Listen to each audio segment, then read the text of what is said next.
Let's resume. I'm done with breakfast. Instead of wasting time, first let's make a commit. Running game neural run Leduc agent works now. The ML library has been integrated with the Leduc game successfully.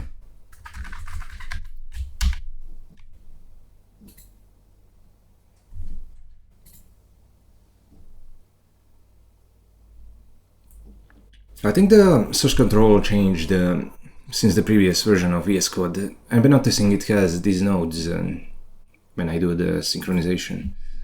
So now that we made the commit, let's move on to the next step. And I think for this video, I just want to integrate the ML library and run random agents on the game.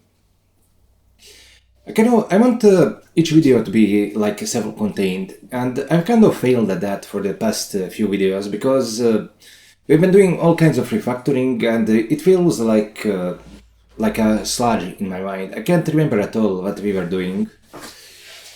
So yeah, I want to go back to my usual way of doing things. We got I won't say sidetracked, because everything we've done was necessary, but how do I put it? I feel like I've lost control of the project for a little bit. Unexpected things kept happening. So okay, we're done with Leduc. Let's move on to no limit hills uphold them. Yeah, that's what we need. Okay, what's this loop thing? Okay, never mind that.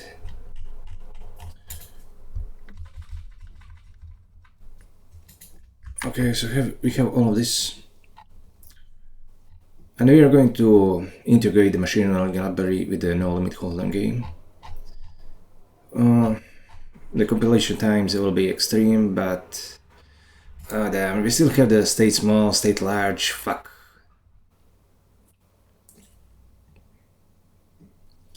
I guess we have to separate that into public and private state, and we also need to do the internal state. Okay, okay, I guess this one needs to be private and the rest can be public. Let me just think. Okay, let's see, where is the... Okay, so here's the state internal, private. So the deck and the game are private, and the rest is public. Let's see. Here's the deck, here's the game. Okay, let's do state type, state public.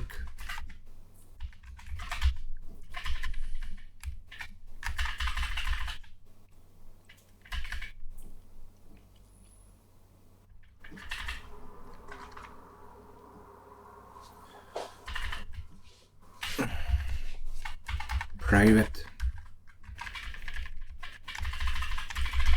Oh, the messages are also public. We also want the state neural.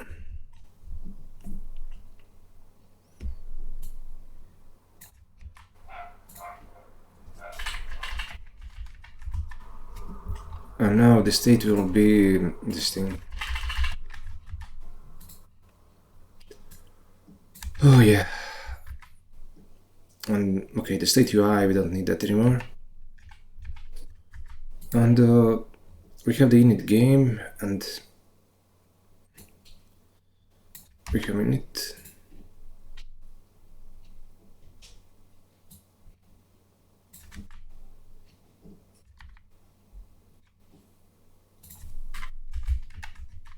It's mostly the same, except that the deck is now different. Oh, sorry, I had to do some chores. Let me get back to this. Create the deck. Who is the deck created?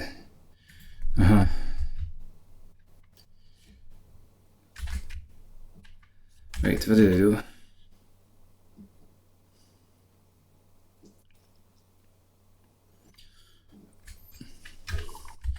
Oh, I didn't know I could toggle the cursor highlighting with the shift and up arrow. I mean, shift and the left arrow on the second layer of my keyboard. I mean, if you don't understand what I just said, don't worry about it. You can usually toggle this by pressing on a regular keyboard by pressing the Windows key, Shift and H. I just figured out a different combination on the other layer of my keyboard. Okay, so we have the init game, we have the init. For the init we need to put in the model. Okay, let's see, model. Of course, now it has nothing.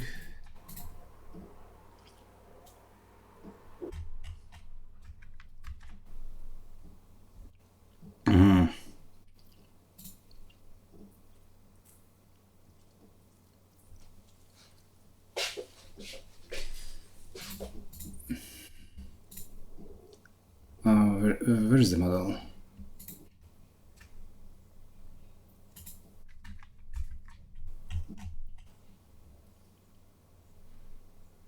It needs to be done. It needs to be put after the game itself.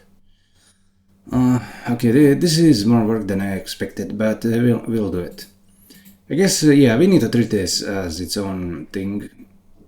We did a lot of refactoring in the past few sessions, which is why the Leduc went by so smoothly. But over here, things are different. We also have a ton of actions. We have all in, raise, call, fold. It's going to be annoying to map these to actions. Okay, I guess we need to do some factoring. At the very least, we need to... Okay, let me close all this for now.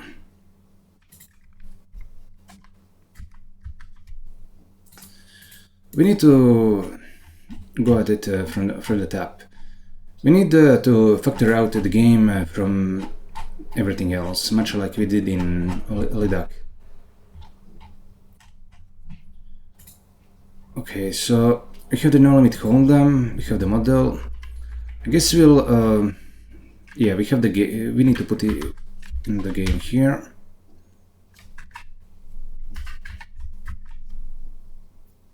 Now let me pause it just for a bit.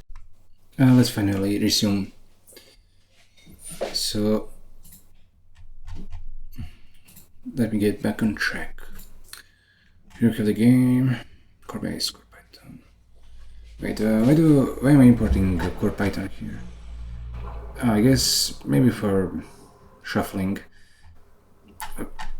Maybe it's not necessary. If I did this, yeah, it broke nothing. Okay, but we do need the core base. Okay, so we have the action card table history. Okay. Forget the play. Let's go into the main. Core base, leap, card and card. Wait, is the player type something that needs to be here? I don't think so. I guess we'll move it. Let's just start moving things around. We'll move this into the game. Street table, message, deck, player type.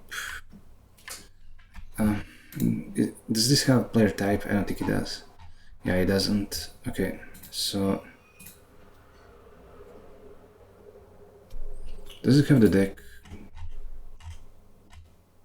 Yeah, it does. It has the deck and the messages.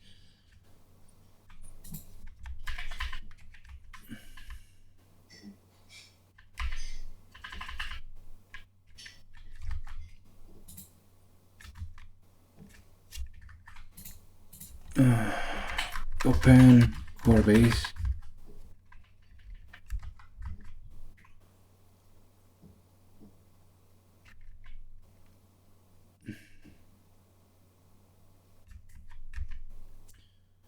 Oh, UI game state. Okay, I'm not sure about this. Like, what is it? Game not started.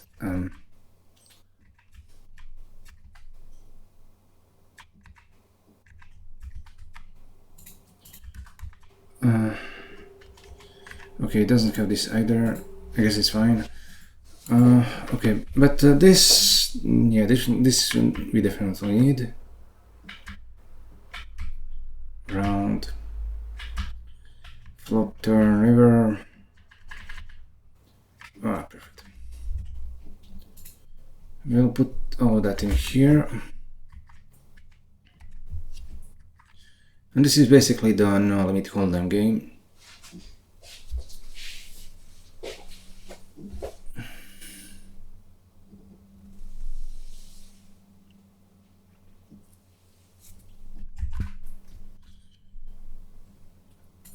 Okay, so game.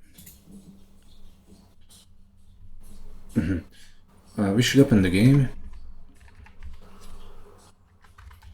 Open game. Oh, not that. We also need the random.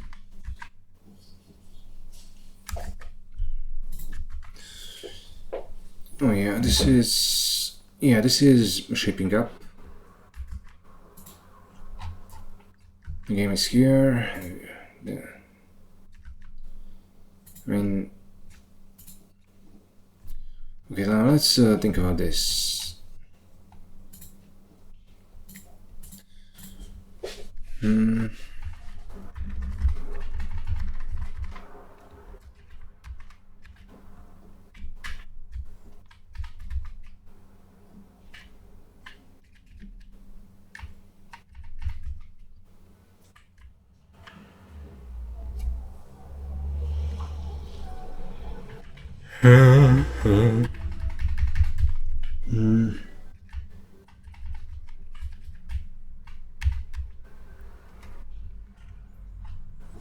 Yeah, we're going to have to think about what the history should be and so on. Okay, let's go back into the Leduc.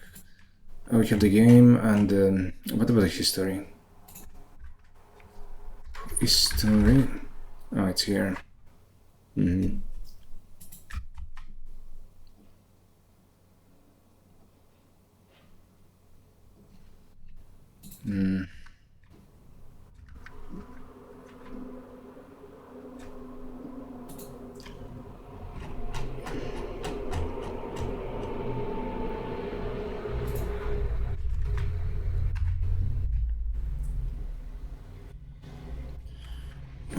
Oh, it seems we're using the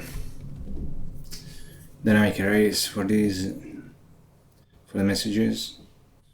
Yeah, we could do the same for the history as well.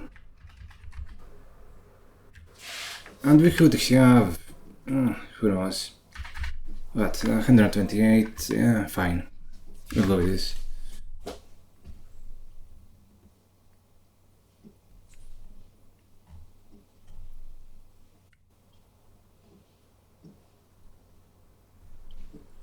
Oh, I like this.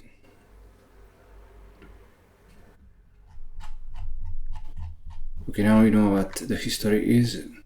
So let's go into the model.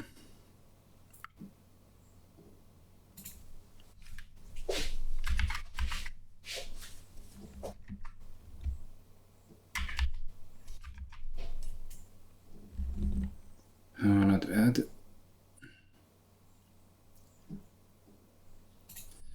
Okay, and the number of actions here. What exactly do we do with this? How many actions do we want?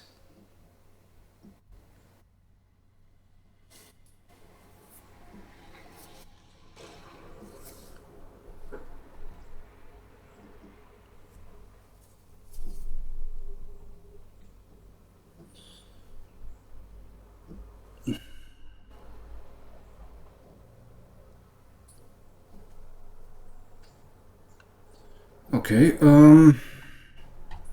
I guess it's time to forget about implementing all of this for now, and we need to focus on thinking about, okay, so, wait, this is also wrong. We need to make it a pickler for the inputs. This is for the history. Okay, the card. Okay, so okay, let's make the input pickler. We need the pickler for the actions, for the cards.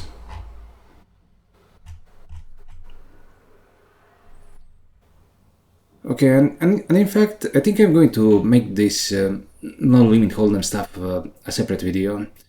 Let me pause here. We're going to have to think about how to pass the inputs properly. I'm not sure we did this anywhere for non-limit Holdem.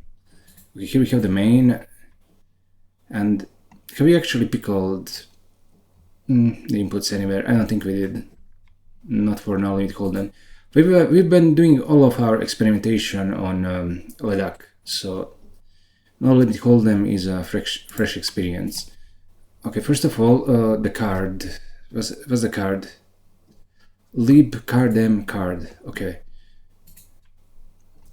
And the card is a nominal. That's a byte, an unsigned 8-bit integer. Okay, we know what the card is.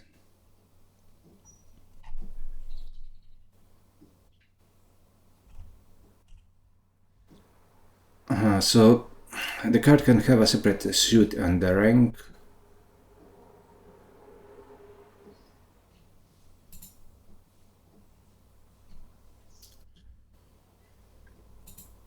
Okay, let me pause here. Let's get started for the day. Right now I should be uploading the videos, but for some reason, ever since last night, the internet for me has been very unstable, so I guess it will have to be left for later. At least I managed to get one video out, and it should be published like in an hour. I'm actually not sure which time zone YouTube is following. I've scheduled it at 12 AM, so yeah, it should have been done already. Anyway, yesterday I did a little bit. Okay, we did the Leduc thing, then we moved on to non-limit Holdem, and I realized that I've actually ended the video on Leduc a bit too early. What's the problem is that, as you can see here we are getting the index of the thread in the grid, and we are only executing the game on the first thread. That has the big disadvantage when we are executing the actual neural network, it will only be done on the one thread as well. So I'm pretty sure that what we have right here, like right here, this will only be done on one thread, and I'm pretty sure the CUDA kernels that we're using are expecting a full block. So this is wrong. It will give us wrong results, even though it appeared to have worked when we were doing the testing. That's one issue that we need to fix. For now, we'll just leave it to do, because I don't feel like fix the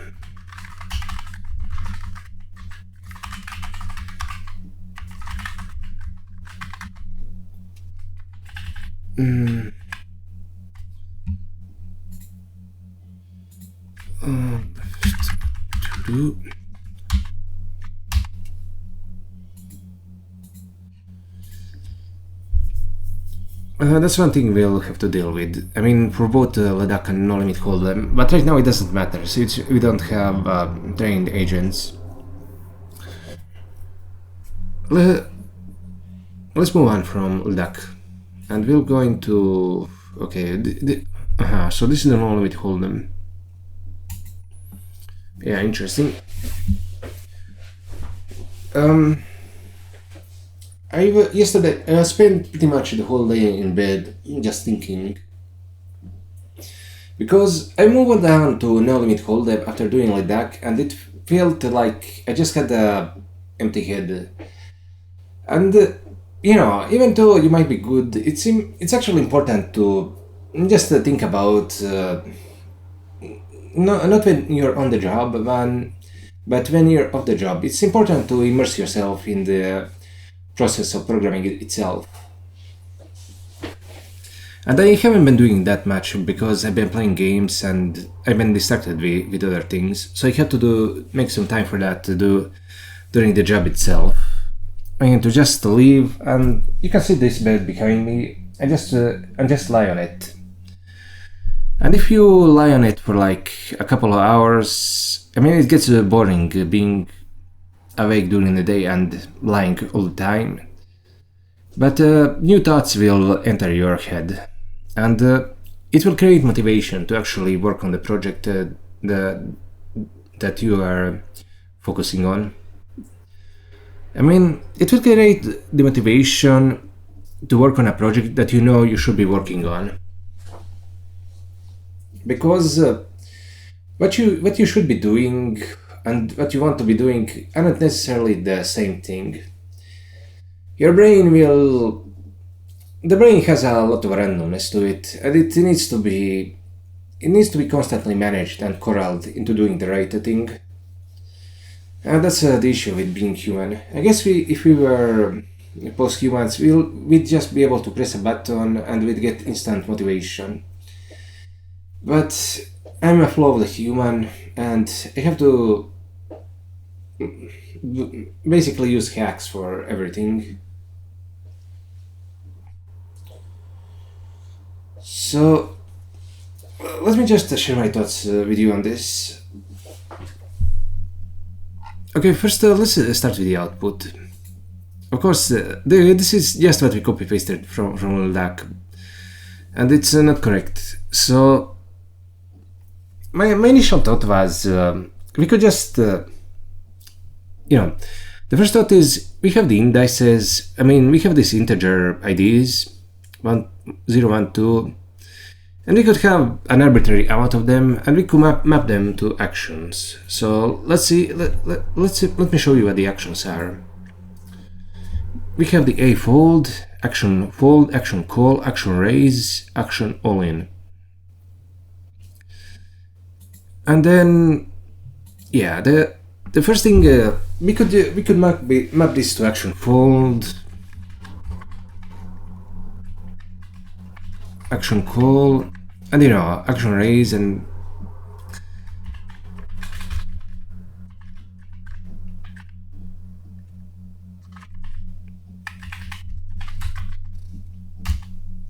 this will be action raise. So we could do something like action raise, and let's make this actually x minus 3.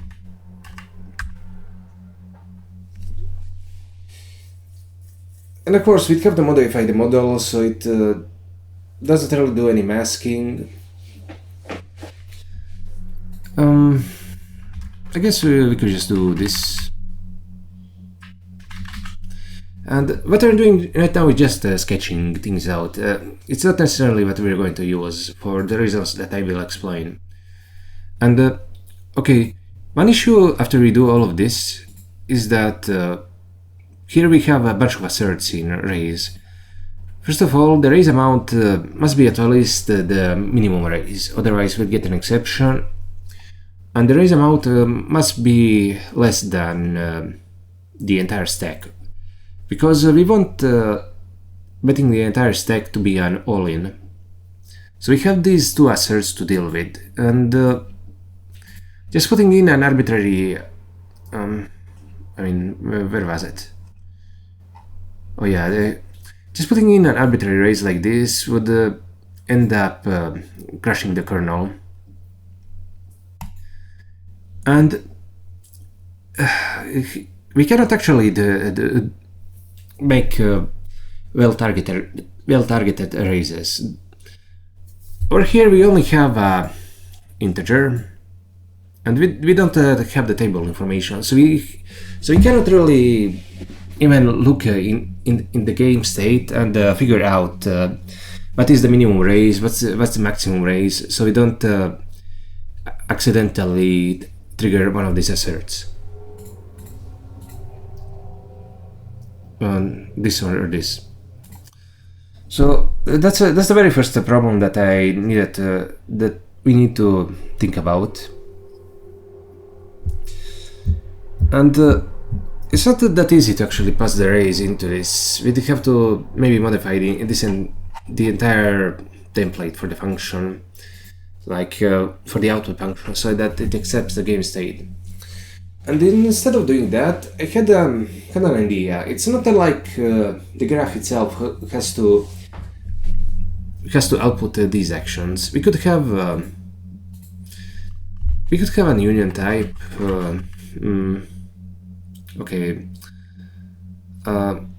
Action. And we could have. Okay, let's make it AA fold. Call.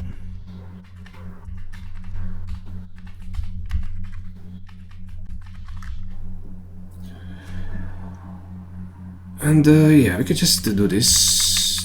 We don't even need an all-in.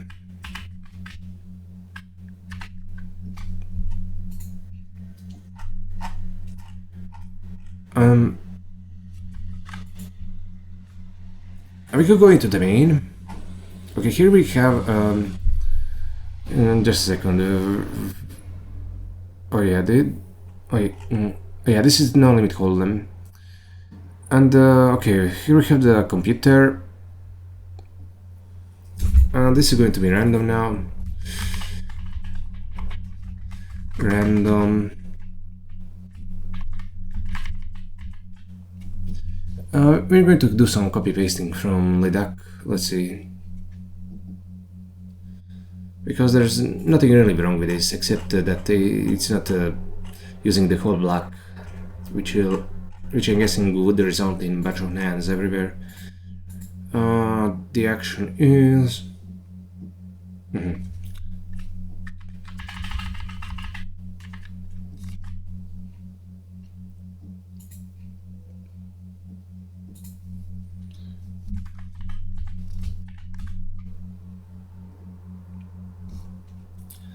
Okay, so okay, let's open core extended. Open core ext so we can have console print. Okay, and ignore all these type errors for now. Neural model data.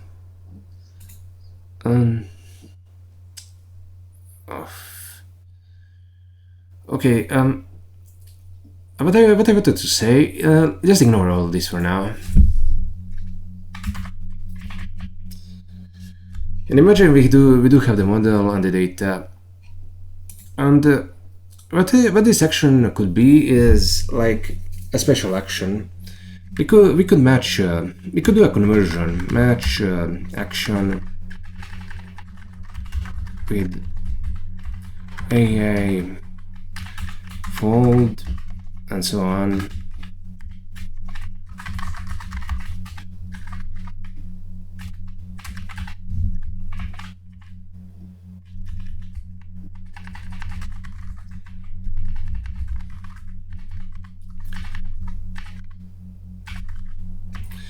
And because we have these special actions, we could make sure that we could convert this AA raise into the regular one and make sure it falls within the range. For example, if it's above, if it's raising the full stack for the player, then just convert it into an all-in. I mean, not fall in, but all-in. And if it's something that's less than the minimum raise, then we have the option of either converting it into a call or into a minimum raise. But that's what I'm thinking of doing here. But that's not all. The main issue in creating something the main issue in raising that we have currently is I'd really very much prefer to have a minimum, to have a limited amount of raises.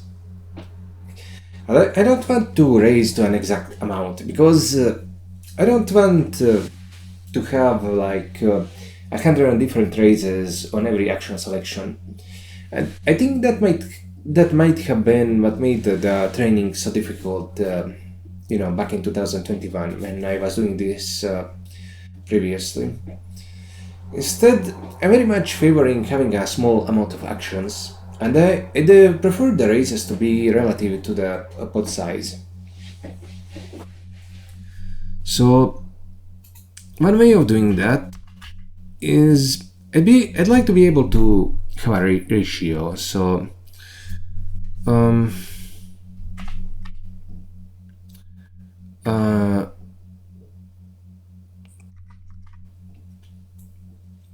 okay, let's make it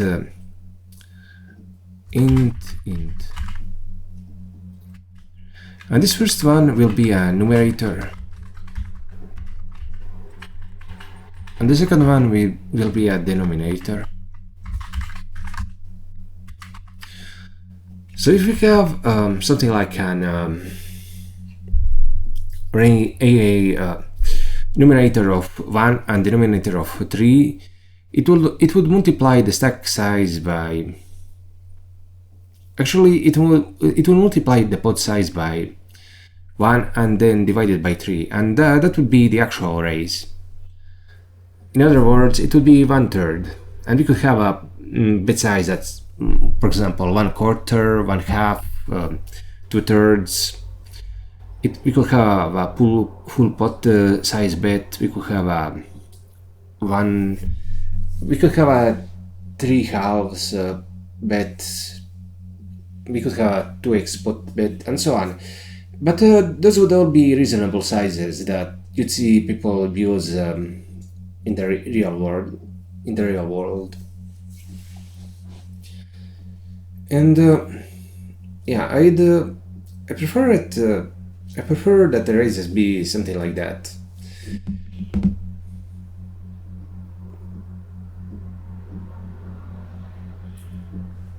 At least initially. Of course, for a full agent, we'd want to be able to support the entire range of bets or possible bets. But for now, it's more important that we get at least something decent. And instead of mapping an index to an action directly, like we did in Leduc, I mean, in Leduc it was fine because it had only like 3 actions. But over here, we'll probably have something like a list of possible actions. And let's do this. AA fold, AA call. This will have an index of 0, index of 1, AA raise, and okay, I hate having to put in a record when 2 integers will suffice. Numerator, denominator. So this is, let's say, 1/4, 1/3, 1/2, 2/3, 3/4, and this will be a full pot size bet. 3/2. This will be a 1.5 pot bet. This will be an 2x pot bet. Maybe let's also make it 3x. And we could also have an all-in, and the all-in would just be limit max. Oh yeah, no, not bad. And okay, why are we getting type errors? Oh yeah. Yeah, we have to pass in pairs instead of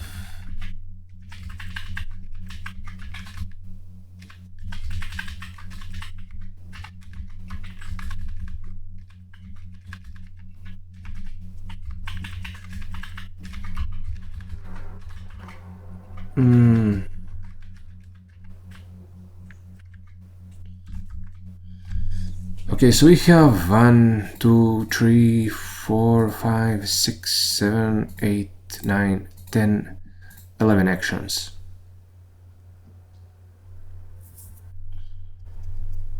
Okay, and we have the integer index here, and we'll we'll rename this to.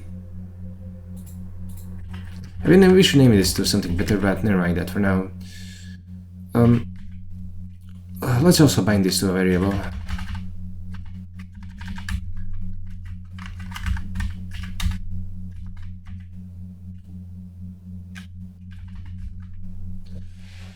You know,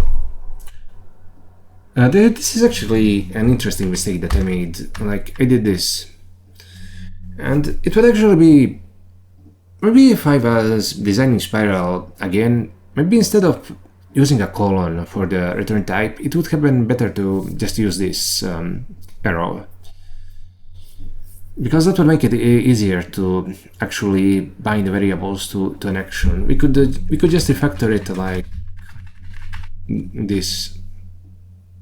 Of course, we still need a column here, so whatever.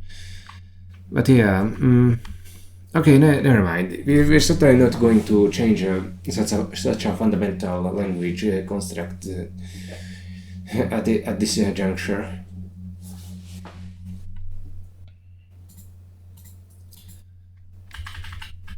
But you know, if you're doing a functional language, maybe, and you just happen to be watching this video, maybe consider using an arrow instead of a colon.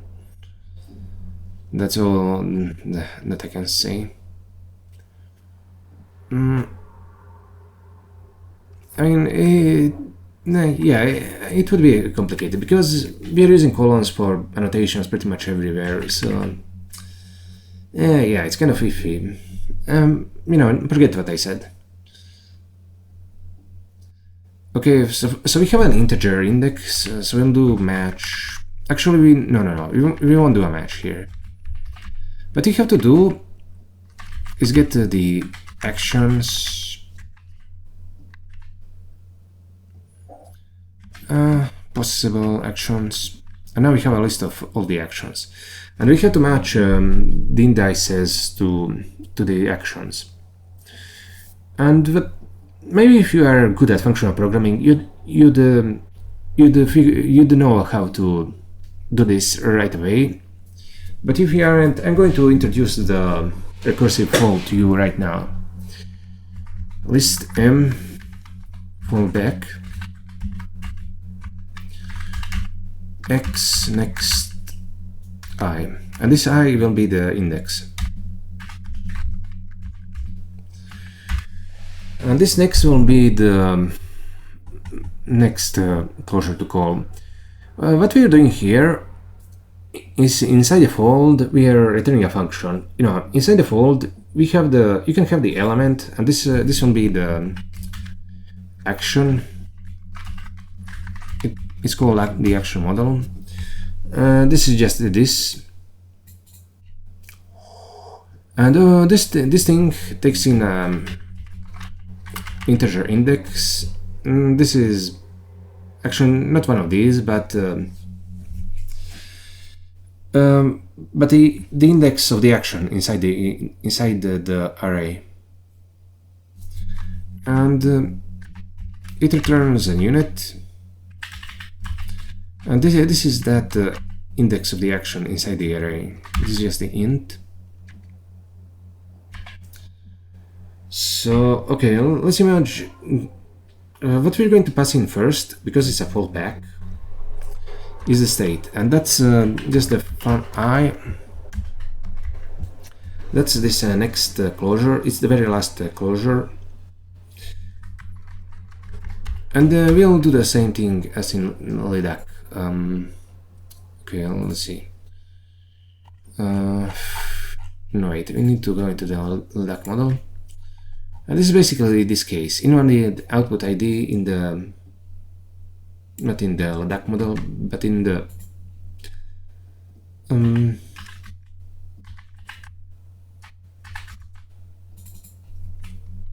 non-limit Holdem model. And okay, that's going to be the state, and it actually needs to be passed in as the second argument. And this is okay. These are the possible actions. This is the list that will be iterated over.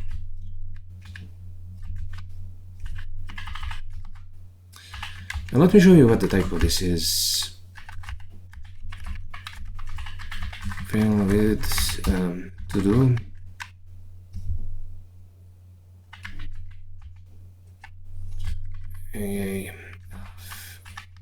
Font. Okay, this is just a placeholder value, and this F is I32 unit, and that's basically it. You know how a fallback takes in a state and return inside of here and returns the type that's the state. That's basically it. And over here, what you need to do is pass in the very first index, which is 0. And this index over here is going to be like 12. I think, yeah, I said that we have 12 action. I mean, we have 11 actions here. So 0, 1, 2, 3, 4, 5, 6, 7, 8, 9, 10. Okay, so this is going to be 11. And the maximum index will be like for the valid actions will be 10. But we don't have to worry about that. Okay, first of all, what we do is here is simply check if I equals okay, let's not make it x, but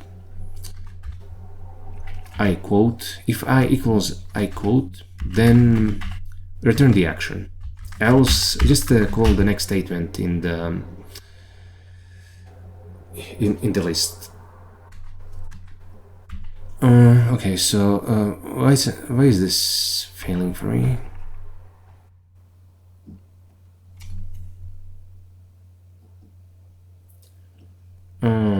Got the unit type.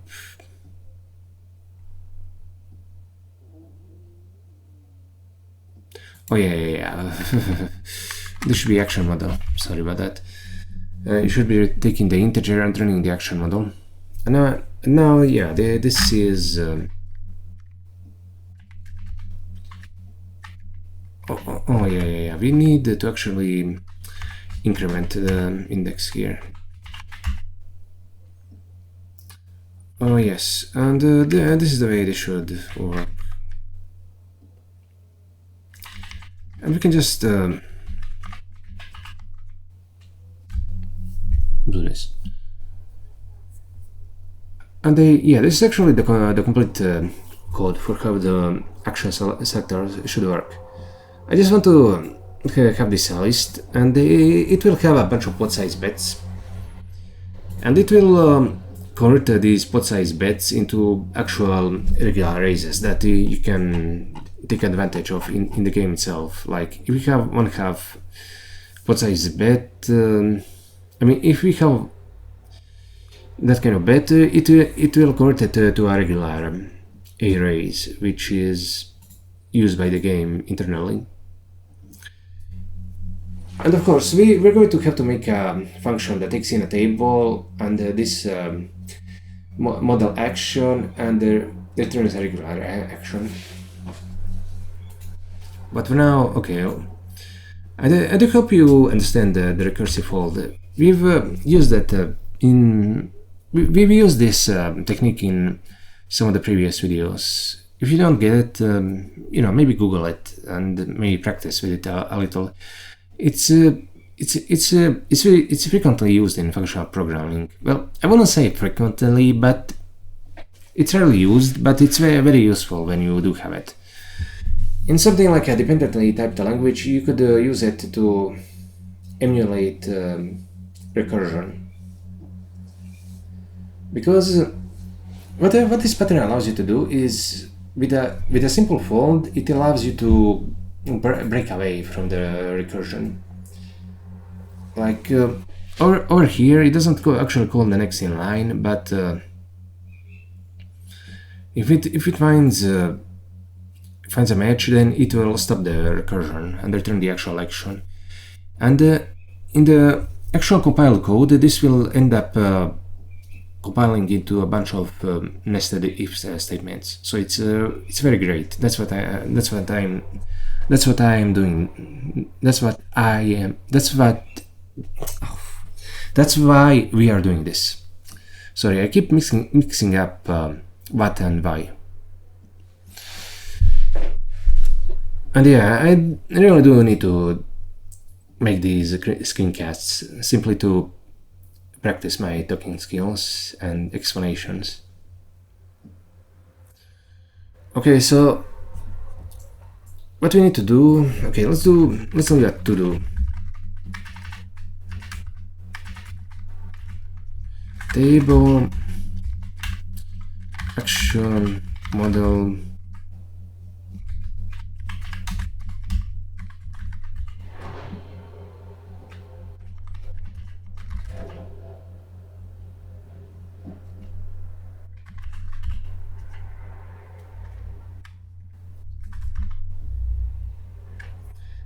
okay, I won't explain what this to do needs to be, but you get it. We need to create a we need to somehow convert these action models to actions, and we need a function to do that.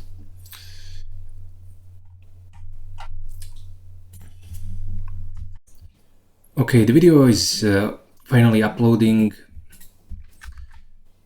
and I managed to fix the internet connection. It seems the router was messing things up again, and resetting it managed to speed it up. And now that's going on in the background, and the video is uploading. We can get back to programming. And this time around, we need to concern ourselves with the inputs.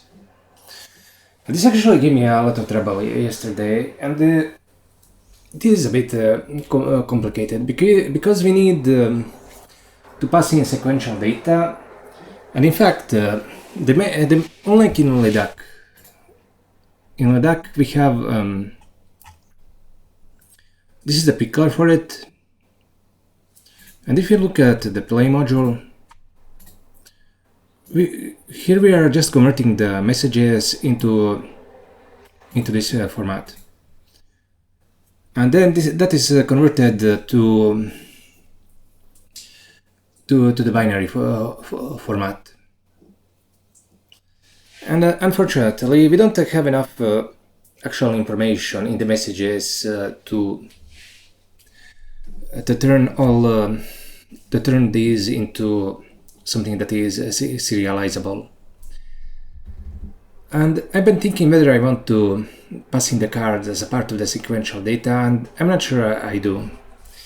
And in fact, we're going to make a separate union type, much like we did for the actions, and serialize that instead.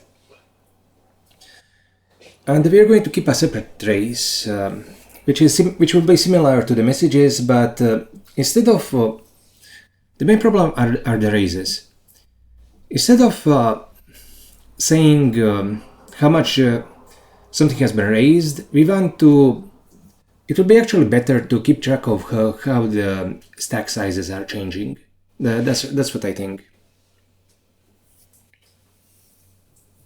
So, I mean, I'm still not sure about that, because putting the stack sizes would lead to some pretty strong correlations in the inputs, and maybe just putting in what the input is would have some advantages. The main issue is that I'm not sure unless we put in the stack sizes explicitly, I'm not sure the neural network can will be able to know what the actual stack sizes of itself and the opponent are.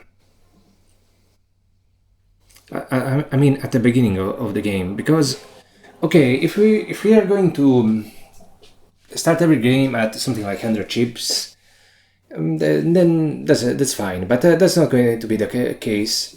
What's going to be the case is that a particular game will have many hands, and as the game proceeds, the players win and lose, the stack sizes that they have on their respective sides of the table will vary.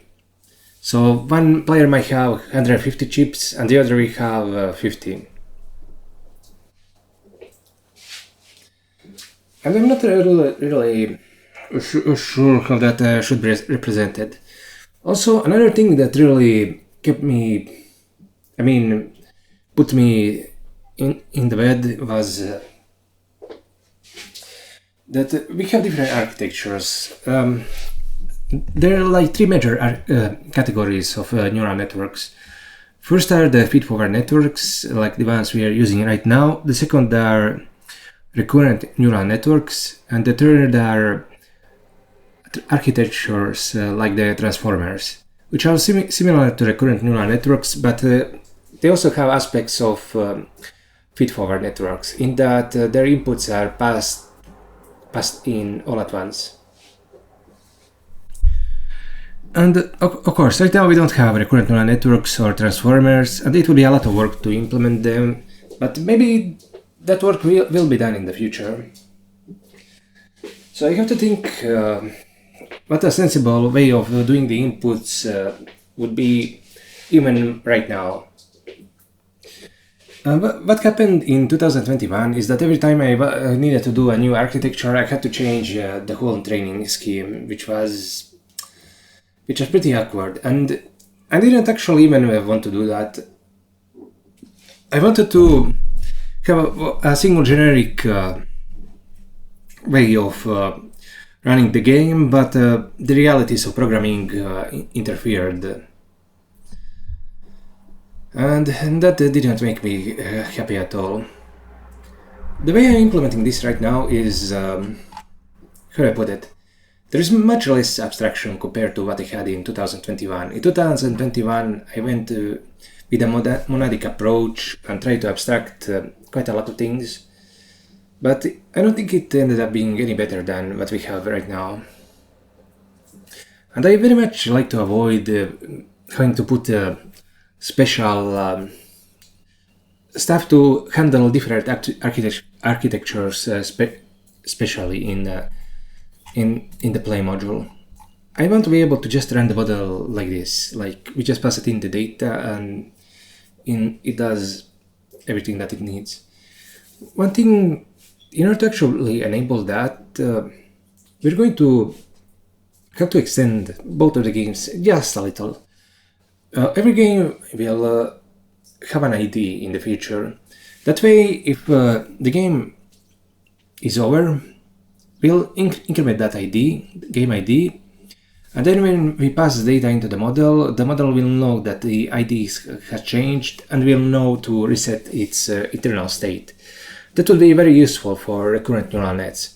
Otherwise, I'd have to, for example, I need to have a function to reset the game state manually, and that would complicate this play loop.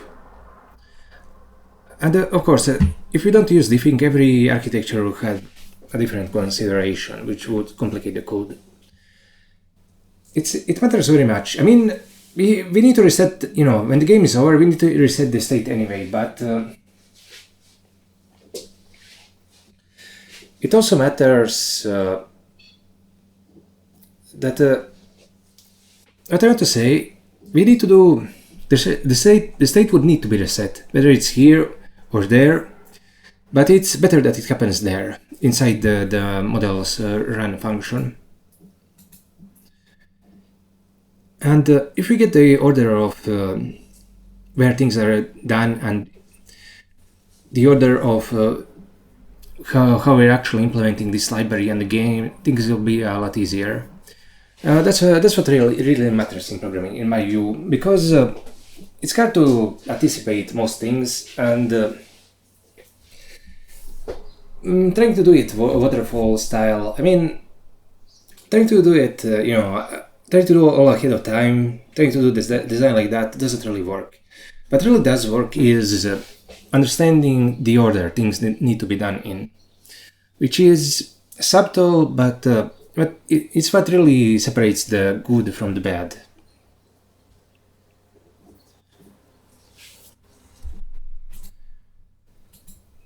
So what are we going to do? I was going to suggest that we need to keep track of the stack sizes for the inputs. And in fact, that's what I did in 2021. I had... okay, let's close this for now. But the reason why we're closing the VS Code editor now is is because if we had the two VS Code instances open at the same time, the Spiral VS Code extension will end up conflicting with the ports in another extension. And maybe that's something that we need to take care of. Maybe it would be better if we just picked a random port or something like that every time we started up the server. In fact, it would be great if we could get the port. So if we had a function that just gets a free port automatically. But I remember actually looking for that back then, and I didn't figure out how that could be done. But back then we didn't have Bing, so let's just ask it right now. In a node program, is it possible to return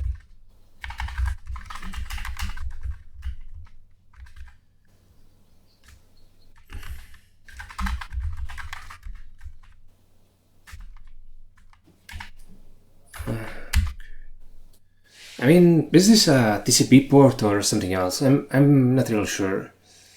Yeah, I'm not. I have no idea whether our HTTP port is the same as TCP. You can bind to a random free port assigned by the OS by specifying 0 for the port. This way you avoid the race conditions, checking for an upper port.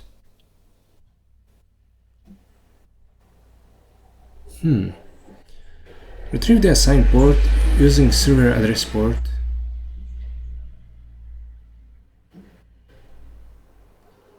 You can use the find free ports package. It allows you to find free ports on...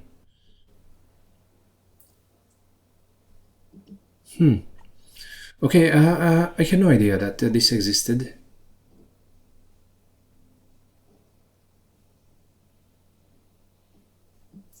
I mean, it wasn't really on the plan, but maybe we could try this out and see how it does.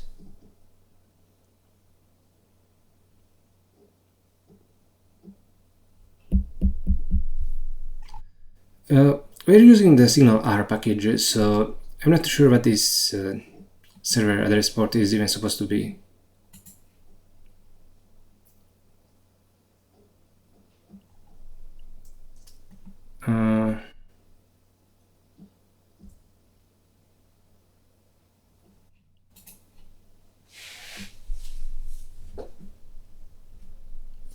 Okay, I guess I didn't know how to use this, but we're using signal R, and who knows how I could get the port from the library internals.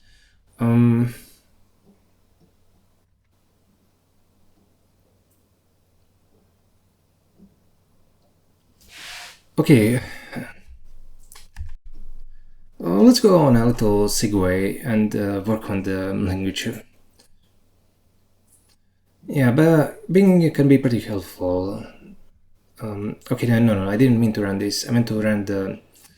We'll get back to this later. We'll run the VS Code plugin. And, okay,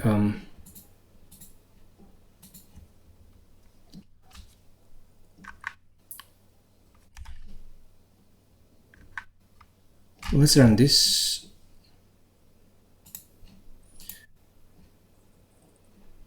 And okay, spiral. Okay, let's try putting in 0.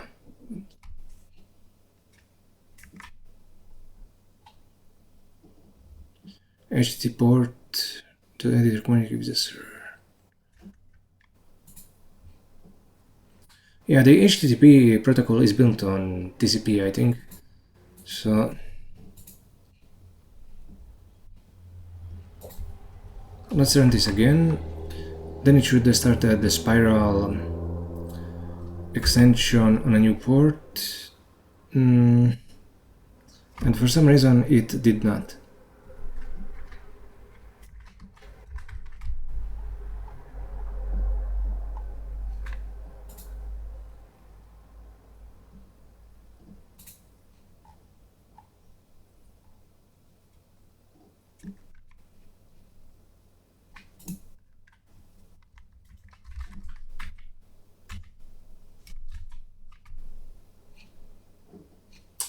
Why is it getting bound to this?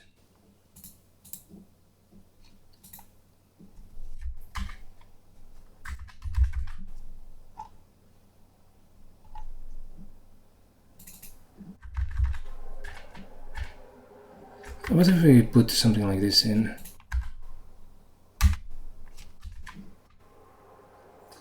Okay, so we do have a bug in the language. For some reason it's not recognizing the port. For fuck's sake. So it just keeps using the hard-coded one.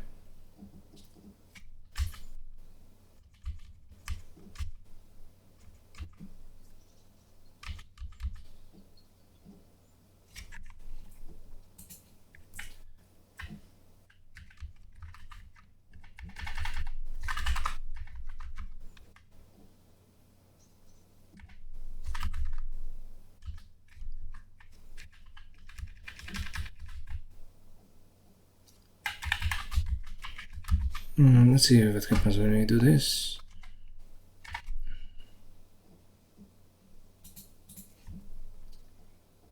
JSON stringify.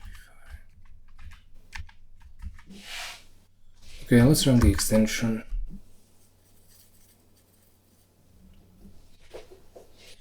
Two, 3, 4, 2.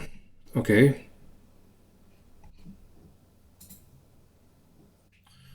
Oh, now it's saying 2342 here.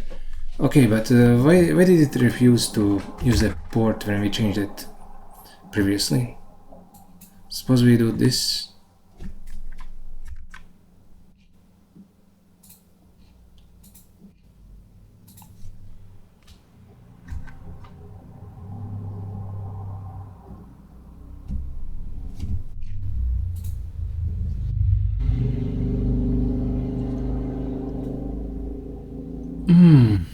Oh, I fucking get it. Oh, for fuck's sake.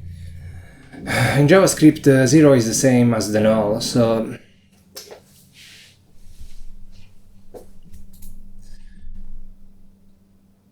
yeah, when the port is 0, it instead takes 13805. Oh, god fucking damn it.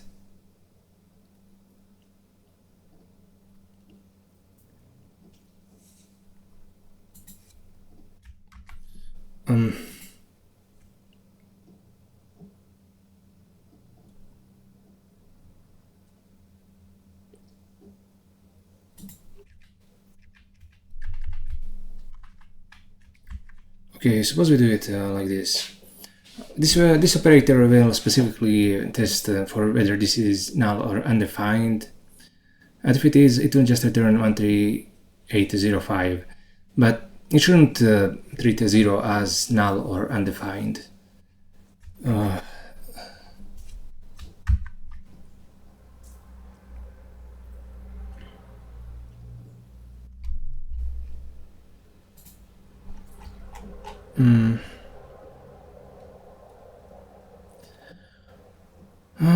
Dynamic port binding is not supported when binding to localhost. You must either bind to this thing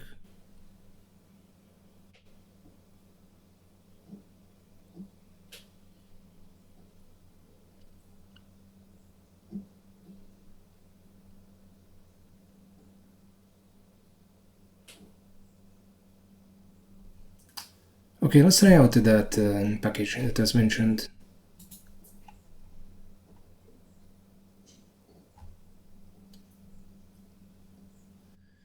And I had no idea that you could just put in the port as 0 and the operating system will give you 1 automatically. This was definitely new for me.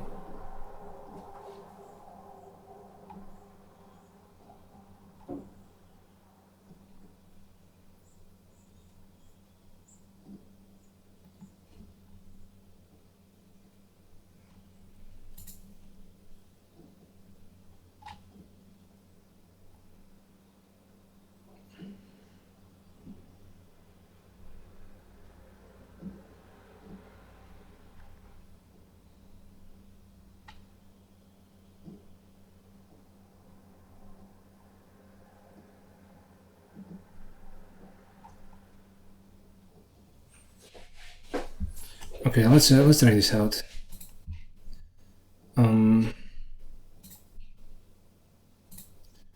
Let's go into the PowerShell.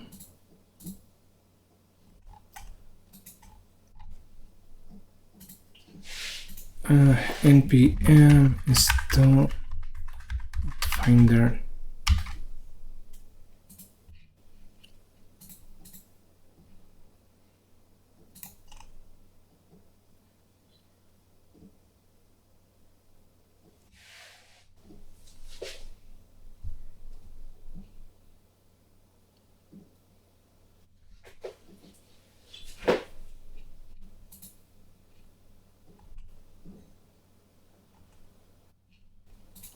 Okay, how do we get the port? Okay,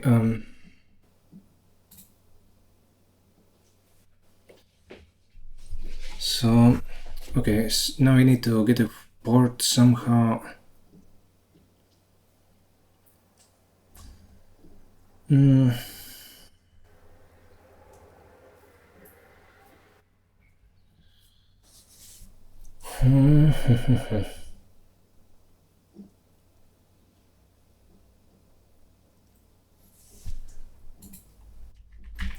We'll copy this out, we'll copy this, and I think in global scope we can do our await.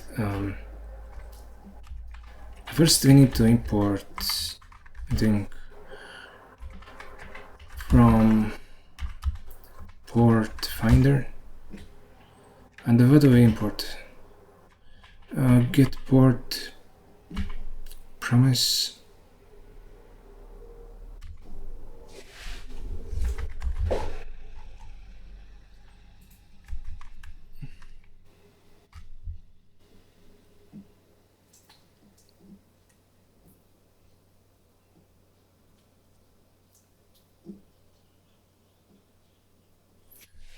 Yes, next. Okay, so now I guess we need to change some of the TypeScript settings. Let's see.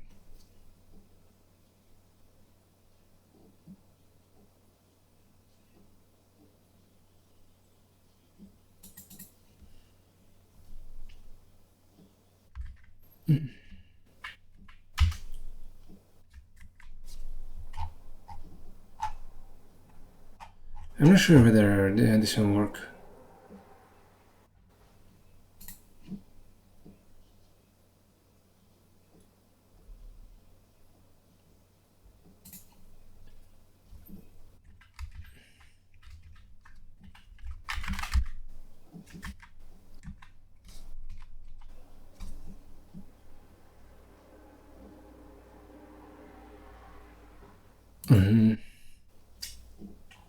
Module resolution. Where the hell is the resolution? Resolution.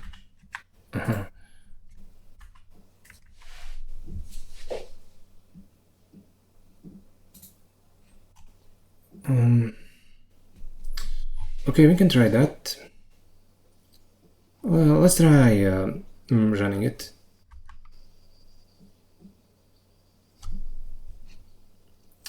Yeah, this is not a node program, even though...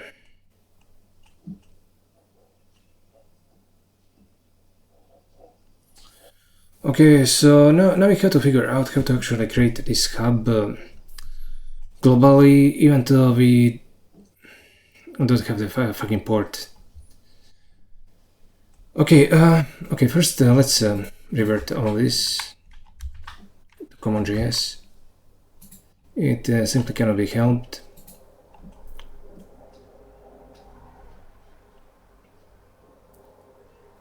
I mean, okay. What other overloads does it have? With URL, string transport type. I just keep sticking in a string. The issue is, okay, we could potentially put the hub into the activation function.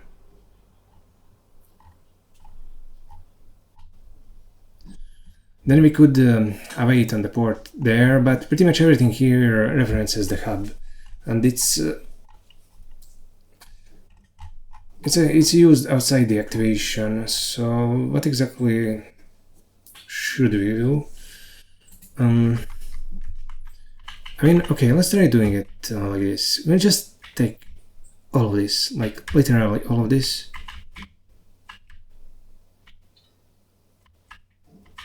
Okay, not literally everything, but we're going to take the types, put them at the very top.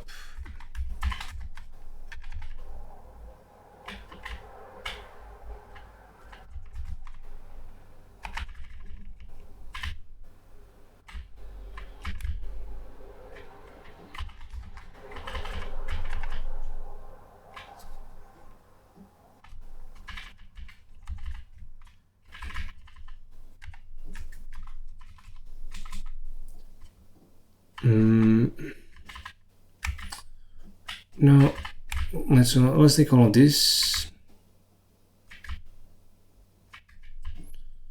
and we'll put it, we'll move it inside the activation function.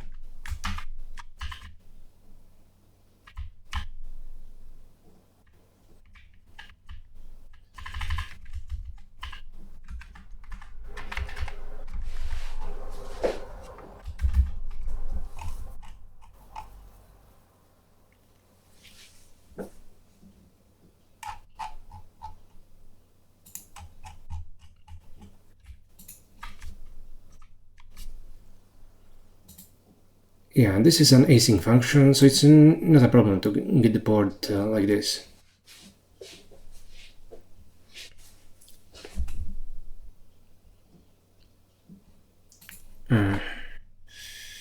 Shift F, no, wait. How do we format the document? Shift Alt F, okay.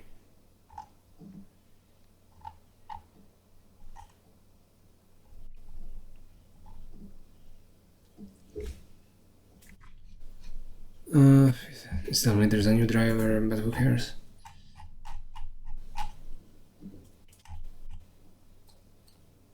Yeah, now we can try this out.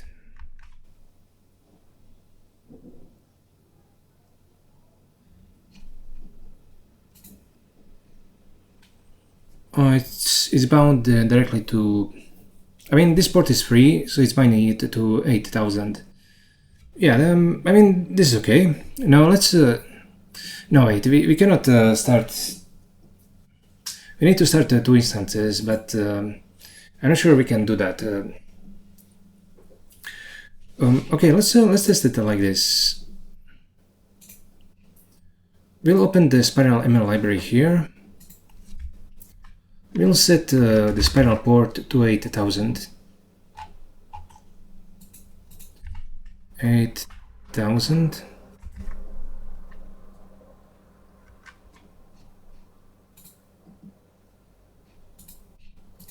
Okay, then we'll reset it.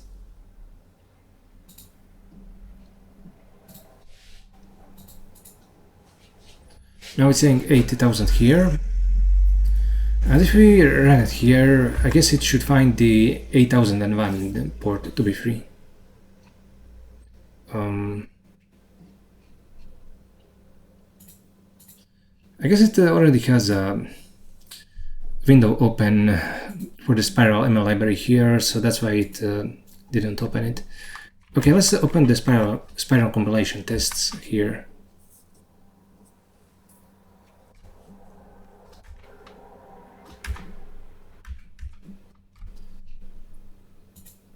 Okay, here we have the 8001. We'll close these.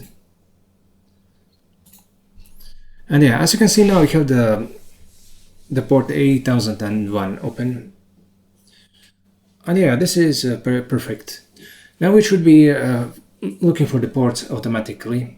And we can have multiple Spiral instances open at the same time. Yeah, no, not bad.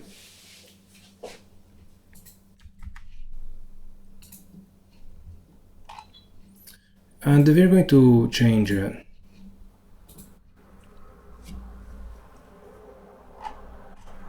we have the port finder 1032. Okay, that's fine.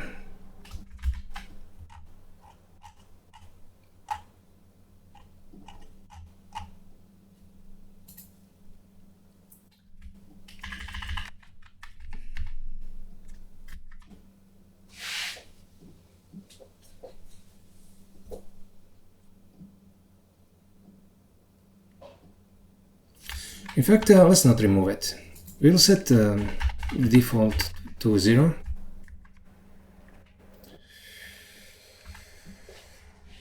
If this value is set to 0, then the port will be allocated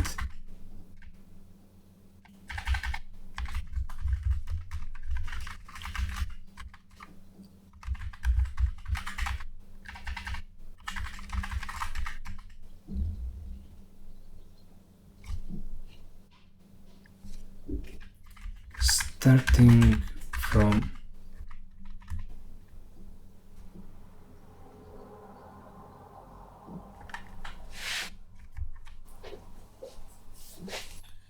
okay, I like this.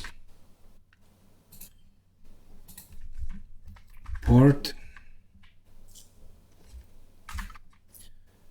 and what I want to do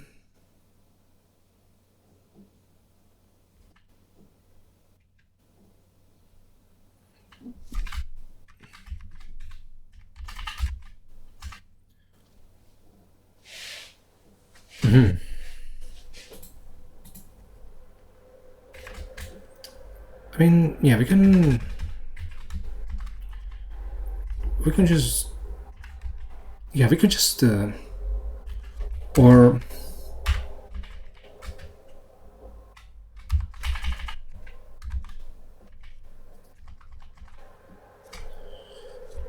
oh, this is very nice. Now, if this is 0, then it will go into the OR case and get it automatically. But if it's not a 0, then it will get the actual port.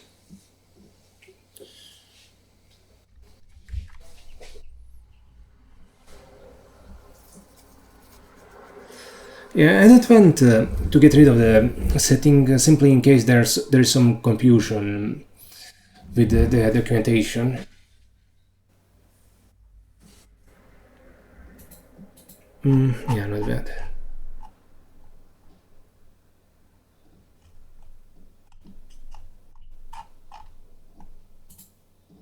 Okay, let's try running this again.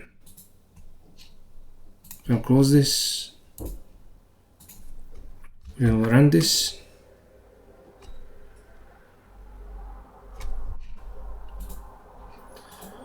It's at 8000. Spiral.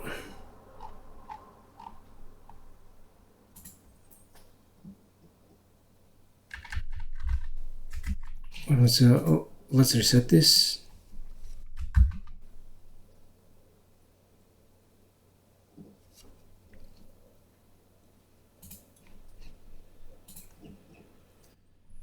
Oh yeah, not bad.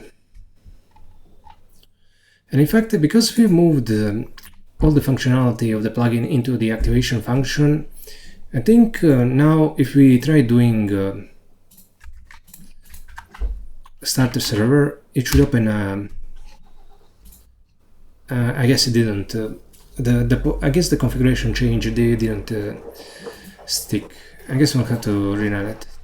I thought that maybe putting everything in would allow it to react to the changes, but it didn't.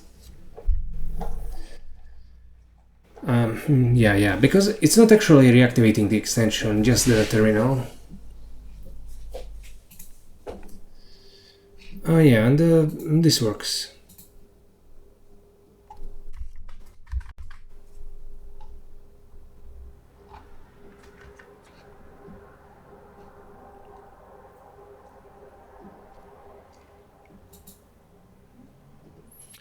Yeah, I'm very happy with this. I didn't, expected that we'd be doing this kind of work today at all, but I'm glad that we did it. It's a very, a tiny improvement, but that's how the language does get better. It's it's good to just get the low-hanging fruit out of the way. It makes the language feel more refined.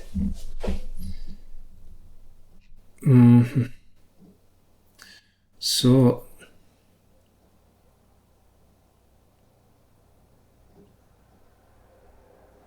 yeah, we cannot replace the hub unless we restart the extension. I mean, we could redesign the extension so it also closes the hub and creates a new one. But I don't feel like doing that kind of work. No, not right now. I mean, I only did this because I asked Bing and it showed me how to get a new port.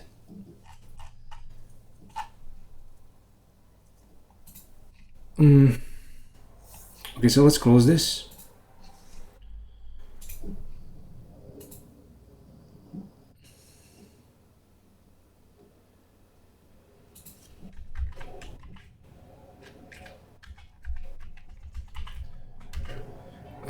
Okay, what do we say here? The spiral is good. Now supports dynamic port allocations. It does that.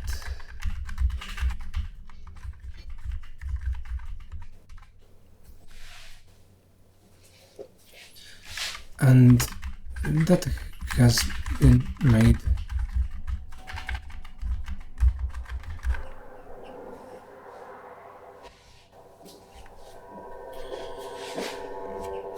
Yeah, I like this.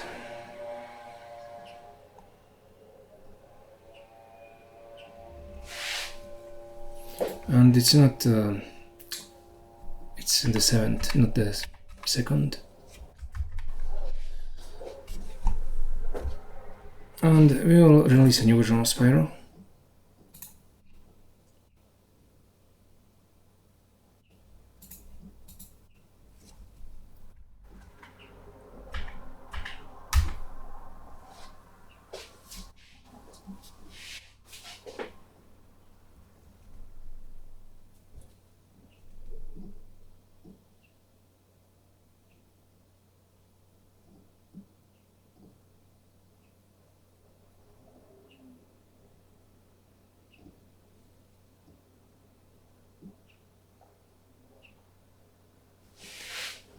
And it will be released in a few minutes.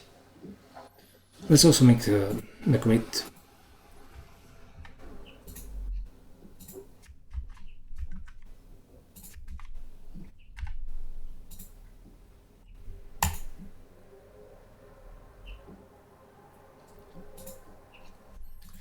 Okay, perfect. Okay, let's resume. I'm really thinking very hard about this.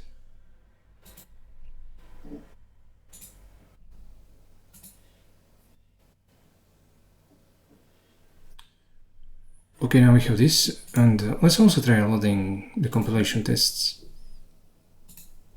And if you look at the Spiral server, it's on a different port than the regular one. Yeah, nice. This is on 8000 and this is on 8001. Okay, maybe in the past it would have still worked, because even though you would see something like an exception in one of the terminals, it would still end up connecting to the other one that's actually running on the port on 13805. I mean, in the past. So, but this way is much better. This way you don't see exceptions in the terminal, and that makes the language seem a lot more stable. And what we're looking here basically is the old is the project from 2021, and it's the input serializer for it. Over here you can see how we are serializing the cards. It's just a pair of int. Then the stack uses the binary integer serializer. We also have the actions, and here is a raise to action, and this is actually very much different from the raise action in the newer version of the game. This raise to action, suppose we are on the flop and there were like 100 chips in both pots. We're playing a heads-up game, and each player has 100 chips in the pot, and one player bets 100. In that case, this raise to would actually be raised to 200. While in the old, this is the old version, and in the new version it would be raise 100, which corresponds to the actual bet size. So in the new version of the game, the raise corresponds to the actual bet size, and in the old version it corresponds to the actual stack size after the bet. And I thought that maybe doing it like this was easier. But that's what I wanted to suggest, that this is the format that we'll be using today. But as I was about to suggest that, I realized that in fact this way of doing the actions, this way of serializing them, if you looked at the binary input vector to the neural network, we'd see a lot of redundancy, because literally every betting action would have the stack information. And in fact, that's what I wanted to put in at first. But in fact, inputs are much better when they are only when the redundancy is eliminated. For example, if you read some ML papers on advanced optimizers like KFAC and the ones that use the second order derivatives, you'll see that they do various kinds of they kind of try to get rid of the redundancies in the derivatives. I mean, sorry, this is not the way that I wanted to explain it at all, but you'll also see when you look at the ways to make the training easier, you'll see that input whitening is a thing. And input whitening is just how do I explain it? Input whitening calculates the covariance matrices and gets rid of using the covariance matrices, it inverts them and then factors out and eliminates the correlations in the inputs. So, and those correlations are basically redundancies at a higher level. So, having the inputs correspond to the actual bet sizes would leave out the stack sizes at that particular point in time. But at the same time, the inputs to the neural network would be cleaner. So the new approach actually is better, and we should use it. Furthermore,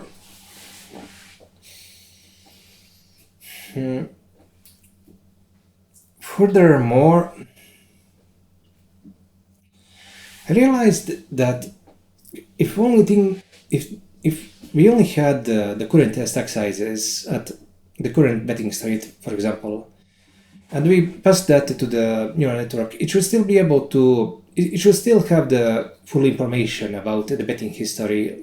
Like, if I have a certain stack and pot size, and my opponent has a certain stack of pot size, and this is the sequence of betting, then it should be possible to calculate what the stack sizes were at the very beginning.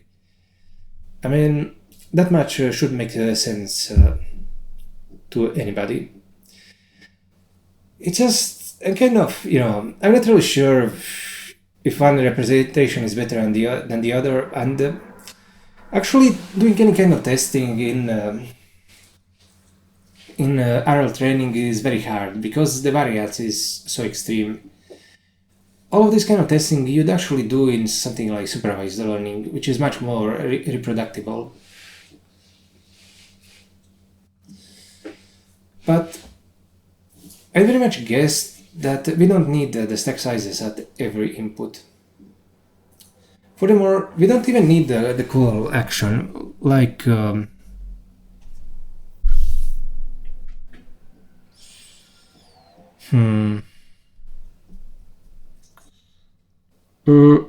no, actually we do need the call action. What about the fold? I mean, we are doing no limit hold'em, so if an agent folds, then the game is over. So the neural network model won't even see it. But it would be a thing if there were more than 2 players. In that case, we'd have to extend the fold action so that it actually shows the folded pot size. I mean, is that really true, actually? Like, okay, so at the start of the game, I guess we'll assume that the model knows the NT sizes. I mean, yeah, we're going to have to add the NTs, like raise 1, raise 2 as the starter 2 actions, because we're going to be training on heads up, sit and goes, and as the game progresses, the bets would start to get bigger and the antes would change. So okay, let's assume that we have the 2 bets at the very start, raise 1, raise 2. We'll modify the game so that these initial bets are actually passed through the messages. That's one thing. So let's assume we have the antes. And if a certain player folds, even in a 6-man game... No, wait. Suppose a certain player has a small pot, and another player raises a lot more than that, and that smaller pot calls. And then later it folds. Then it would be impossible to know what its actual stack size is. I mean, wait, is it that really impossible? Like, even if it folds, we'd know the current pot for that player. We'd pass that as separate from the betting actions. And the agent would know what the pot size of the player was. I mean, the pot size that was folded, it would know what the size of the folded pot was simply by looking at the pot of the player. That could work. So yeah, we don't need to say what the folded pot size is explicitly in the action.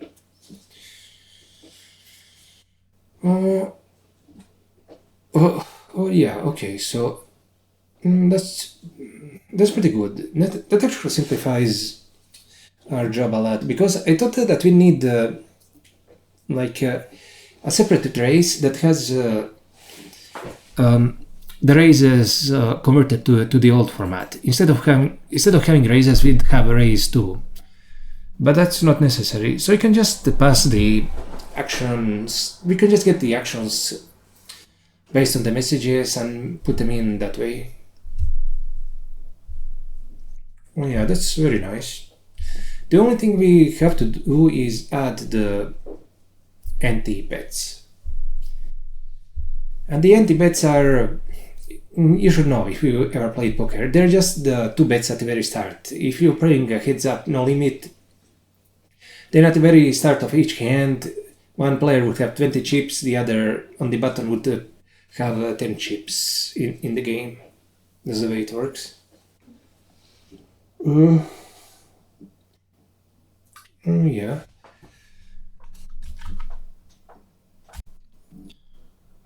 Okay, let me see if we can actually do some work. I mean, this is the old way of doing things and we won't be using it. Yeah, you can find it in, Cytome Experiments. It's this project that I did back in 2021. It wasn't very successful. I mean, it wasn't successful at all.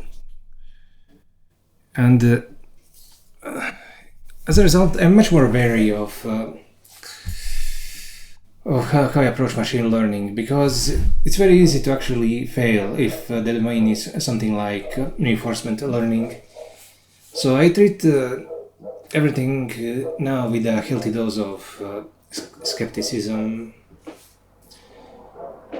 And the last time, I simply didn't have any choice but to go with deep learning. The main reason that we are going with the GPUs, with everything on the GPU right now, is so we can really take advantage of, so we can parallelize the game itself. That's something that would have been hard to do before. Instead of trying to, have a single thread, instead of having a game running on a single thread and then trying to, how do I put it, amortize the computation by running a big model, we're going to have the game running on very many threads, and we're going to use smaller and simpler models. And hopefully that will make us more successful. And yes, we really did need to implement the game on the GPU in order to be able to actually do it like that. And we needed to implement our own machine learning library. It's the machine learning library itself, I don't think it's that much of an overhead.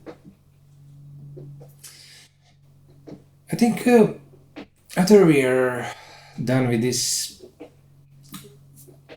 like in the medium term, I should maybe really do some research of whether there are any GPU libraries like written in C++ that can be run on the device side directly. Maybe they have a lot of the primitives done already there. So we want to really, we're really missing. What we're really missing right now in the library. Okay, it isn't something like layer norm or we can very easily implement most of the common activations. What we are missing is things like solvers on the GPU, like inverting a matrix purely in the device code would be difficult, I think. I'm not sure how that could be possible. I'm not sure whether CUDA libraries have something like that. And suppose we wanted to run something like a transformer. That would require something like a batch matrix multiply. I'm not sure. We definitely need to bring in Cutlass for that, so we can actually calculate that kind of operation. Okay, with Cutlass, we'll definitely make a video on simply using it. We already made a video on how to actually install it. I'm very impressed that actually running the projects using CMake worked. I thought it would not work for sure, but it did. It's very impressive.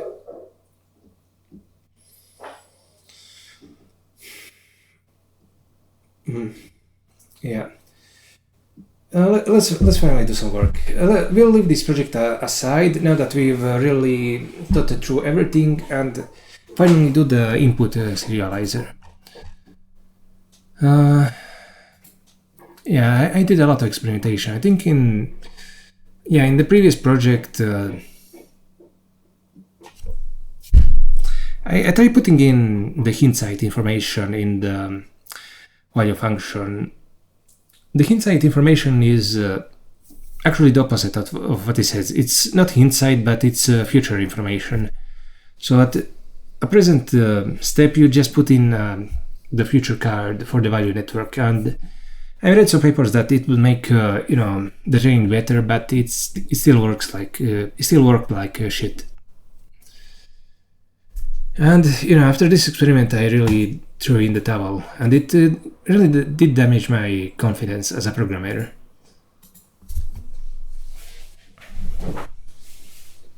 So this time, I really want to do it right, no matter what the expense is. I'm not sure whether it really makes sense for me to do this whole project, but that's what I feel my calling is.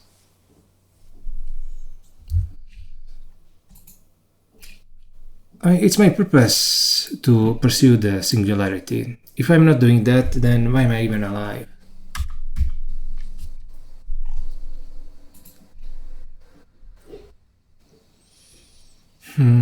History, action card.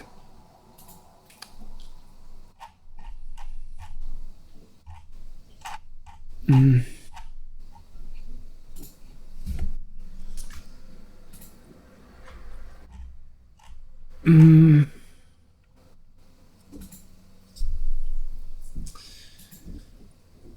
I'm not sure whether that will be passing the cards into history. Instead, I will be passing them separately from the main sequence. So instead of choice 2, this will be an option. No. We'll get rid of the card, make this an option. I want to be able to delineate when a street ends and another begins.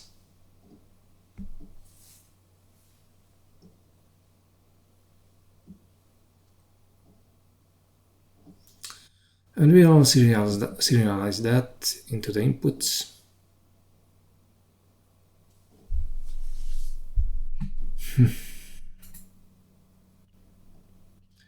The actions will remain as is, so that will simplify things significantly because we'll be capable of simply turning this message sequence into an option action sequence. And we can see what the messages are here. Player got cards.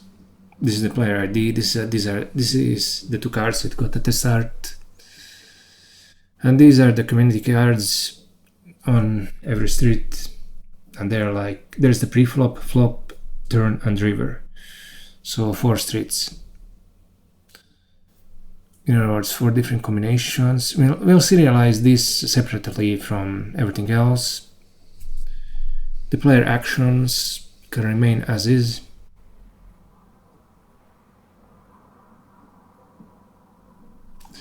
And the showdown and the fold will never show up in heads-up games.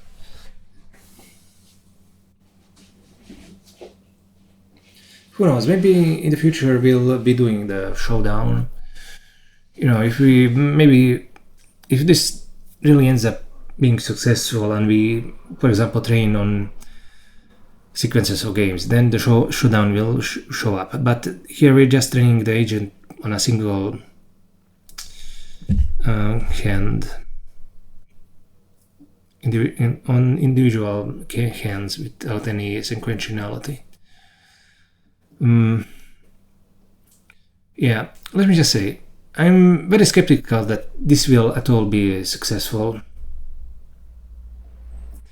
I mean, it's actually making RL agents is something that's much more easily said than done. I think I did have much more luck creating a stock trading agent than doing the project that we're doing now. And in fact, that's what we'd be working on right now, but I don't have enough money to even go over the day trading limit on the United States exchanges, or something like Nasdaq and New York Stock Exchange, and there is that, and there is also the Amex, I think. So I cannot day trade because of the laws that were added after the dot-com boom. I mean, I suppose we could try day trading on European exchanges, but right now my bank account is, I think it's simply too small to even open an account with a serious broker. I don't want to bother even thinking about that. If this project really gets bogged down, what I'll do is stop, get some job, maybe freelancing, maybe apply to Nvidia, whatever. Then get over 30,000 and then start work on stock trading agents. With stock trading agents, we could make use of the library that we've been working on, and it would probably be easier to be successful at that than at poker. Poker is very adversarial.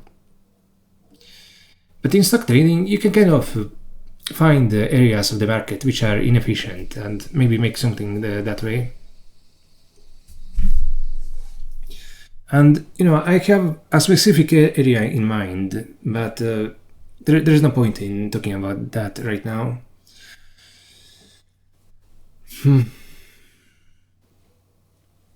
Yeah, it's going to be hard to do all of this, but we don't need to hesitate. Chips 1, player ID,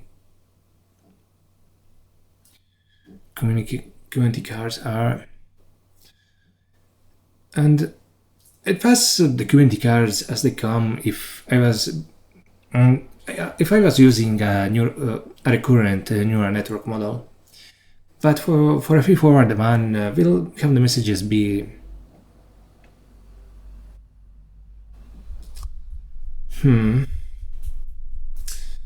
Yeah, you know what? I think this should be in the model itself, no, not in the game.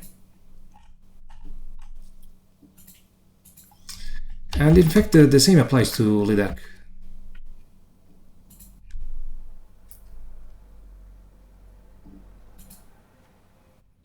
I don't like this being here.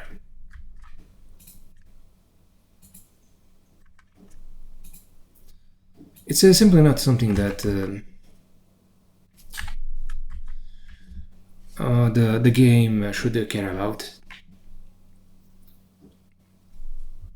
It's a model thing. It kind of bothers me that yeah, it would be better if instead of taking a history, it should take the message array and then convert that to this history thing.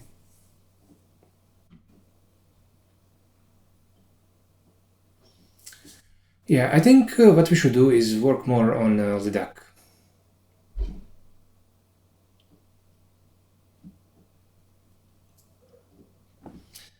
I want to make things more generic. More neural network model agnostic.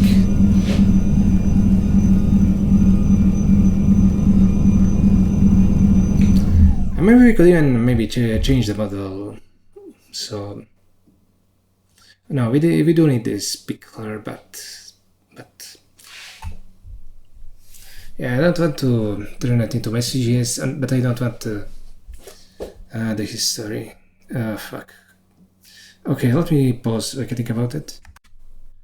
It seems like I'm taking frequent breaks today. Okay, here's what we're going to do. I kind of want. Okay, let's comment all this out.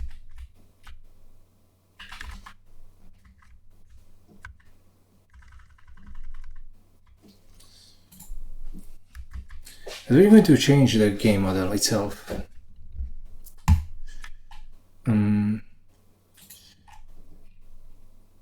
Yeah. I had some time to think about what I don't like about the Leduc. And I really don't like how we had to convert the messages static list to this input, which is history. So instead of doing that, I'd prefer it if this was something else. So what do we name the variable? Whatever, it can just be t input t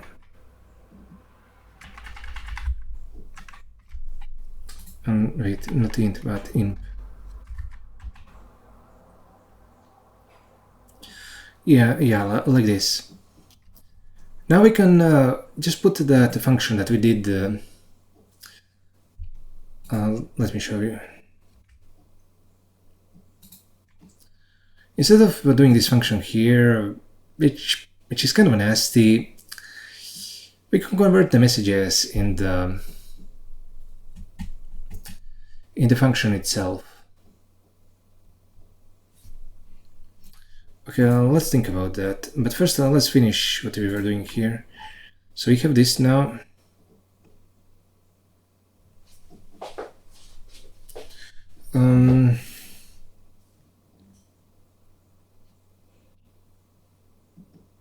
Run.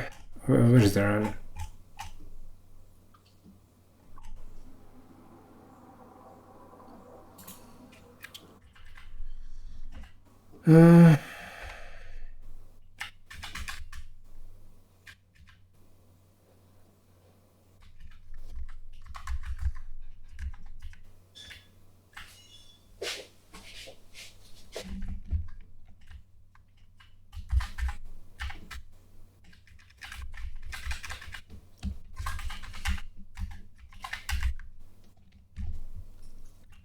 This it's shadowed. Oh yeah.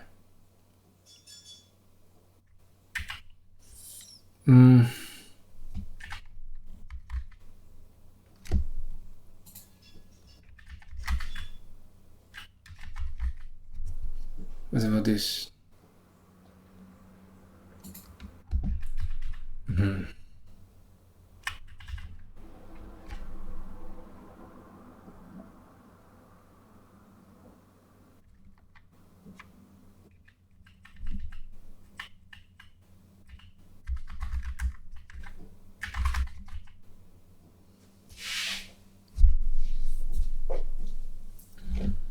Oh, not bad.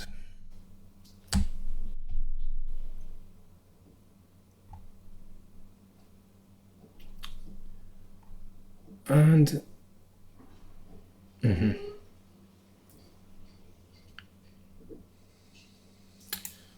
data is the input.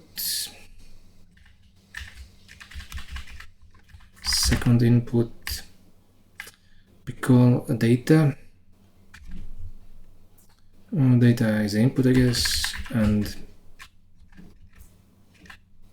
first input data.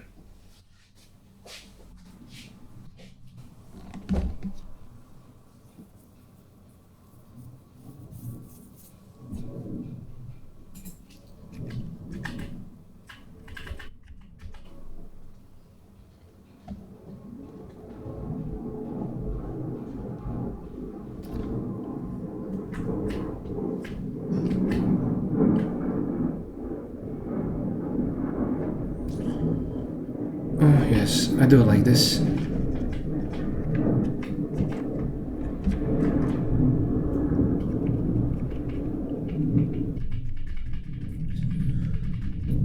Yeah, it might seem like a small thing, but now the actual model type itself is a lot nicer, because we can have an arbitrary input and a conversion function for it, and then only then we have the pickler.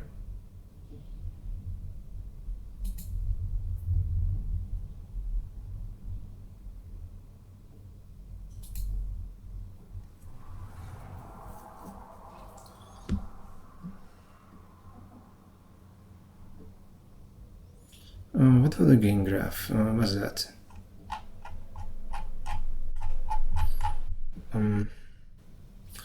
Game model and game graph. Okay.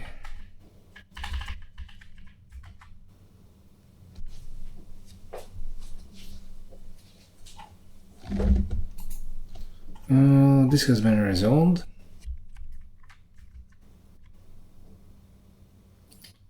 And now let's go into the Leduc and into the model.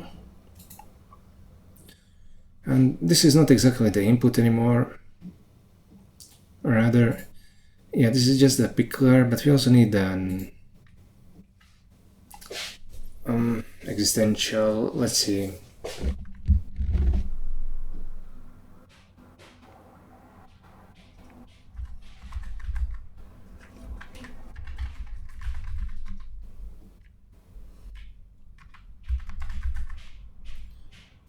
Yeah, not bad. We also need the conversion function, convert.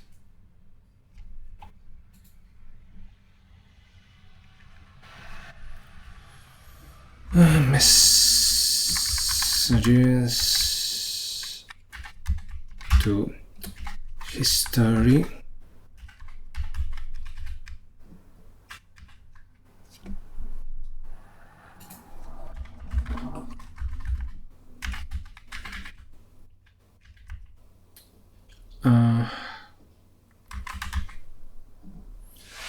And now we can go into the play module.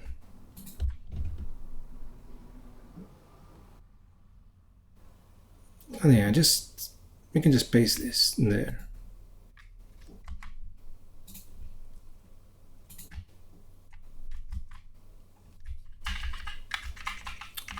Oh crap.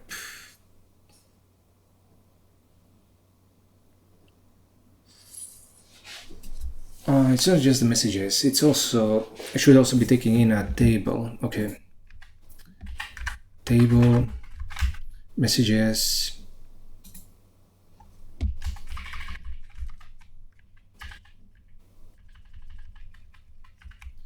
Table, messages, table.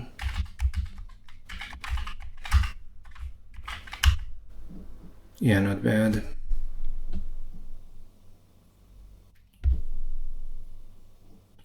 Wait, no. This should be messages. And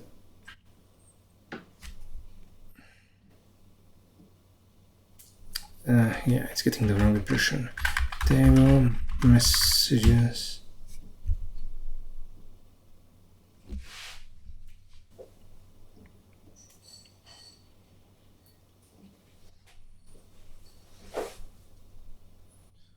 Oh yeah, not bad at all.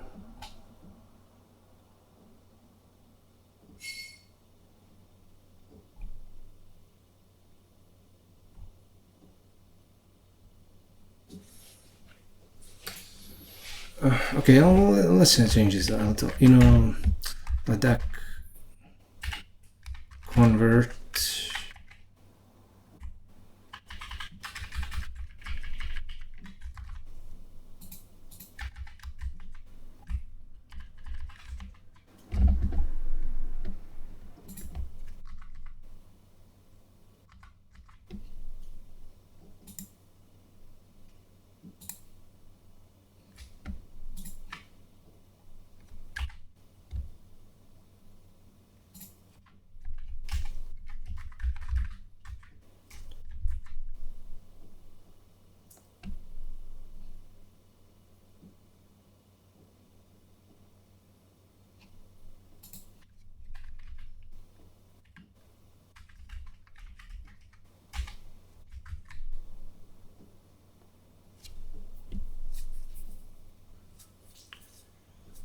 Okay, this is one thing. Leduc graph. And this will be exists. Leduc.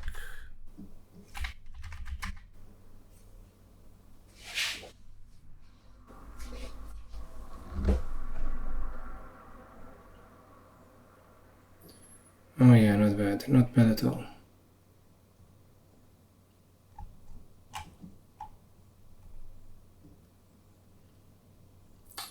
Yeah, I think I'm finally satisfied with this. Yeah, this conversion function should definitely be in the model module itself. And actually being able to wrap it in an existential plays a key role in that. If we didn't use an existential, we'd need to add a separate type variable in gain graph, which would make things more complex. It would not be as elegant. And now it's easy to understand like this. Let's see, model.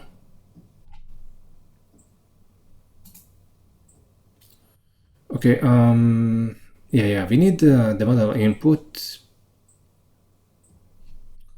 Actually, let me think of it.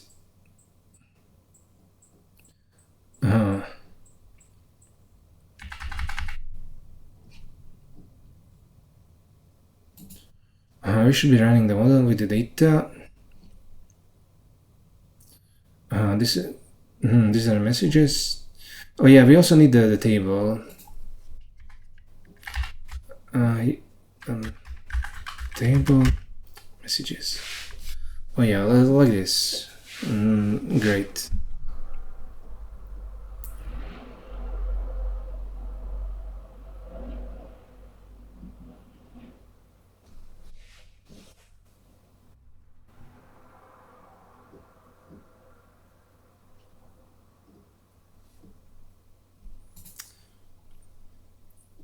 Yeah, now we have moved the complexity from the play module into the model module, and that's great because if we follow this architecture, we won't need to do as much work in the no limit Holdem module, and this is good programming. And what we had before wasn't as good. Also, now we have the history right here. We don't have to. The other modules don't need to care about the internals of the neural network model. Instead, it has it all here.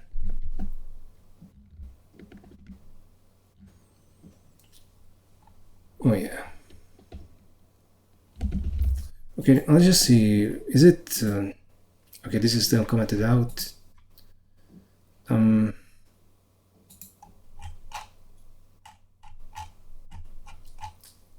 Open. I guess history is there. Input PU history. We also need a converter. And I guess exists ID. And this can just be the identity function for the purpose of these tests. Nice. Okay. Okay, now let's make the commit, and I'll add this latest clip to the timeline. Refactored. And,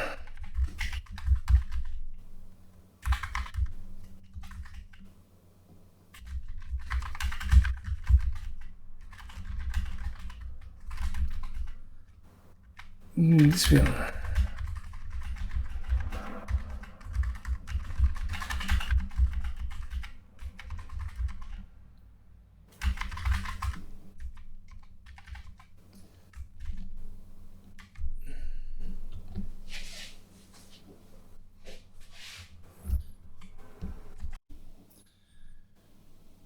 Okay, before we move on,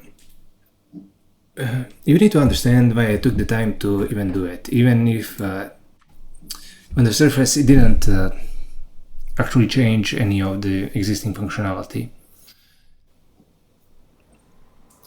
This place should be responsible for just passing the data into the model instead of necessarily doing any of the conversion. And because we were doing the conversion here, that means that in our minds, the conversion, that this interpreter, this game loop is actually the one that's responsible for aspects of how the models run. So you have to look at the code as a reflection of your understanding of the program itself. The way we understood it previously, this had This was responsible for parts of the neural network, and now it's completely isolated. The other packages aren't responsible for knowing but the details of the model. For example, this game model is no longer responsible for the history for this type. It doesn't know it exists, and the play model just passes the table and the messages into the neural network model.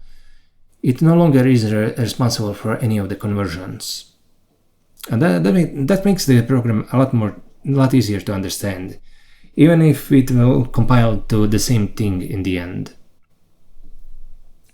And that's generally a win in your code base. And by doing that, you reduce the complexity of the code base and make it easier to make it even bigger in the future. That's the way why we do refactoring. We discover bugs during it, we improve our understanding, and we make it easier to implement future functionality.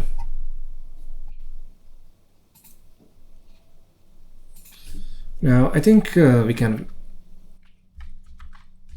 start thinking about no-limit Holdem.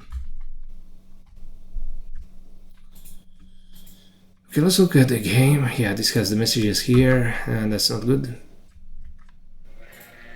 We'll put them into the model itself. And this will just be the pickler. No, wait.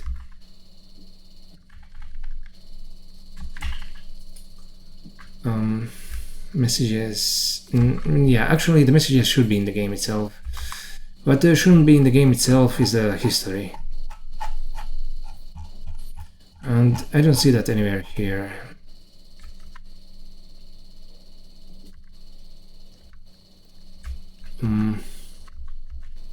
I mean, does this have the history? Yeah, this one has the history. Yeah, great. This is now the option action. Wait, what was the pickler called in the Leduc model? Yeah, I guess it was just the Leduc input.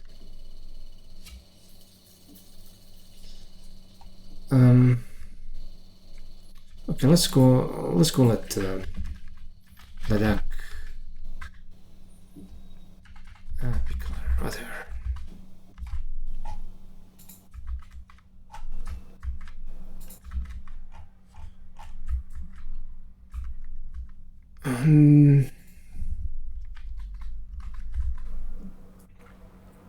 No-limit Holdem pickler. And SA list. No, this will no longer be action card. This should just be option action.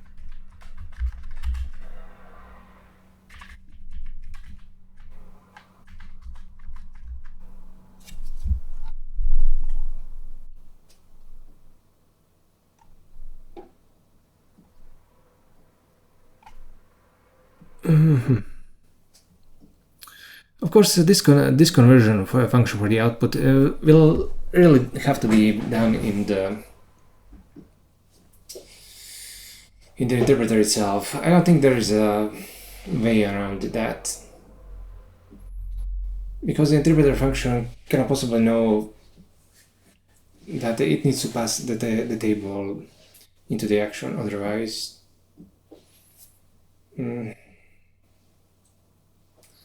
I mean, I thought about it, and I couldn't really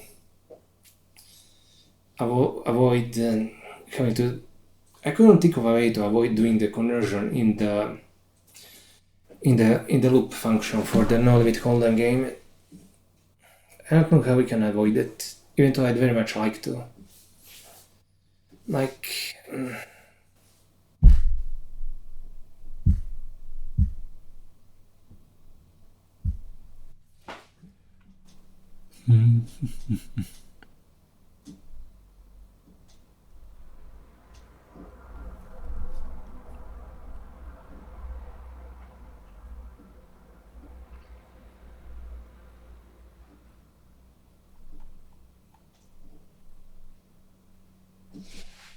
Okay, so we have this here.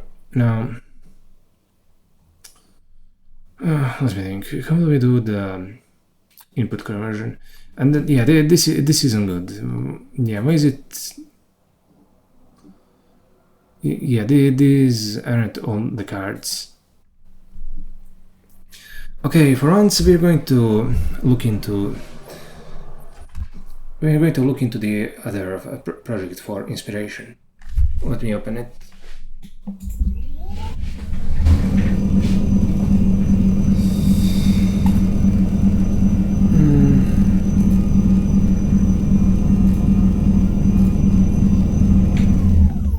Oh, sorry about the noise. So, okay, let's focus on just doing the serializer for the card.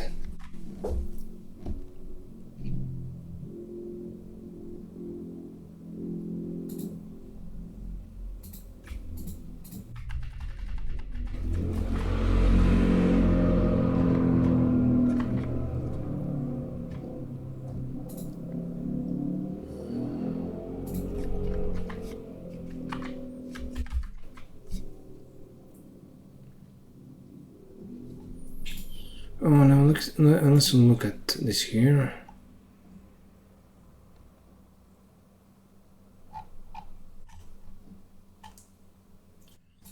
Fuck it, we'll do...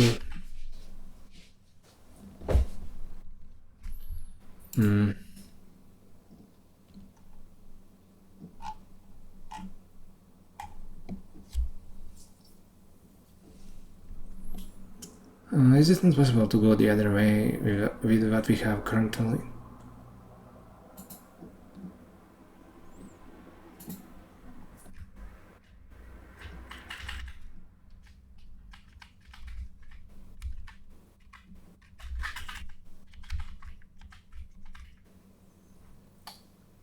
Suit X, rank X.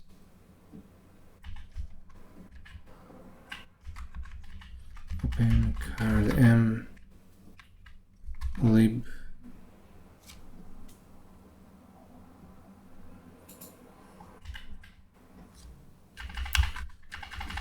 Fun suit, rank. Okay, let's do the functions to go the other way.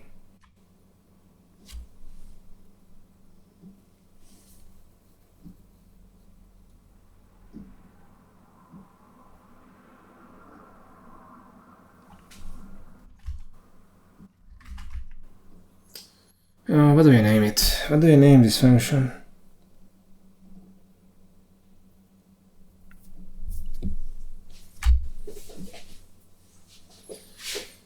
From suit rank.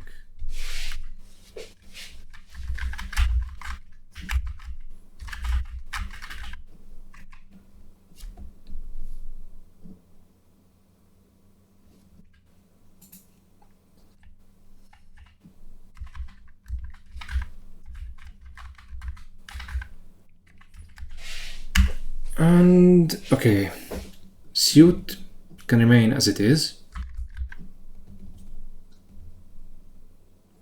and the rank needs to be multiplied by 4.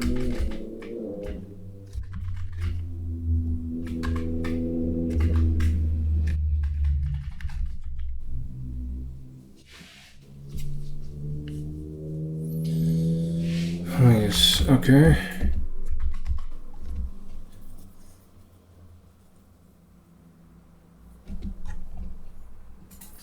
I mean, does it even need to be multiplied?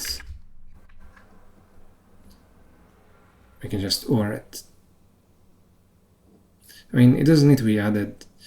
And this multiplication with 4, it will just turn into a left shift, the CUDA compiler itself. Okay. From suit rank.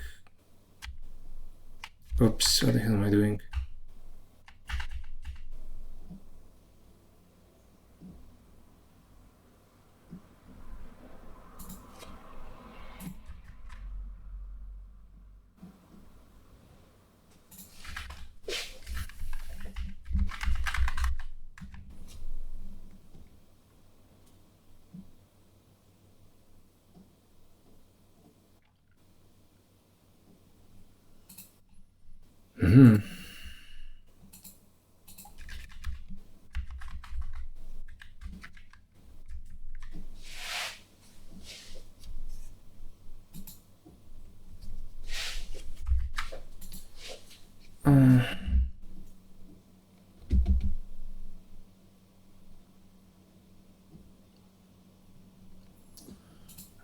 Okay, I mean, this is just a tad annoying. Convert. Convert.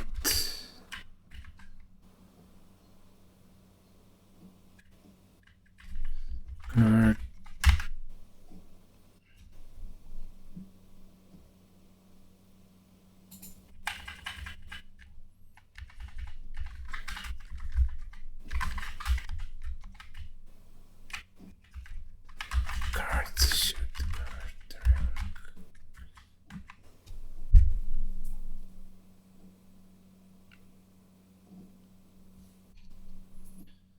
Oh yes.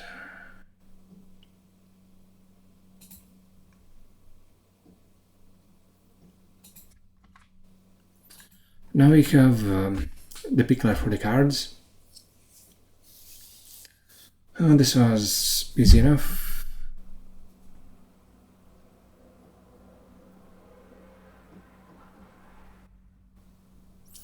We need, I guess, the action next.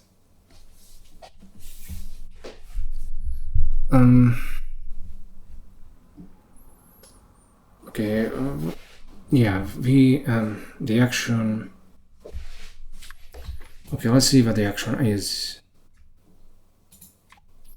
Action A all in, A raise, A call, A fold.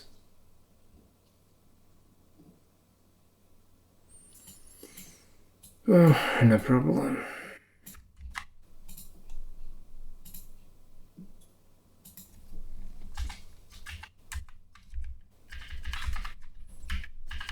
I mean,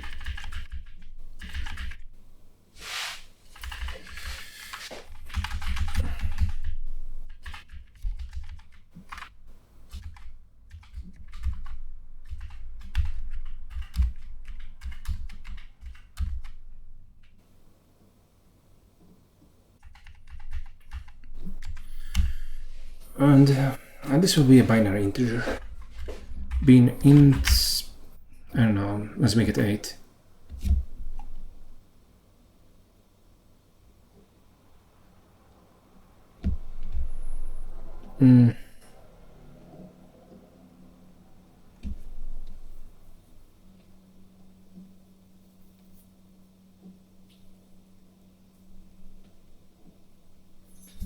Oh, is that how I did it now?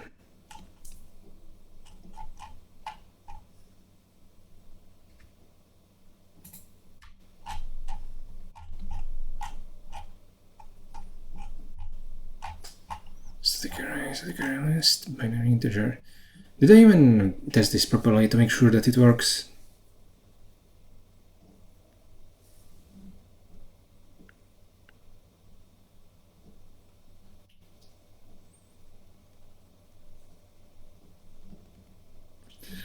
This is the binary integer, and the binary unsigned integer is what is from 0 to size.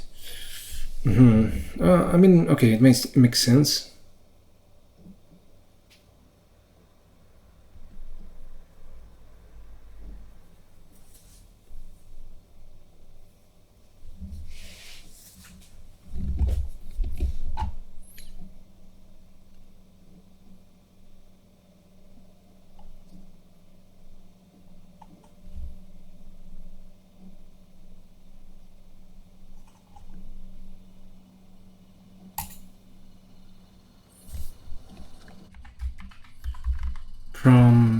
Let's say from 0. I mean, no, we'll make it from 1 near to what? I guess we can make it like 128. So we should also be able to go a bit bigger. like, okay, let's make it a power of 1 to the power of, I mean 2 to the power 10. That's just one shifted left 10 times.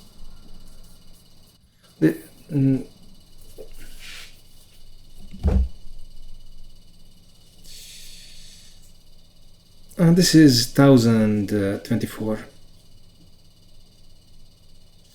We'll have a bit extra, but it's fine.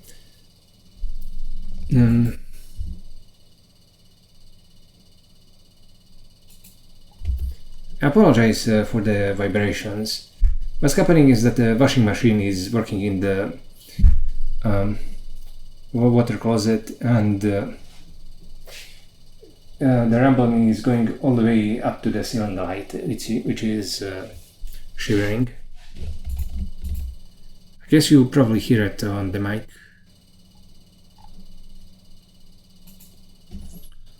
Oh, let me hold and graph. I mean, okay, here we have the action.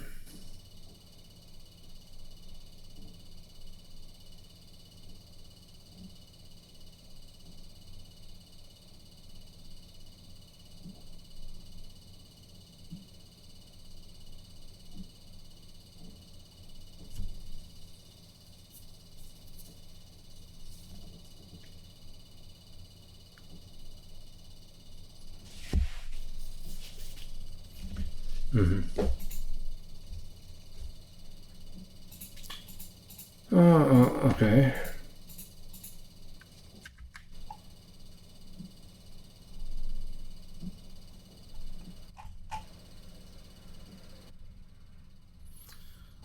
Yeah, we have this. We also, what we are missing is the conversion function. No limit Holdem conversion. We need to convert it into this thing, into the input taken by the pickler.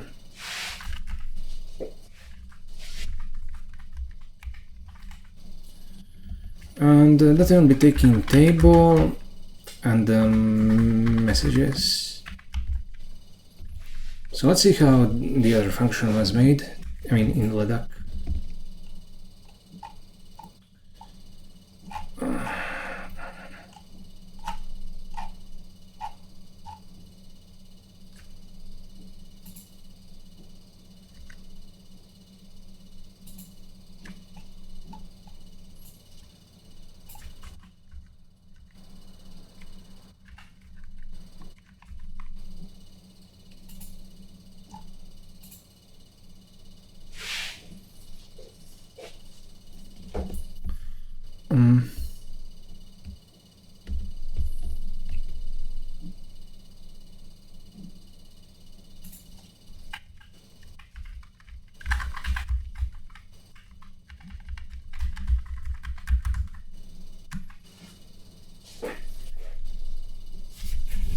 Okay, let's take a seat.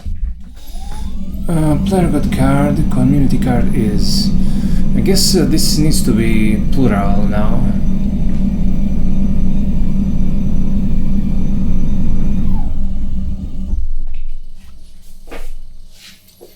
It's pretty ironic that the no limit Holdem version will be simpler than... Oh yeah, I forgot something important. It's no longer just a pickler PU history. We need to also put the stack information for all the players.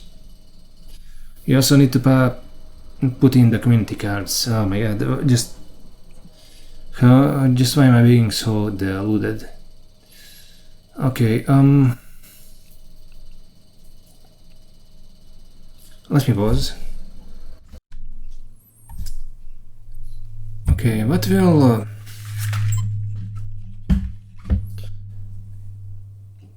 yeah, we need to actually finish this. Let's just finish the converter function first. List them, choose, player got cards, ID cards. I mean, we don't even need those. The community card are... Oh wait, we do need the actions. Yeah, we don't need the community cards at all.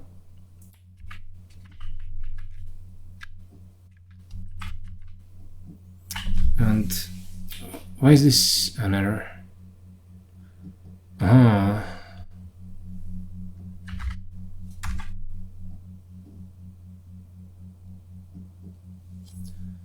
Okay, we have the player actions. And we have the none for everything else. And yeah, for the quarter functions, the quarter function here will be pretty easy.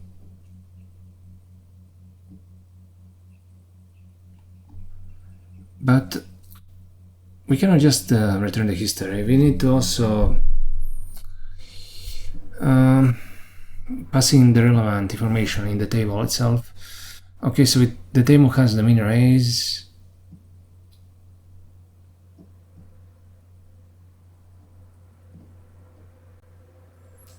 And the player card, the pot.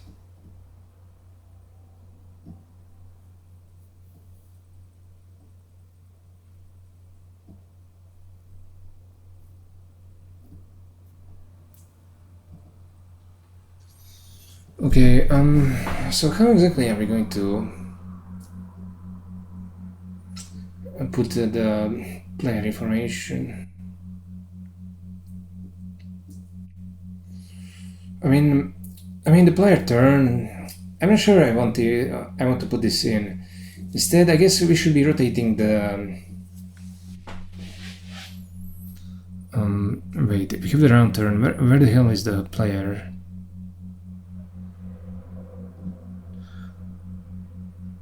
I mean, I guess the round turn is the player. We also have the street, but we don't need that. Yeah, we have the stack and the pot. And we want to rotate that so that the element in the first so that the element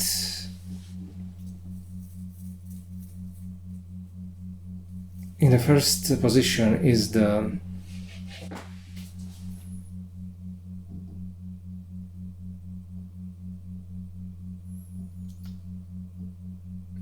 current player. Okay, I guess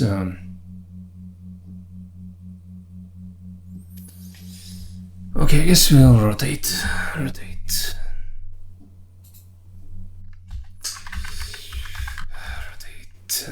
I X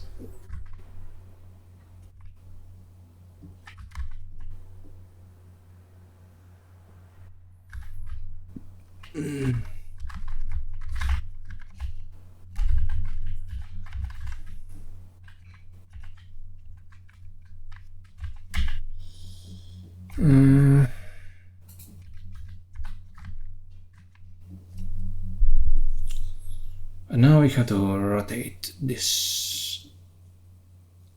How exactly do we do that? Okay, let's do some init.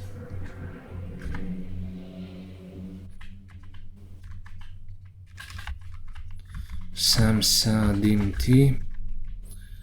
Now, because of that, we won't need to pass the index into this.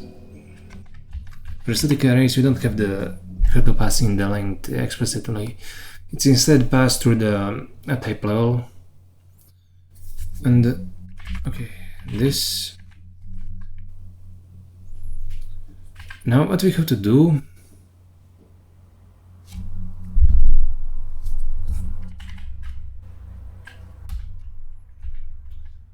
This will start at 0, and this will be some arbitrary value that's pointing to this array. And what we have to do is index into the,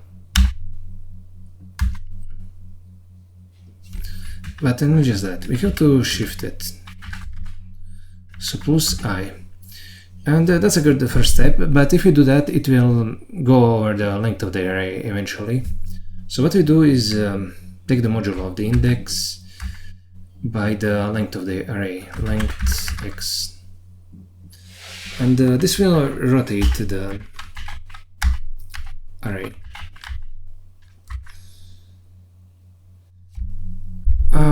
Okay, rotate left. Let's make it rotate left. Okay, and we have the history here.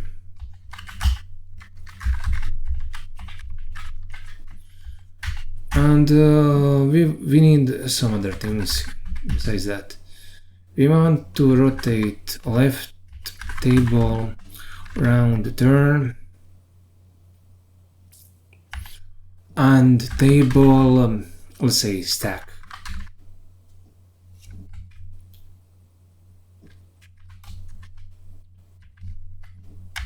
Let's say pot. Now we have the history, the stack, and the pot.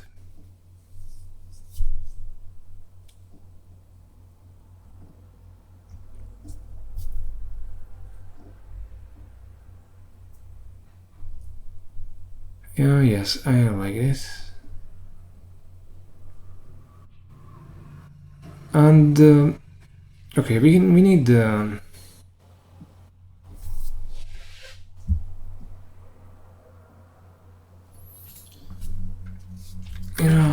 chips table chips PU SA to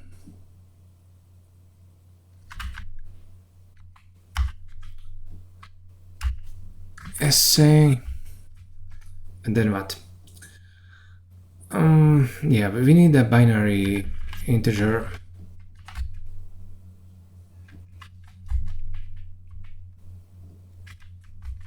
And this one will be from 0 to some power.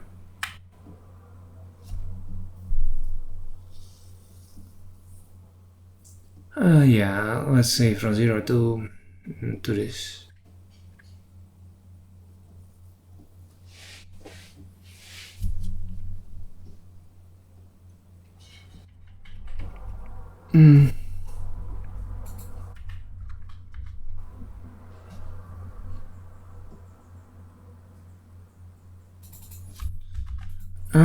And now I can just table chips.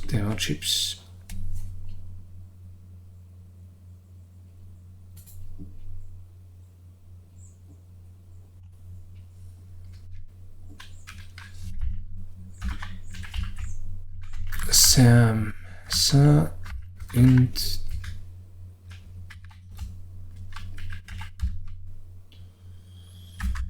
not bad.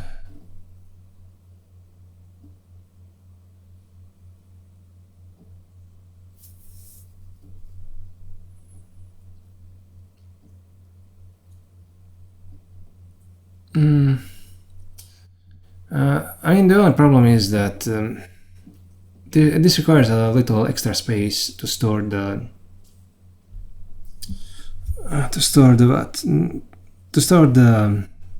missing value flag. So unlike a regular binary value, and you know, by binary value I mean a regular integer which can go, for example, from 0 to the power of 32. This one needs just one bin to store whether the value is being used at all. So it goes from 0 to the power of 2 to the 32 minus 1. I guess we'll put minus 1 here, whatever. And let's see, I32. I guess I want to put minus 1 here as well.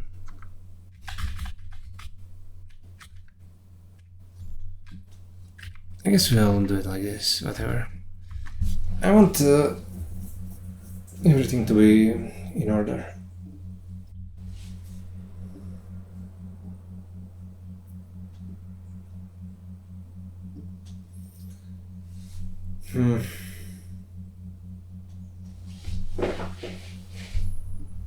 I mean, the raise should never be 0, but whatever. Well, we will have it be 1 here. At least 1 chip.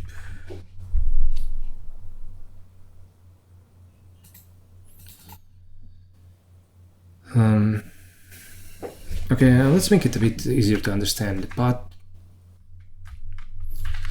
stack, pot, stack.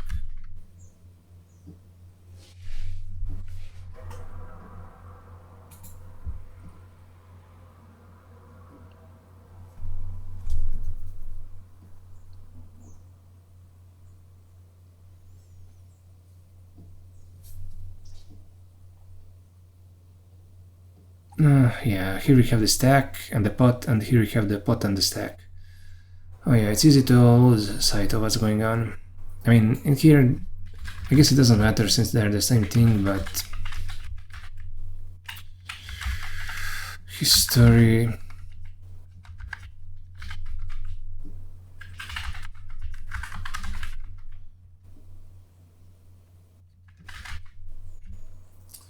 And we'll do some wrangling.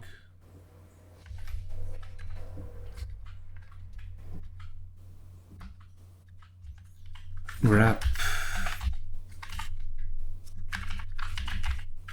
input fun HPS history pot stack history pot stack.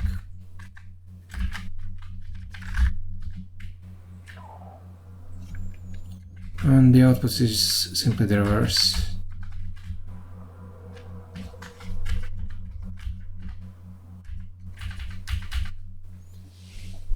No, what's the problem?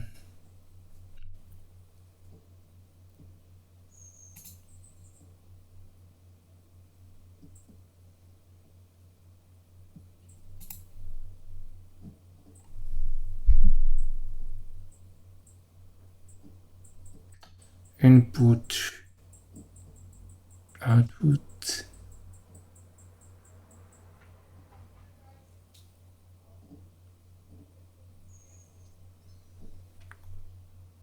Wait, what? I mean, don't tell me it's the other way around. Out. Oh, really? Oh, so the output takes.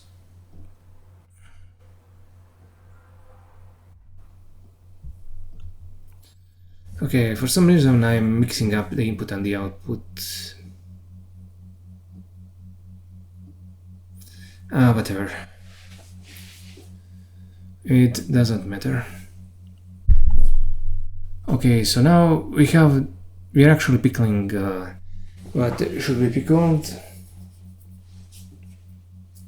We have all the information that we need.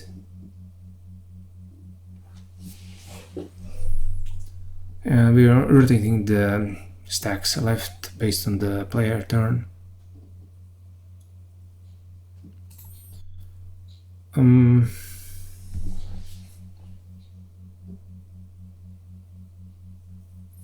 Yeah, this round turn actually goes beyond the. It can go up to an arbitrary betting round due to the raises being possible. So it's great that we are taking the module in rotate left. Okay, not bad.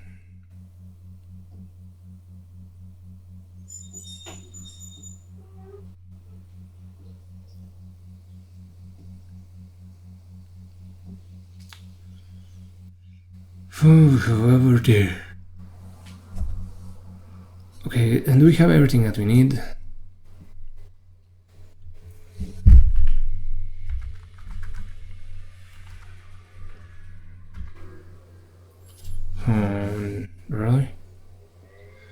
What's the problem? DA list.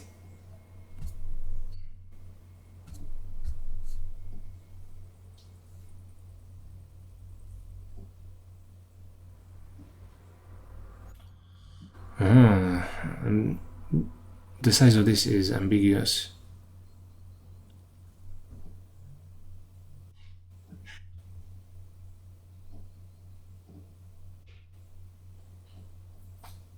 This is supposed to be the history.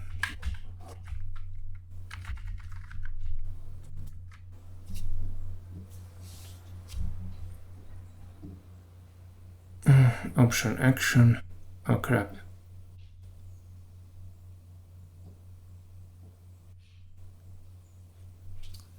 Oh wait, so this is actually supposed to be a map.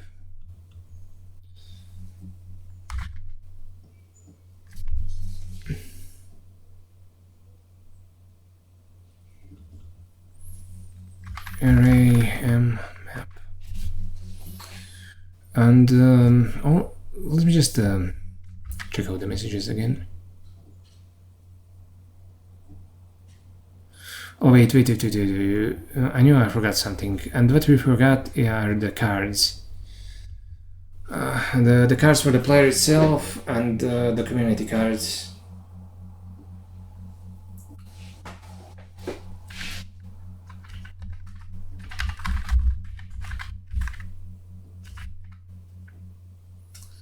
Essay 2 card.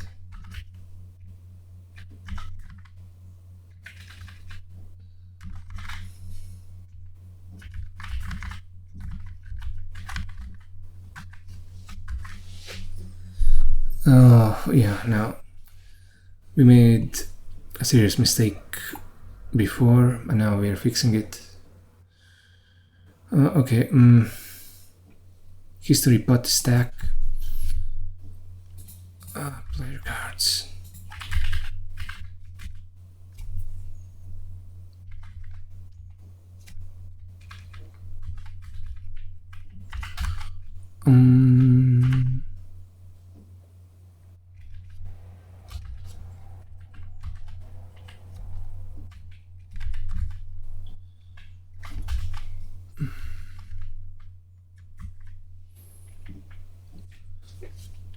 Okay.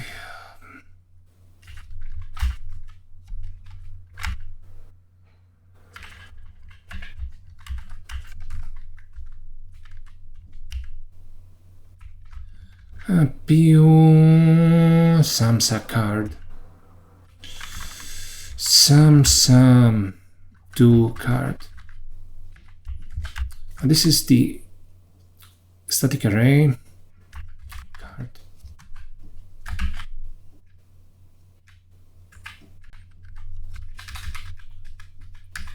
Oh, community cards.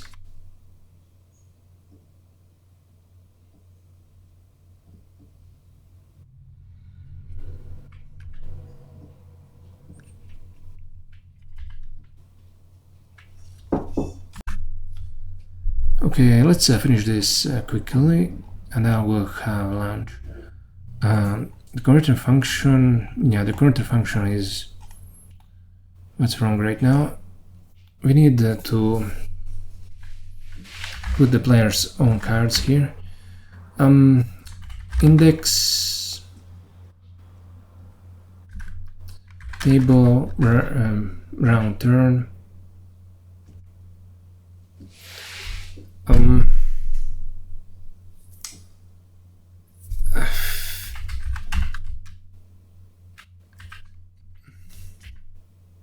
And then what? Yeah, I want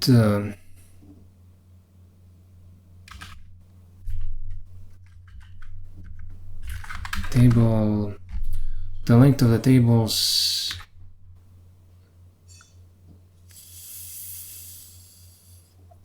player card.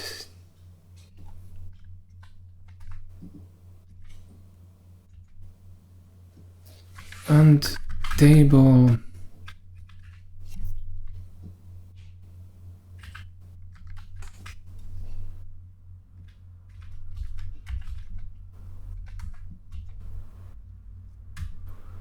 Okay. Yeah, this is it. And we also need oh wait, yeah, we actually need to rotate this. Just what am I thinking? No wait, the player card. That's an array of static arrays. Yeah, we do need to index into it. So yeah, that's done like this, and then we need the community cards. Yeah, you can just go in like this. Community cards.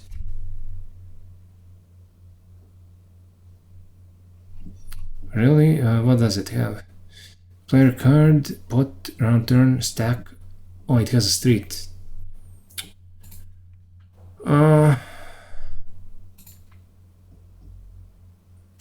crap.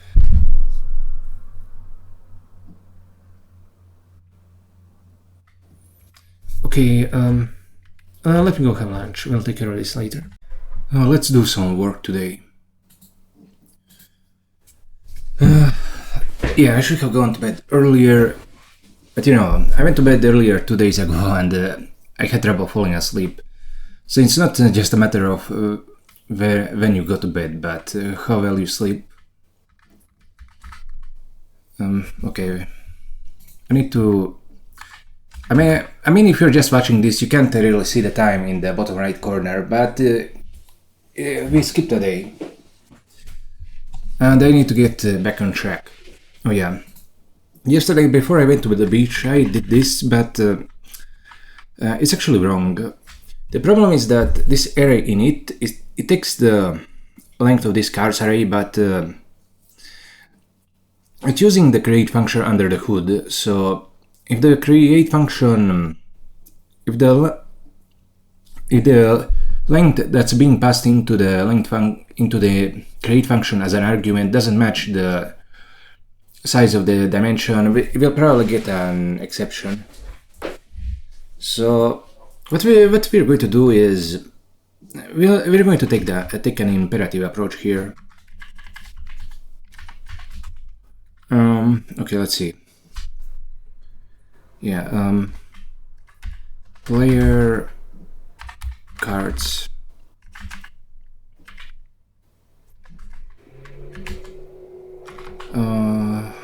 Yeah, like that. And what we're going to do here is do array m and then iter.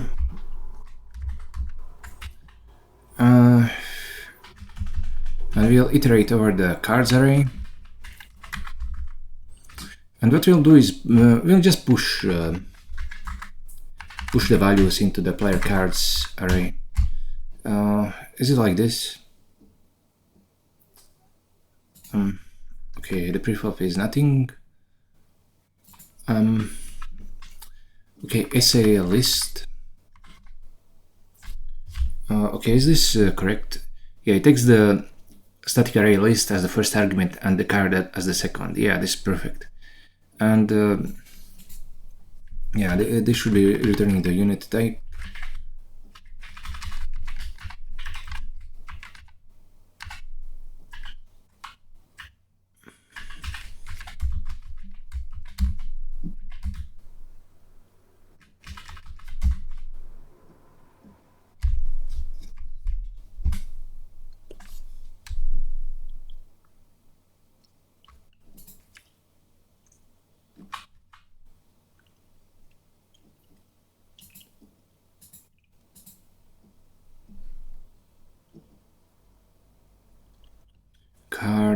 Card.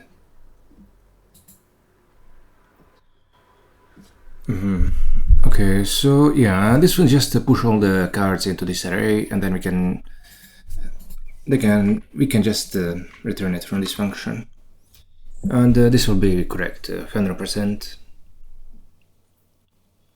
This is SA3, SA4, SA5, and that's why we are, well, copy pasting here. And maybe it wouldn't be a bad idea to factor it out. you know. Okay, let's do it like this.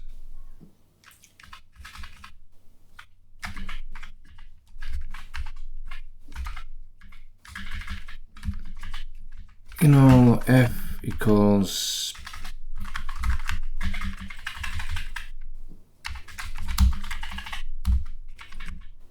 f cards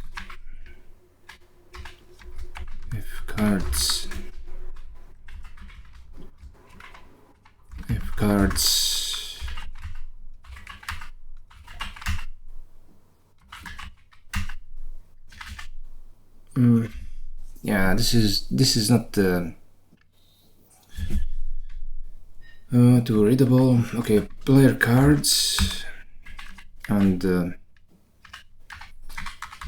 cards.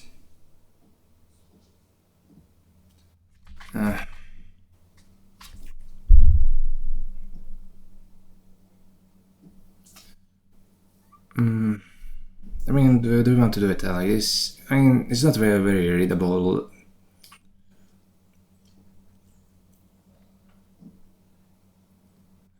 Okay, maybe we should. Yeah, let's just factor it out. Like, you know, extract community cards, and okay, here we have whatever. Let's pass in a table and equals. No wait. Yeah, what the hell am I doing? These are actually the player cards, and what we're extracting now are the community cards. Oh my god.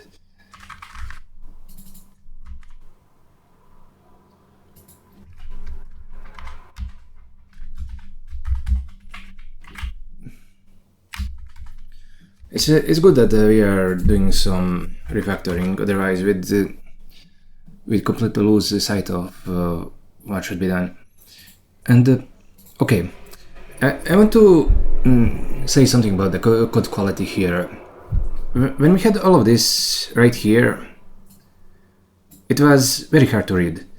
But because we have this extract community cards function, and we have these 4 lines here, it doesn't really matter whether these 4 lines are readable or not, because we know what this function is supposed to be doing simply from the name.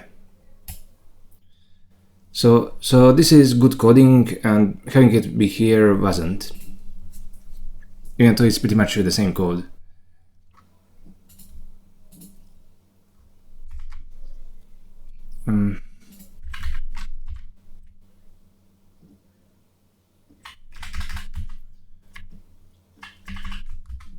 So having it be like this doesn't really bother me much at all anymore. It was bothering me here, but not here.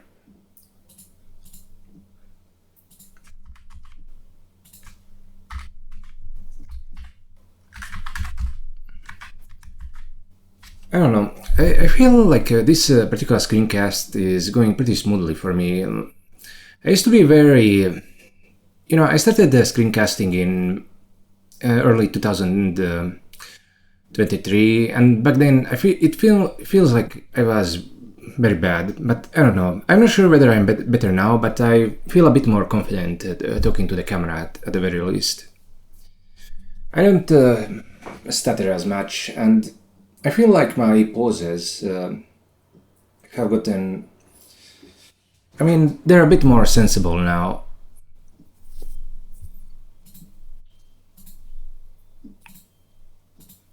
Yeah, the real me is coming to the front, but I still need exercise.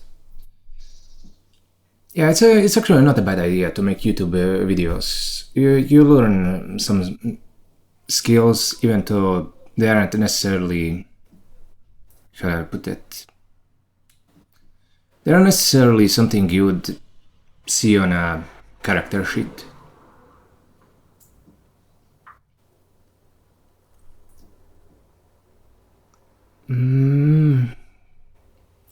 Okay, so we have the history, rotate the left stack, this is the stack, this is the pot, this is the... index table. These are the player cards and these are the community cards.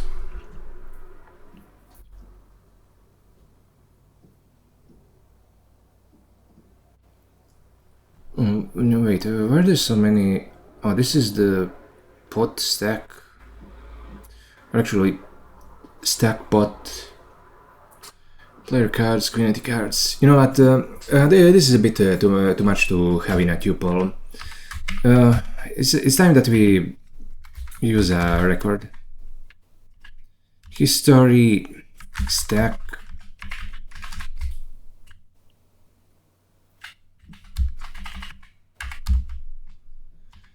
What?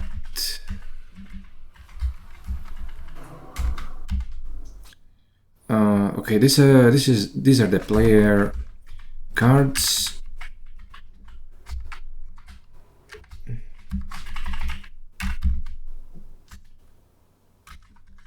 Community cards.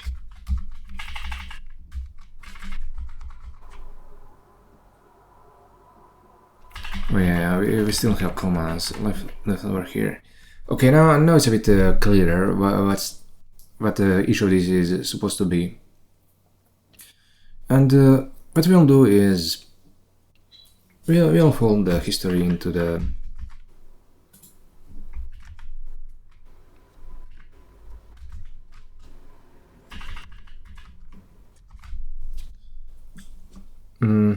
okay, so oh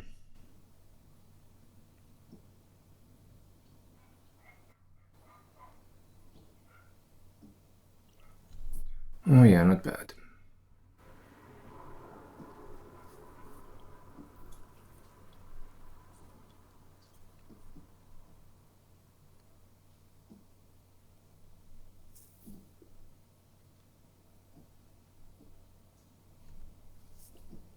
Okay, so we do have we have the conversion function, but unfortunately, I mean, it's not unfortunately, but we'll simply have to also wrap this. Oh, it is wrapped in a record. Oh, nice. So history, pot, stack, player cards, and community cards. Yeah, we have it all. Okay, so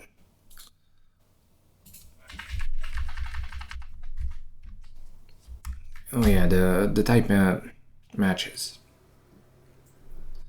Oh, nice.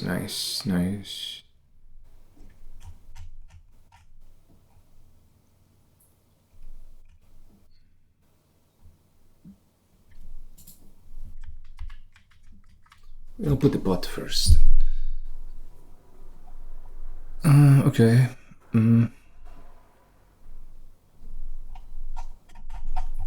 Oh, now we have the input serializer for Leduc. Basically, we're only still missing this particular function, this particular helper function.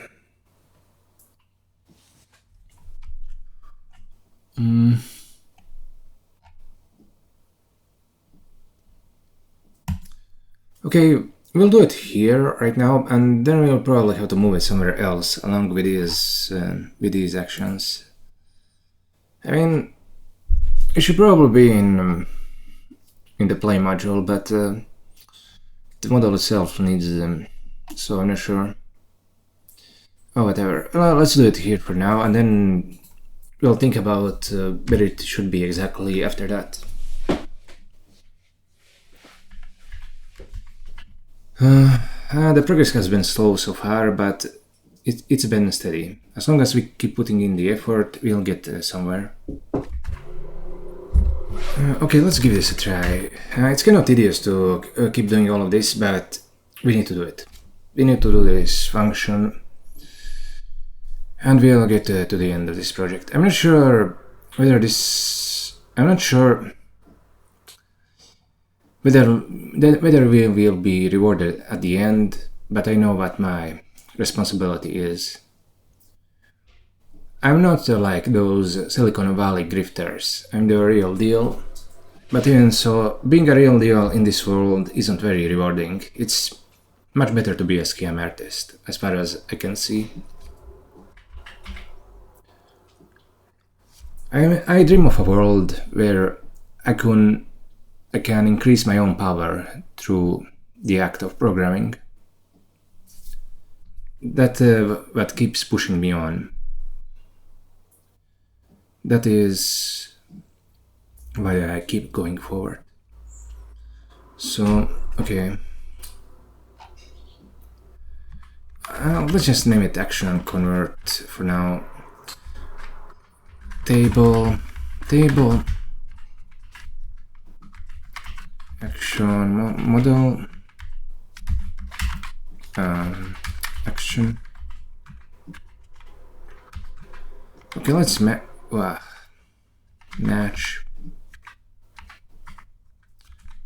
Accidentally switching layers. Match x with what? And then AI font. A font. Oh, nice. Okay, this one is straightforward. The call is also straightforward. Okay, let's try doing a. Okay, this one doesn't have an all-in, so we only have the raise left. Okay, raise.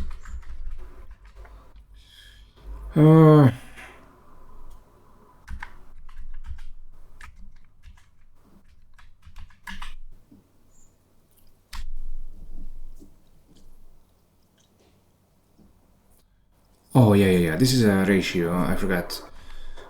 And the numerator and the denominator.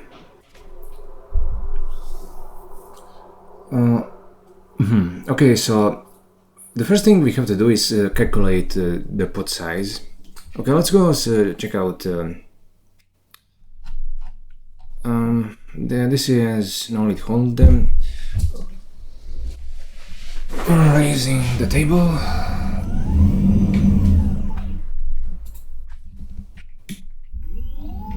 Now let's see how the game is implemented. For inspiration, player turn has the chips left, needs calling. First we need to calculate the full stack, then the pot size needed to call.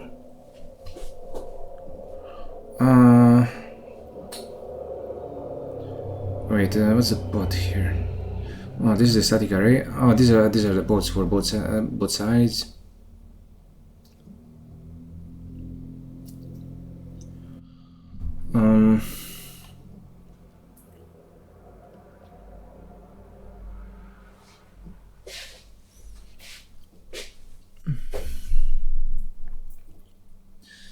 This is the pot size needed to call, but it might be smaller than the stack size.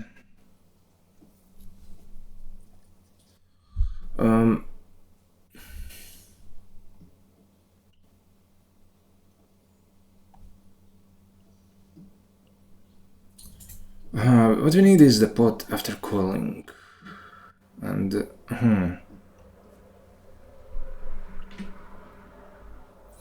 player turn minimum pot size needed to call index full stack player turn.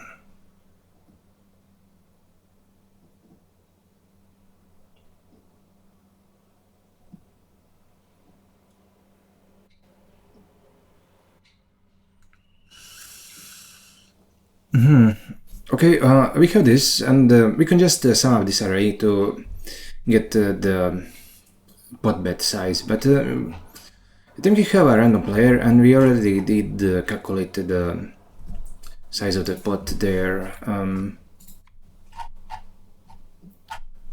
Random action.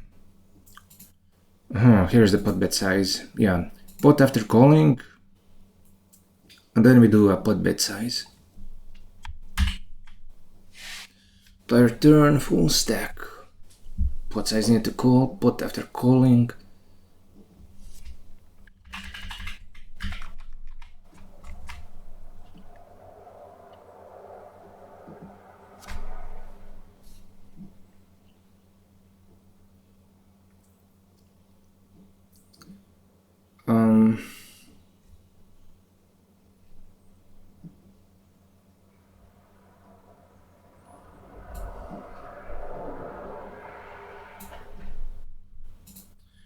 Okay, we have a lot of what we need right here. We just need to think about it a bit.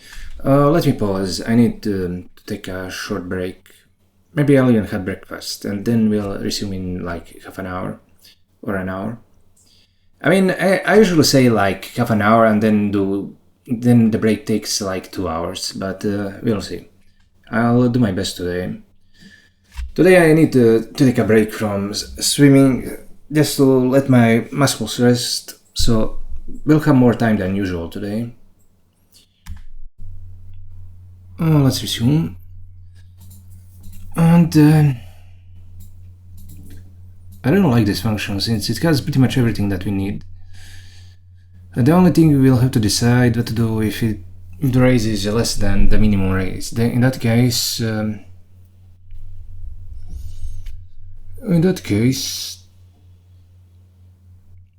I guess do we make it a call, or maybe do we make it an all-in? No, wait, no, not that. I guess, yeah. We could check whether this value is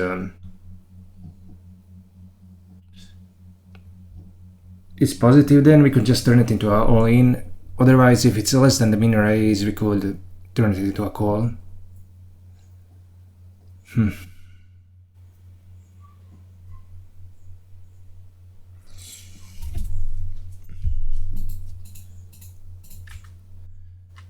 So I've been reading, I've been taking a look at video games in general, and I've realized that the new Kento not the new Kento, but the new Intervallo for the Olympus company came out.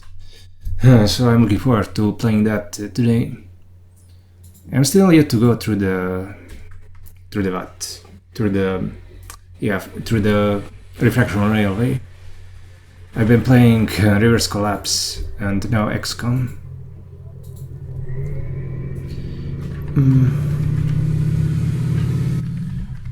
Okay, let's just copy paste this here and we'll have it as a reference.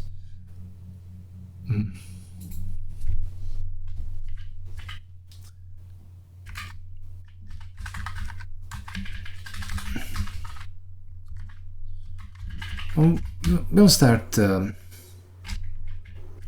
We'll start things off by duplicating this, calculating these values. Okay, so array reduce max table pot. Okay, so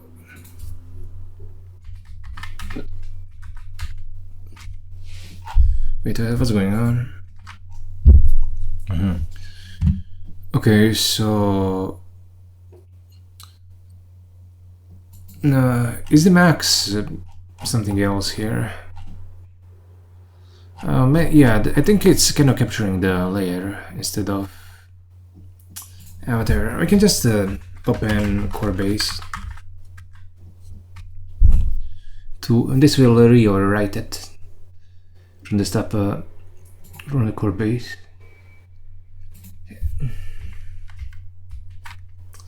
I mean, do we even need the layers? I mean, we do probably. Yeah, we need for the graph.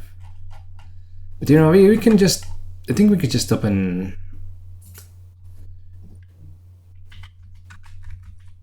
the layers here. And now we don't need to open the core base here. Yeah, I think this is fine. Okay, so we have the player term. This is the full stack for both of them. It's just adding the stack and the pot. It's just doing like vector addition for the static arrays. The pot size needed to call. Yeah, that's the maximum of the 2 pots on the table. And the pot size after the call. Yeah, we're basically taking the player turn. And then we are taking the minimum of the pot size needed to call. And the full... really? The full stack.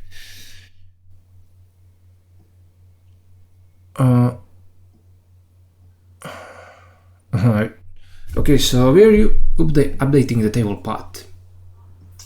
And okay, so this update takes the player turn.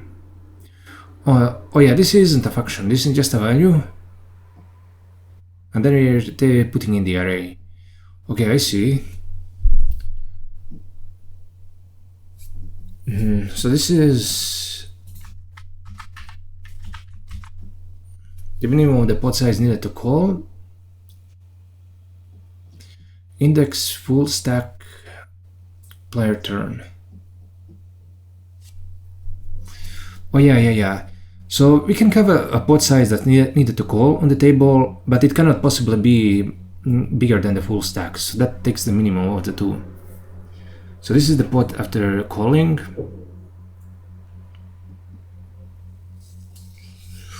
And yeah, now, this updates the pod.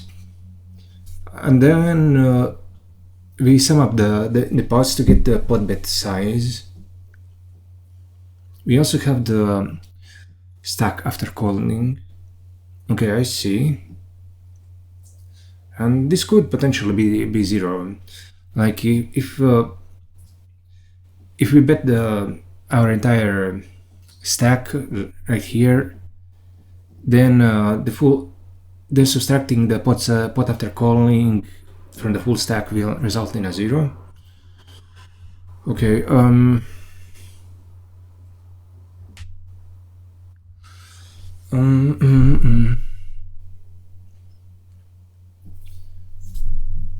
Okay, so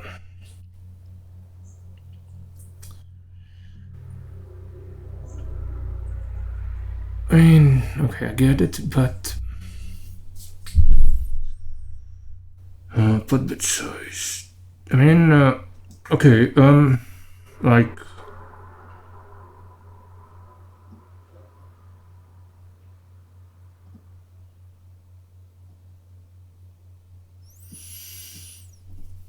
I was just thinking about the pod bit size. Okay, let me pause just for a bit. So I need to understand exactly what happens. Okay, in regular conditions, it's not really that difficult to understand what should happen here. Like, we just return arrays and then pod bit size first ratio times pod bit size divided by second of the ratio, which is the denominator. Yeah, first we do the multiplication and then the division. That way we get the least truncation. Like if we, for example, did it like first ratio. I mean, let me just copy paste it. If we did it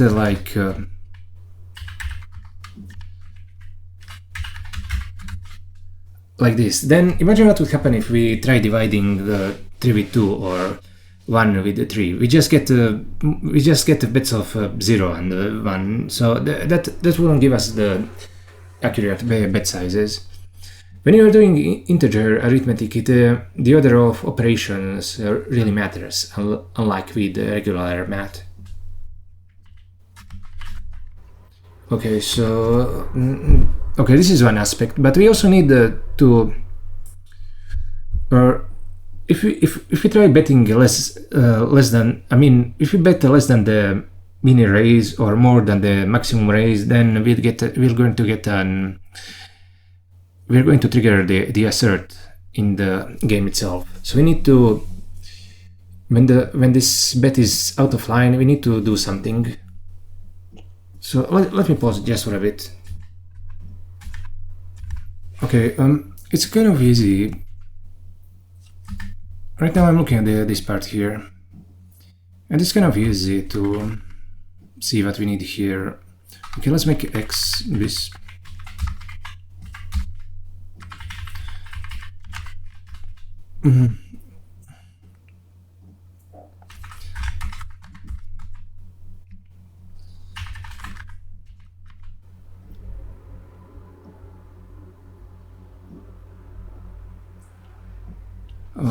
Wait, is this really right? Like, we have the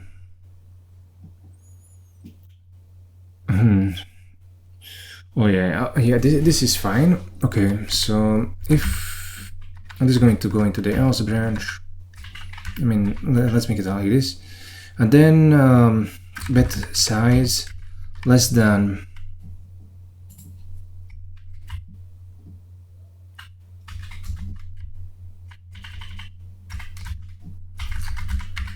bet size less than index stack of the current player turn.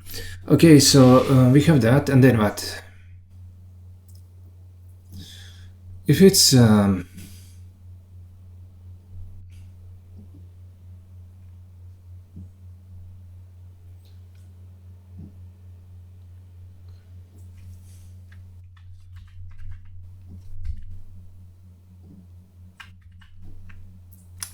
fuck's sake.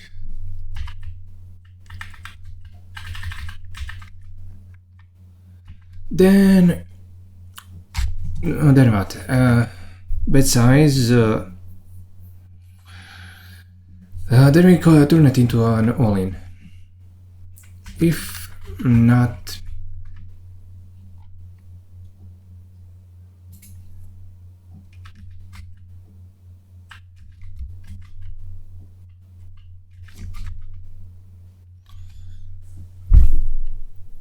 table min raise. I mean, I suppose we can.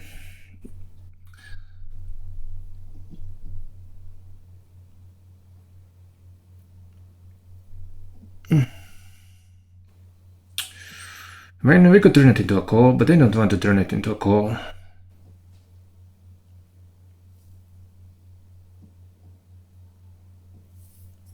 Do you want to turn it into a min bet?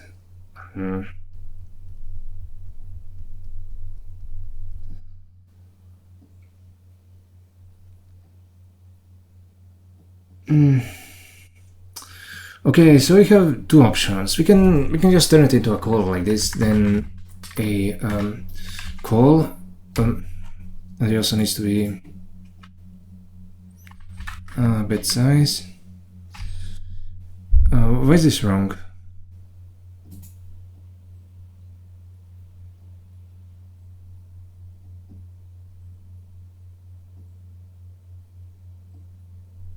Oh yeah.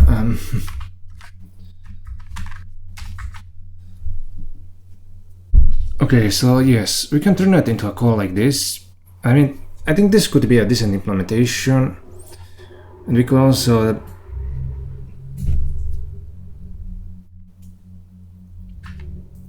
what we could also do is do the max, take the max of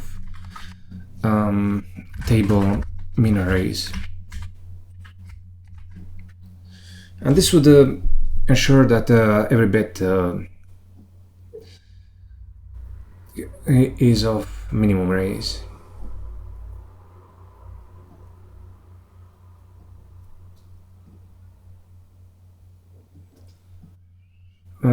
Okay, we'll think about that, but we also need to take care of one more case, and that is the fold case. I don't want it to fold when it could call for free. So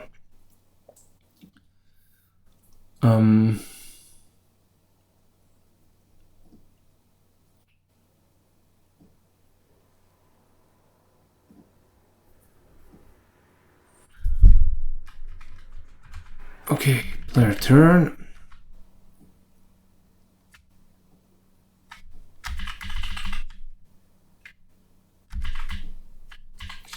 Pot size needed to call. If table what? If table path, if index table path player turn equals pot size needed to call, then a call, else fold. Okay, that's one thing, but okay, what do we do about this Do you want the min raise, or do you want to increase the bet size here, or do you want to just convert it into a call if it's less than the minimum bet? What do we want to do here? God damn it. I mean, I guess if I was in a time crunch, I wouldn't even need to think about this, but I kind of want to take the time to at least figure out what my reasons for making one decision versus another even should be here. So, okay, let me pause. Okay, I didn't really think about it that much, but what we're going to do is go with the min raise approach. And the reason for that is, okay, I mean, well, here it's kind of, 50-50 on whether we want this or not, but we can imagine other poker variants when where the min raise is much more significant. So if an agent decides to raise, we don't really want to automatically convert it to a call. That's why I don't want to do this. Okay, if it's not okay,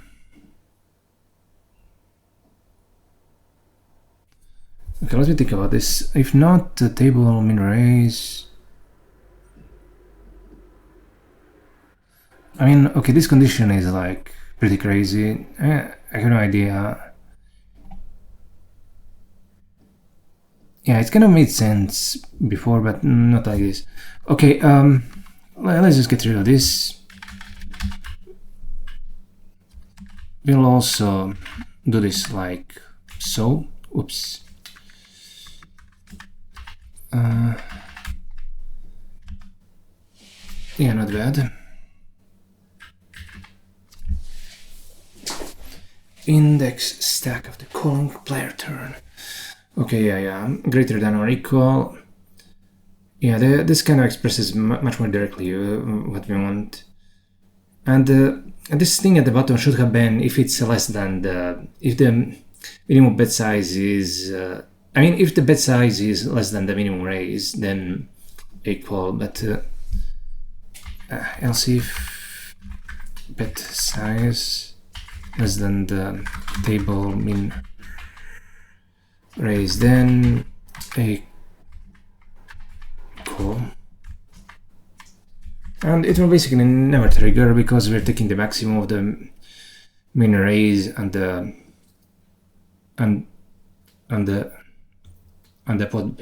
bet size. Okay, so this is good enough. So yeah, we have the action conversion function.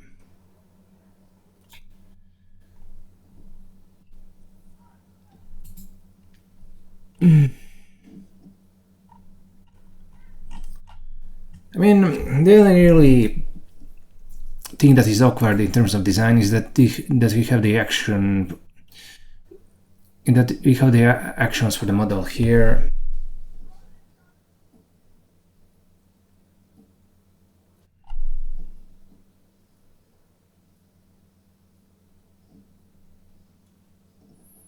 And I like calling them model actions. I mean, let's call them alternative actions.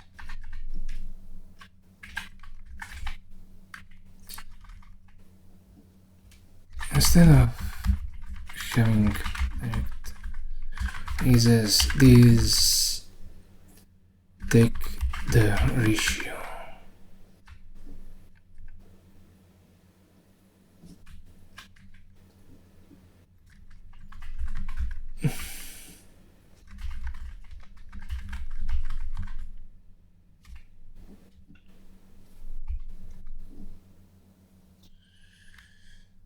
Okay, this is an alternative action.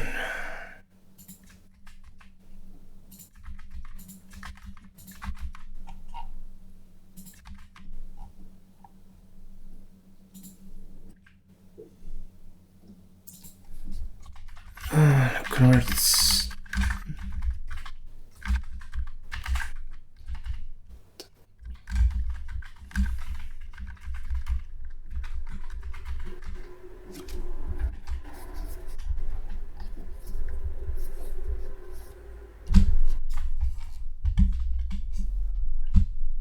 Oh, okay, I like this.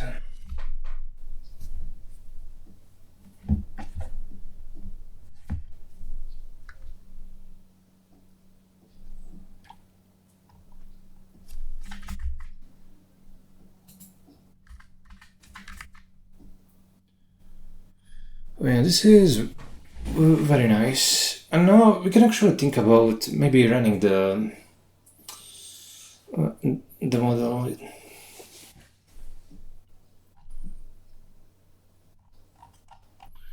Okay, but first, did we even fix the Leduc? Okay, let's go into Leduc play. We're just running the model on the data.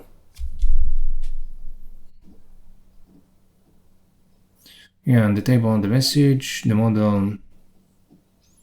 Yeah, okay, this is fine.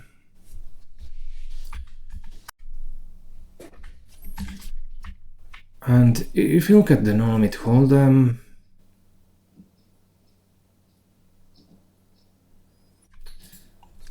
okay, let's change this into play.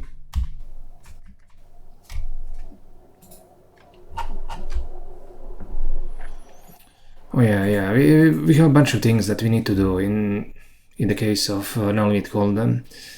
We have to split the state into private and public. And then we also have the UI state. I guess, okay, the UI state, that would just be the public state, I think.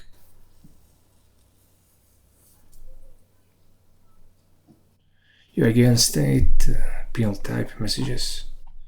Okay, let's see, public UI game state, PL type messages. Yeah, okay, this is just the public state. I mean, okay, let's get rid of this.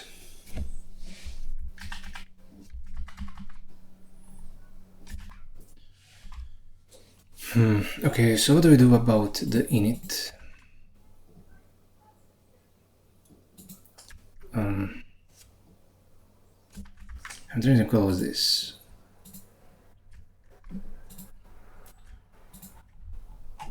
Okay, where is the init? So we have the init game.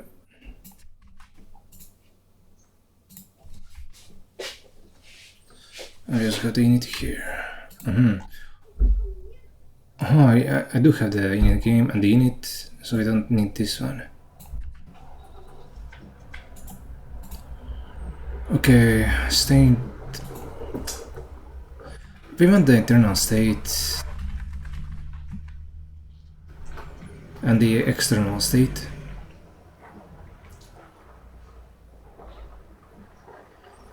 Okay, I'm kind of confused. Should the RNG be passed in like this?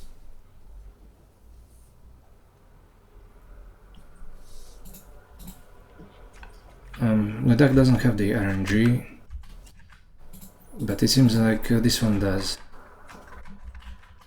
What is it even used for the random action? I mean, okay, whatever. We can have the RNG in the internal state. It's no big deal. Deck messages. Yeah, so we do need pretty much everything. Deck messages, RNG, and we also need these two.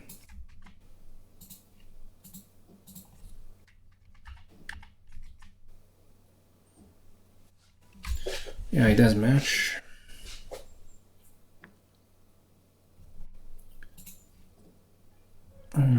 State to eternal.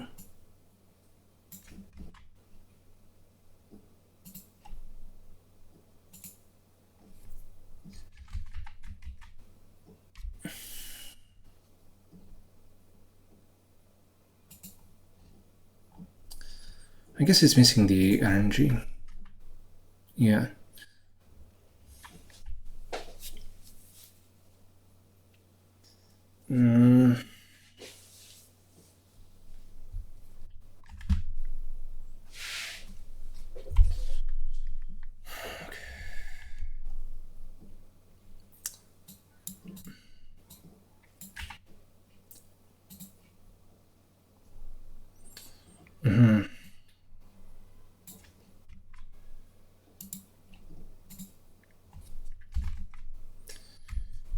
I guess we'll get the RNG in some other manner. Maybe we'll just make it at the very start and then pass it as a separate argument, much like we're doing for the neural network model.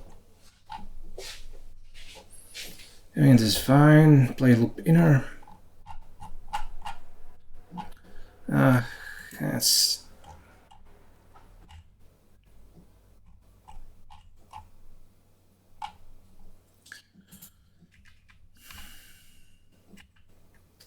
I'll pause just a bit. What we'll do is the same kind of refactoring that we did for Leduc in the previous videos. Okay, we need the play loop. We're going to get rid of that distinction between the inner and the outer loops.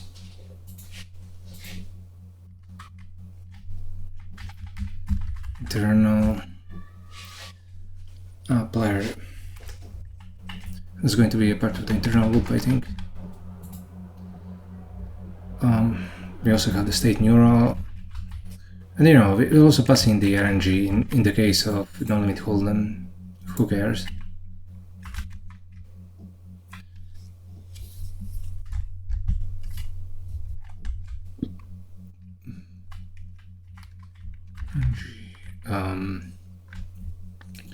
Oh wait, what was the RNG? Reference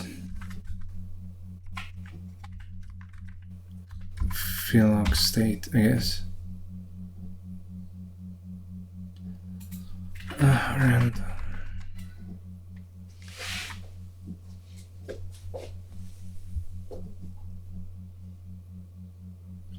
Okay, so we had a plan loop, we had a push messages, pop deck.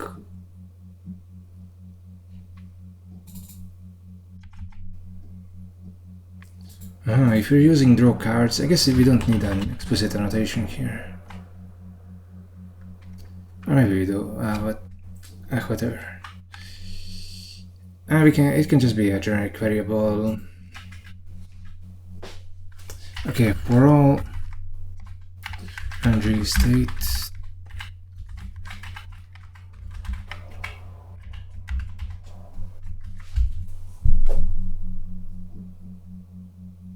Alright, it needs to be a ref and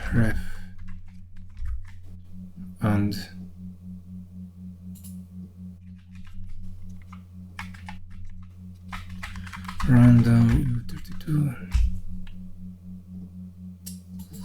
Oh fuck, we don't support module applications in constraints.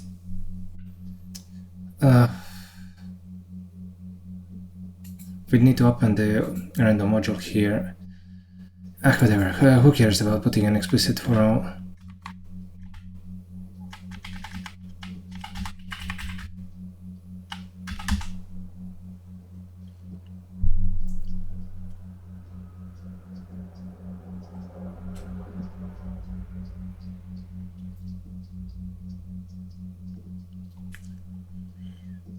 Don't continue.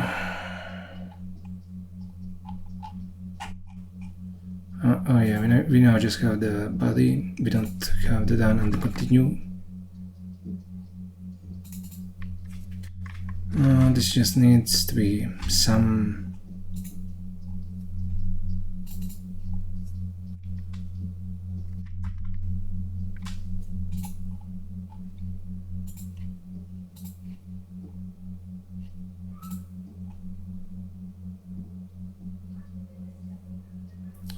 Wait, terminal fold. The done needs to be none. Okay.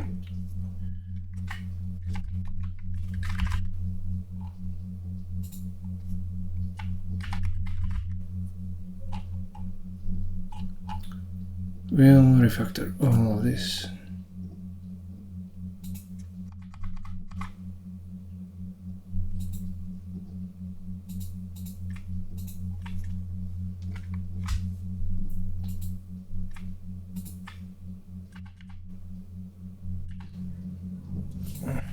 State.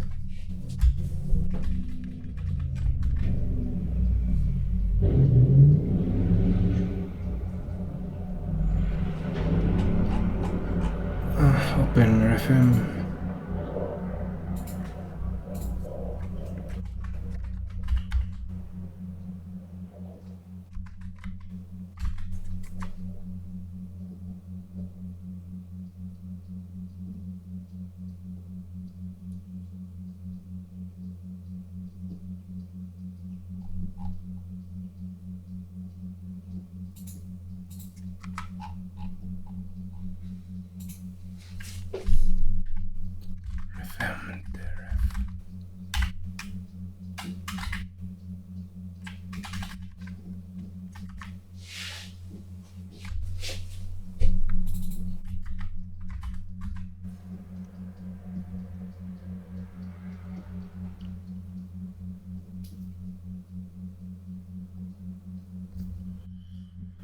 Oh yeah, we have the alternative action here, and we need to convert it to an actual one. Okay, so we'll model action convert. What the hell?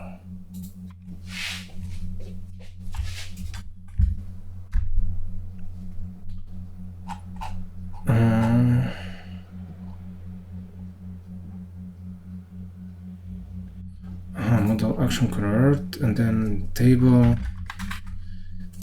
Why is it being so fucking annoying?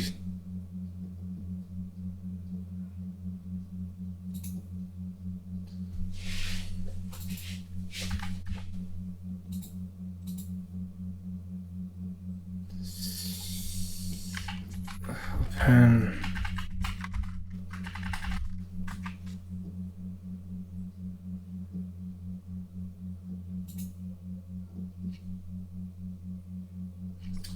Yeah, we need to also pass the table.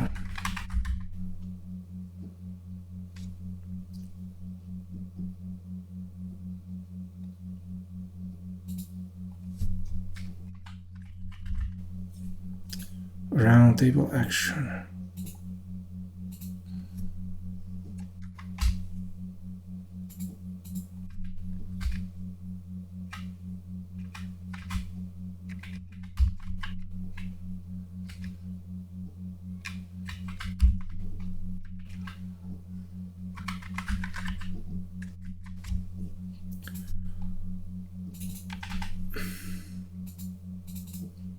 Continue. Okay, some.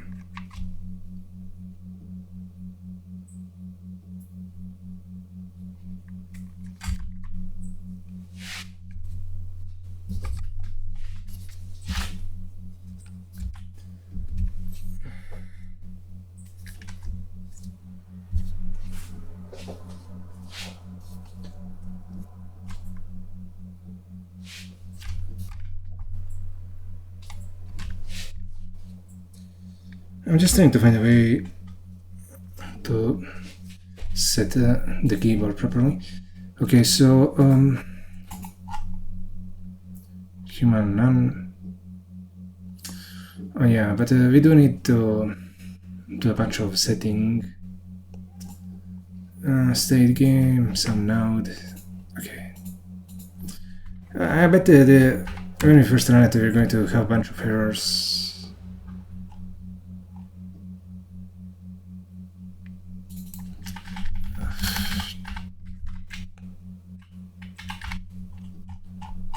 Open RFM.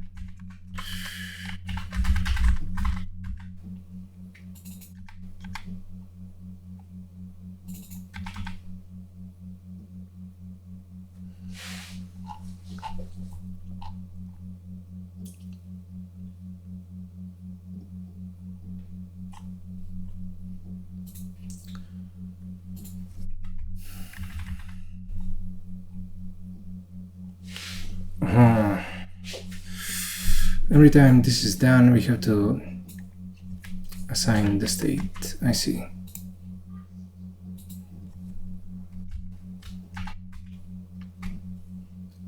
In our table, terminal call, terminal fold.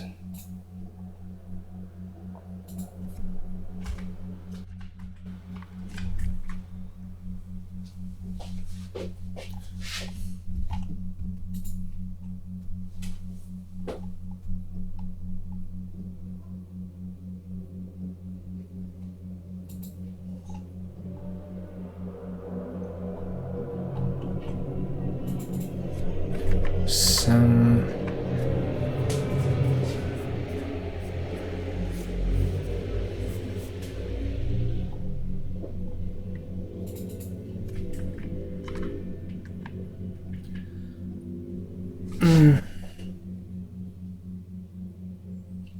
okay, and how is the loop done?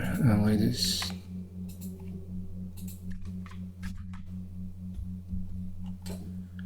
Okay, here's the play loop.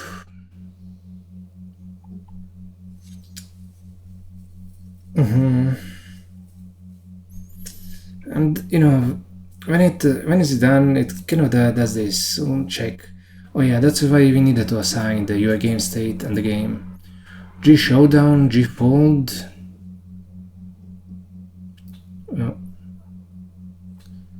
Okay, where is it? G showdown, G fold. Yeah, and does the same thing here. Game over table. And G round. That's when the human needs to select an action, waiting for action from player ID.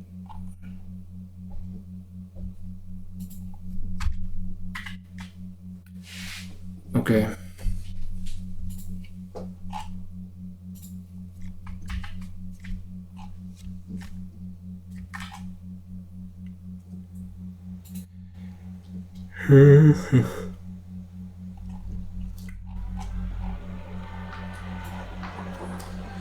Now there's no need to have unexpected nodes in the game loop.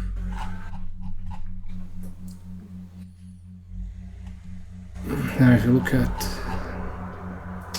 int loop state neural,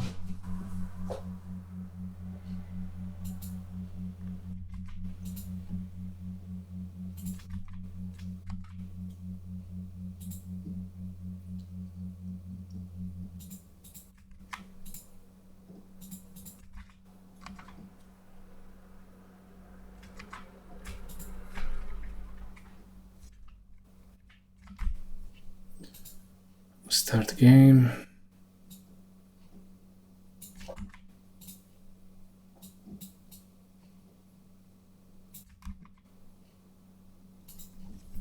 We also need to pass an RNG, random, create, and create what exactly?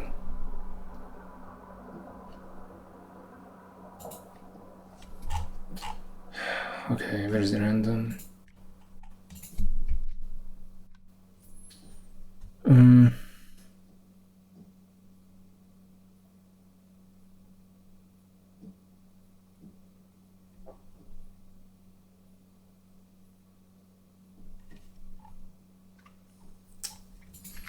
How the hell do we create the RNG state? With this init thing here.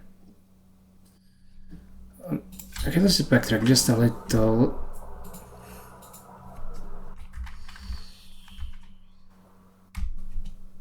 We're going to look into how it was done previously.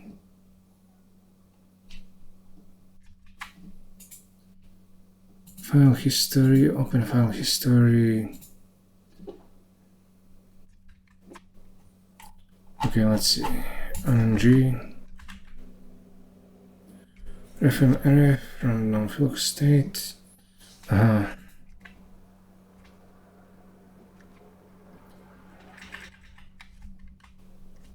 so this is how it was done.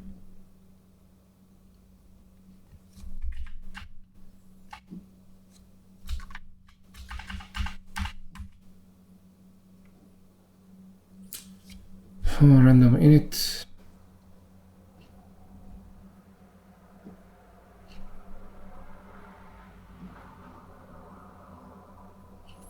Alright.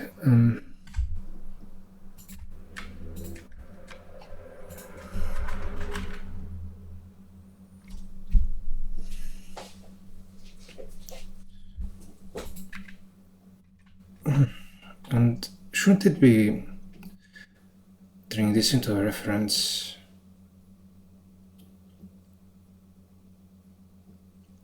I guess we could do refm from local.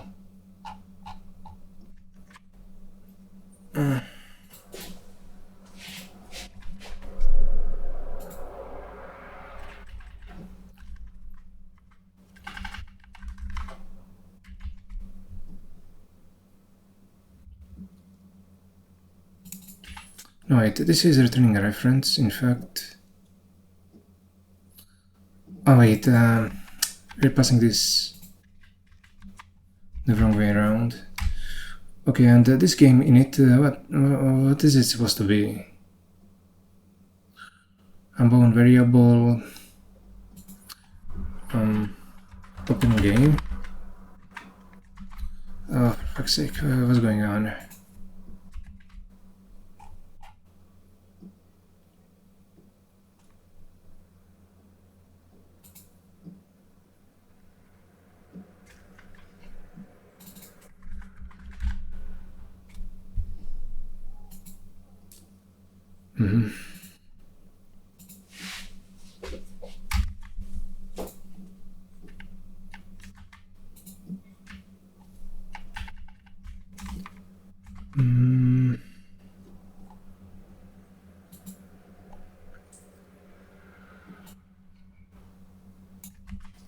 State internal game.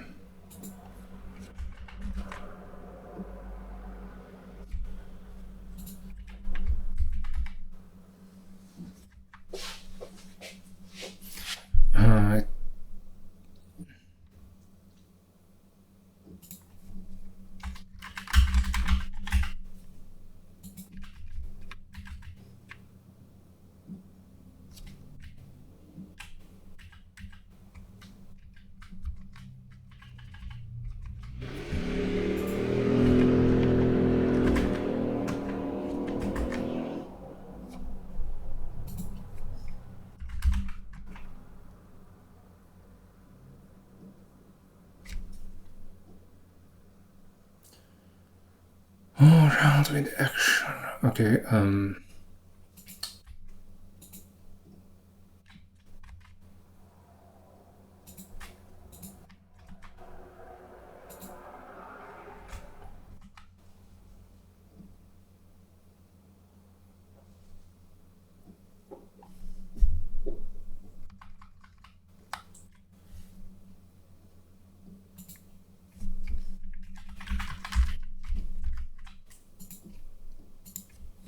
I forget a word here. The game hasn't been started. In action selected.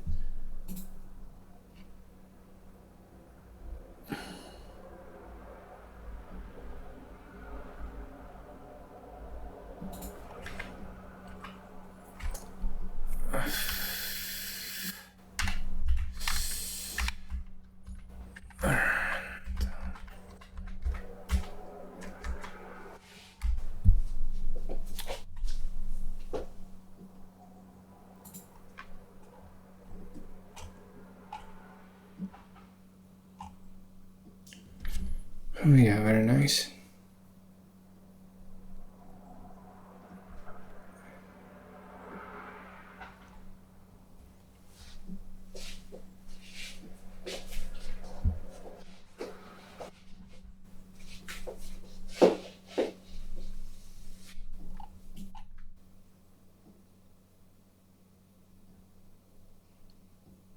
Okay, so let's think about the init.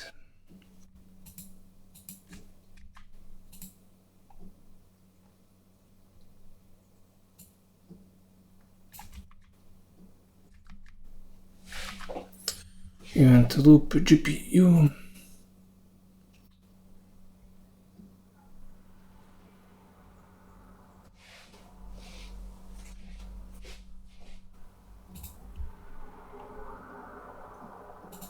Game state, UI state. It's going to be the same thing now.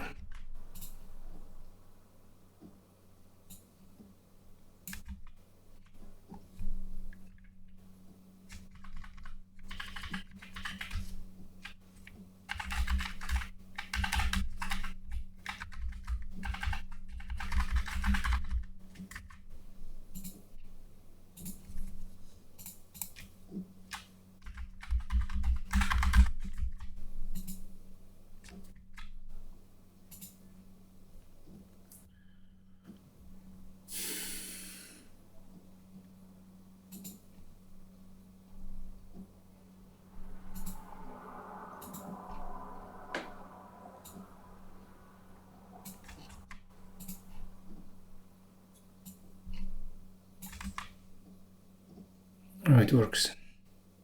I mean, I just copy pasted it and then all the type errors have gone away.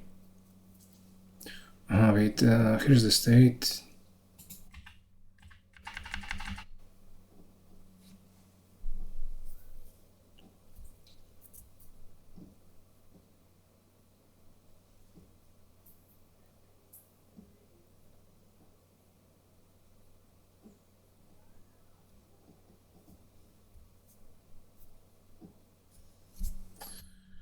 I mean, maybe we can make this a bit better. Game state. Game state. Game state.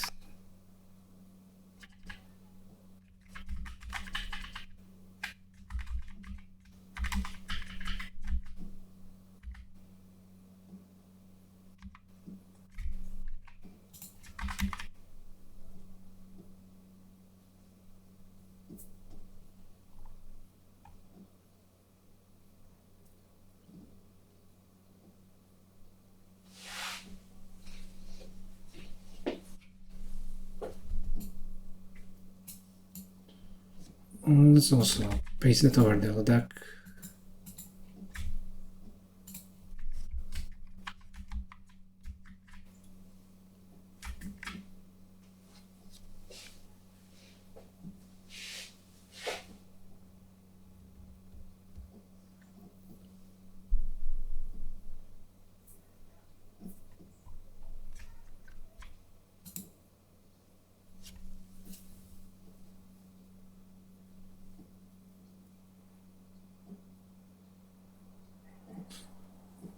Okay.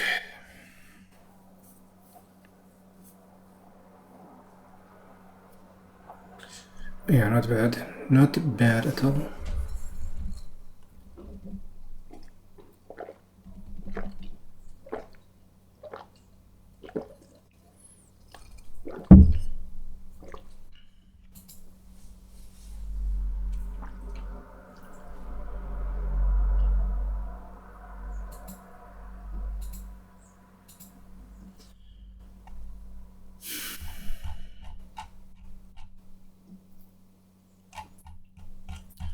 Yeah, I think what we're going to do, okay, we don't need this anymore. What we're going to do next is actually try running this. And okay, I'm just a bit confused because in Leduc we should also have random number selection. And is it not using the RNG there? Okay, here have the random action table, and this random action. I mean, where is it? Where is the random action coming from?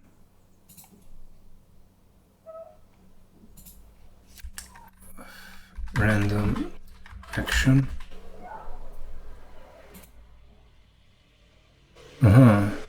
It's in the game itself. And we're using utils shuffle. And I guess that's creating its own RNG. I didn't really care too much about random number generations in the Leduc game, not as much as I did for knowing it Holdem. So whatever.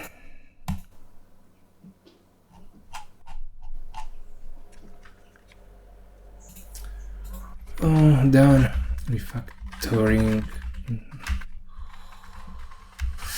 Now we move on to testing.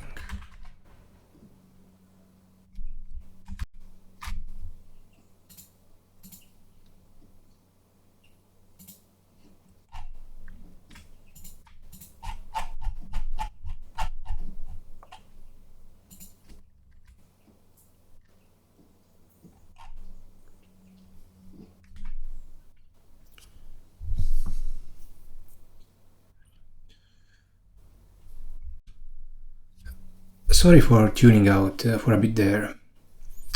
Anyway, what we finally have to do is move on to testing. Testing! Oh god, I don't feel like doing that. It's 40 degrees in this room. But we have to do it.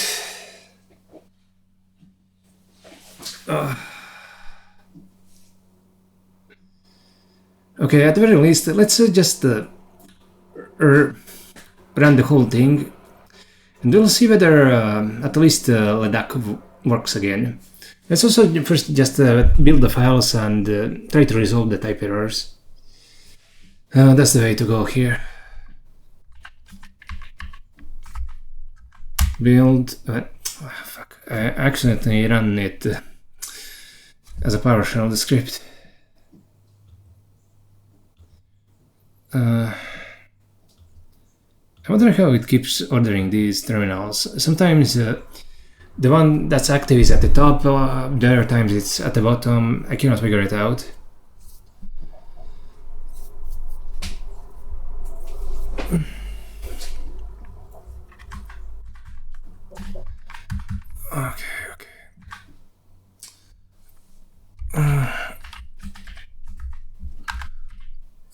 Spiral build file.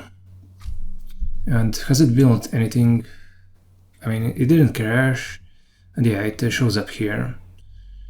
Also, let's get rid of the main pie. Let's also go into Leduc. We'll build this. And it still works. Okay, excellent.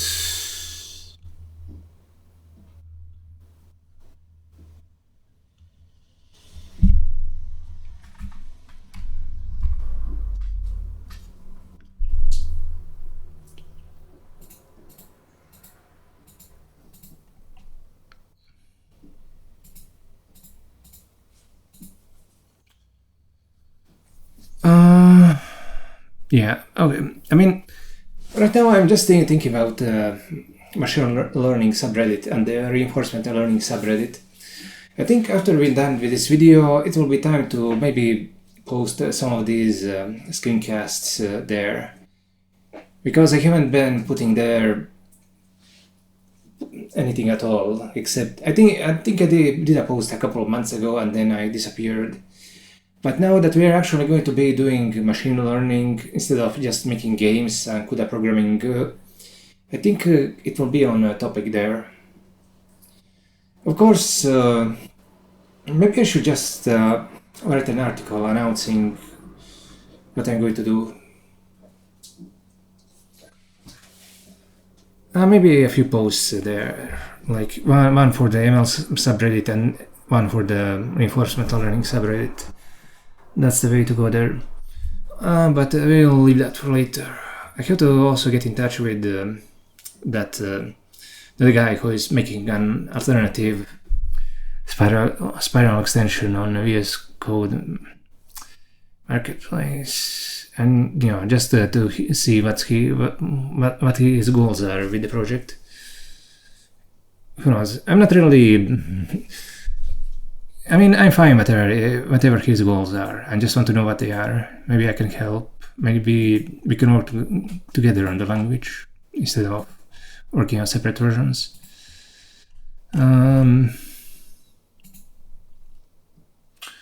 Okay, let me just focus. We have to go into the backend, and we have this Leduc game here. Yeah, this is fine. But if you look at the here's a no-limit Holdem game. We don't have the state correct here. So okay, it was game public and game public. Okay, game public.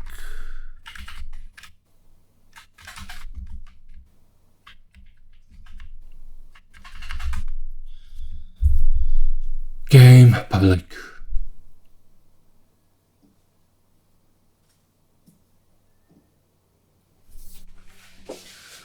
No limit heads up Holdem main. Oh yeah, we no longer have the main. Instead we have play.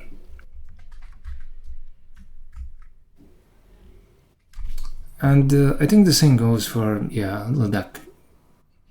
Wait, it's importing it from Leduc train. Oh wait, never mind that. This one is importing from Leduc play, yeah. I will change this to maybe Spiral game, or okay, we can just go here and change it to funds. Functional programming sure is fun. At least it will be once we start getting some results from it. Yeah, I mean, whatever you might think about Spiral, we couldn't do a project like this in any other language. Like, could you imagine doing this project in C# or JavaScript? I mean, you couldn't even compile anything for the GPU there. So that's why we are using Spiral. Despite its immense other qualities. Yeah, I think now with the sheer range of features the language has, it should be interesting to the wider programming public. I need to dedicate myself to maybe making some articles on the language and getting more people to try it out. Maybe I should make articles and maybe post them on the programming Reddit. I mean, the only places that I know of are those are pretty much Reddit. I should probably find some other places to promote the language, at least a little. I mean, okay, I made a few posts on the programming language sub, and I've been active there in the past, so yeah, I mean, that's where the initial awareness of the language came from. But I should try to reach a wider audience. Maybe I should ask that I5N4 guy for advice.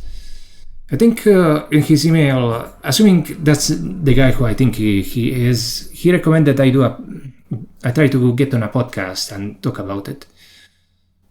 And yeah, maybe I'm just about, could I put it, eloquent enough to actually attempt something like that.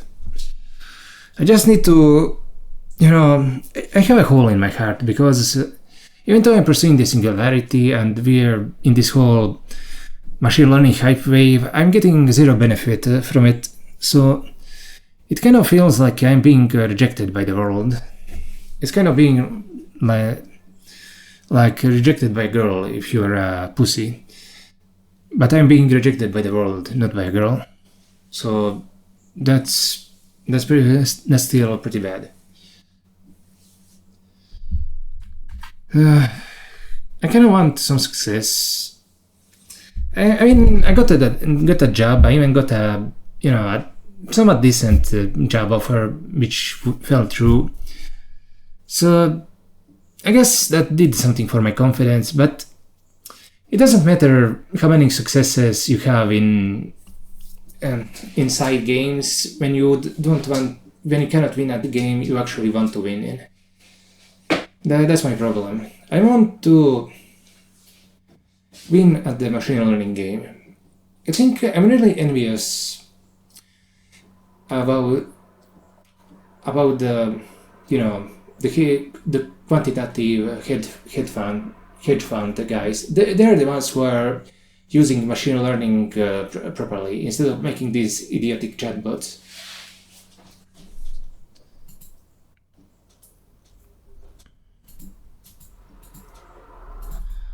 I want to do the same, except with on general category of games rather than just stock trading.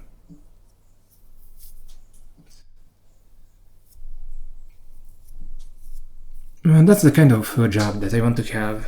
I don't care if it makes me like, if I could only make like $5,000 a year. That would still be that to me. That would still be meaningful than making 300,000 on some other kind of job. I want to live the way that I want.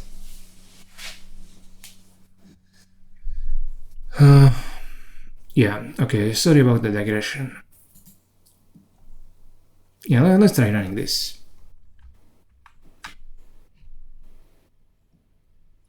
First, we're going to try running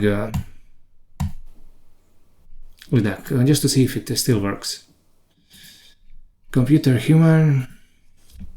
I mean, right now we're not testing whether it's running properly. We're just testing whether it's running at all.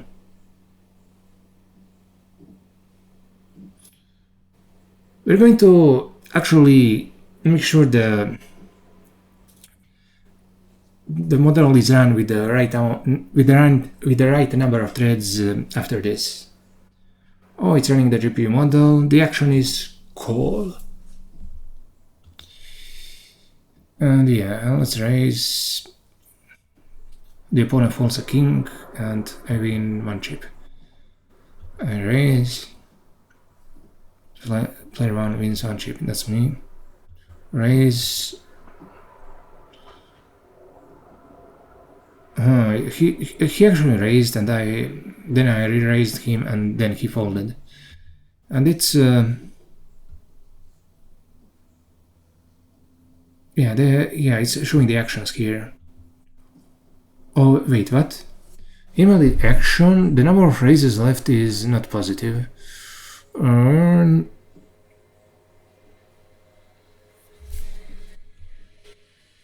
Okay, I didn't see this last time. Let's check it out.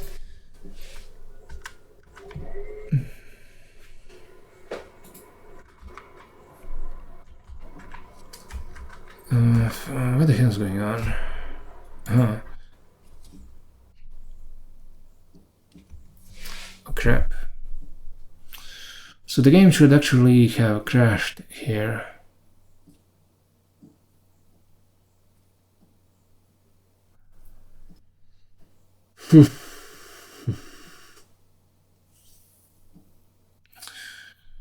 Oh yeah.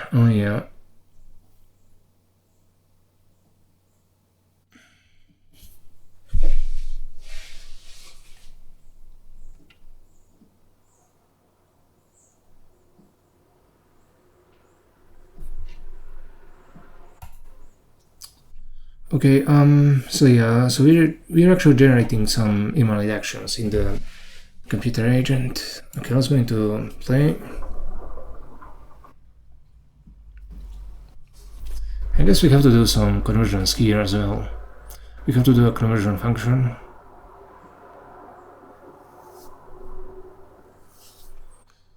Okay, we're going to do that right now.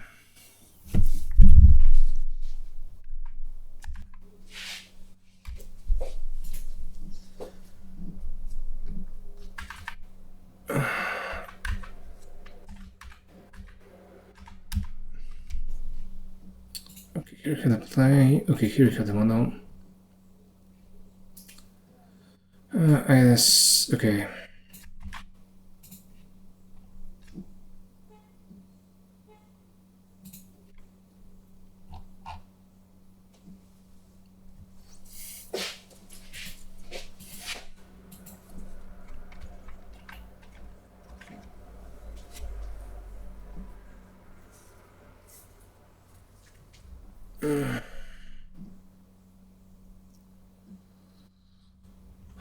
We need an alternative action.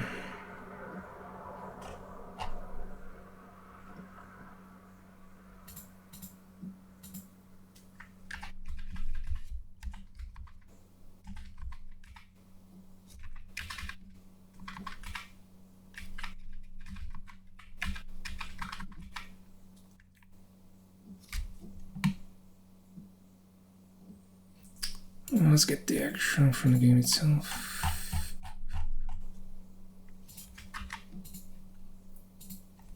And it's going to be a bit simpler here, of course. Raise, call,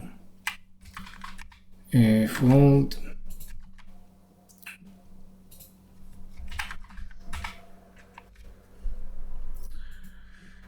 Okay, and we have to check like whether the pot sizes are equal. Okay, well, what's in the table here? Is buttons first move? Okay, yeah, we can just do that.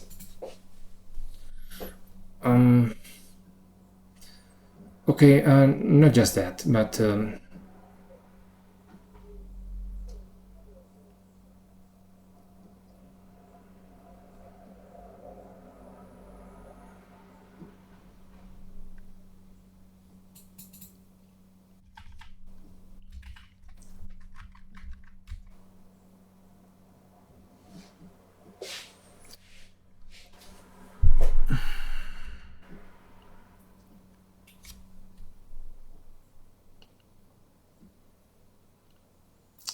Okay, pot SA to I32.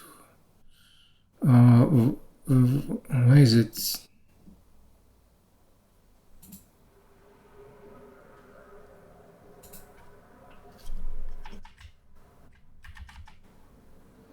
I mean, okay, what the hell is going on?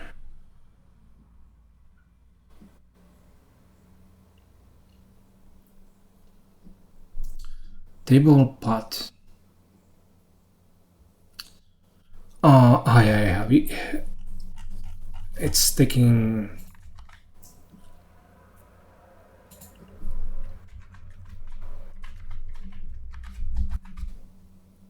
I started sneezing just now, and basically it's the same error as in Leduc module. It was taking the graph max instead of the core base max. Okay, so in the stable pot player turn, pot size needed to calm. Oh,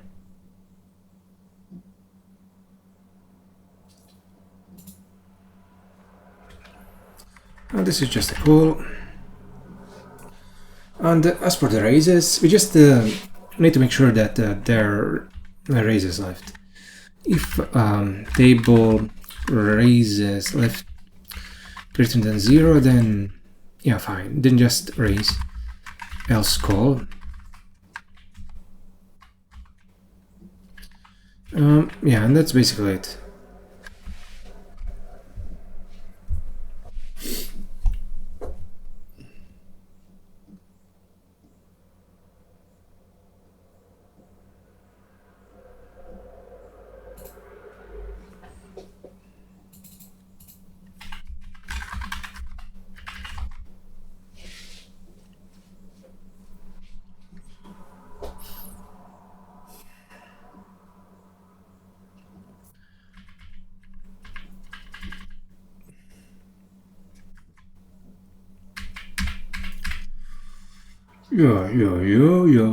Yeah. Okay, and now I'll just do the same thing to did previously in the game. I'm going to play. Where's the action?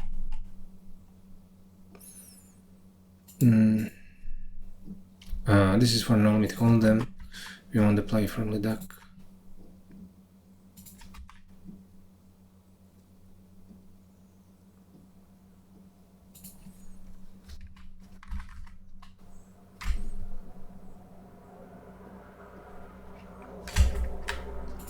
What the hell?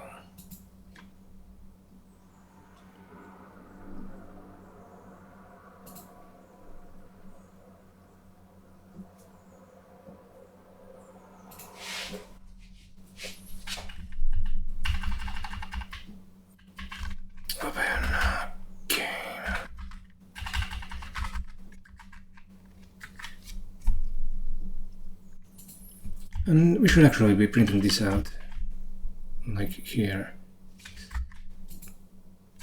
And the same goes for Leduc. We should be printing out the actual action. Okay, not bad.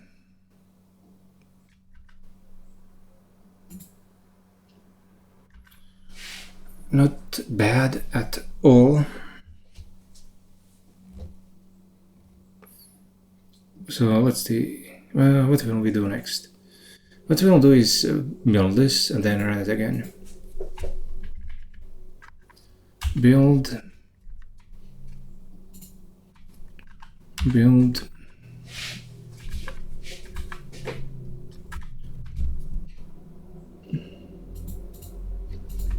Ctrl-Shift-B.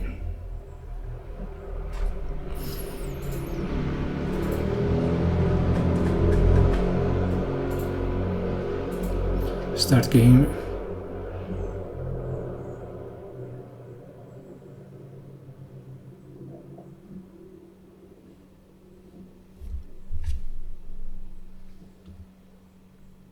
Wait, why is it trying to run the Albeit Holdem game kernel?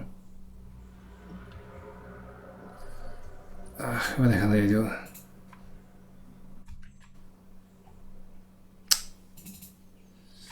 Don't tell me I got it the wrong way around. The action is AA raise, what the hell?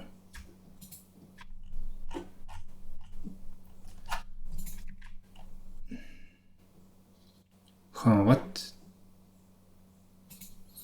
I mean, I clearly remember that I wrote the Leduc game. I guess I didn't. So much for my memory.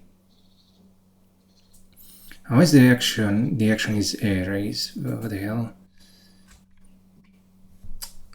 The action is... Oh, you son of a bitch.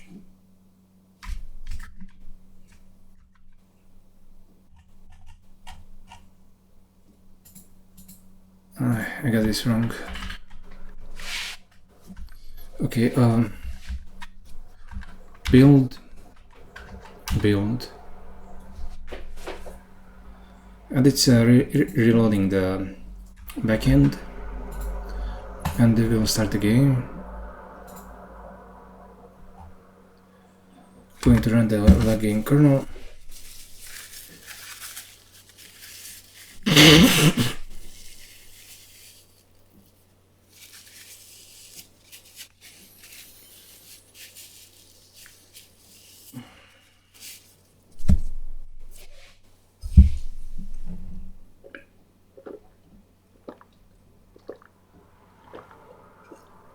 And the action is call.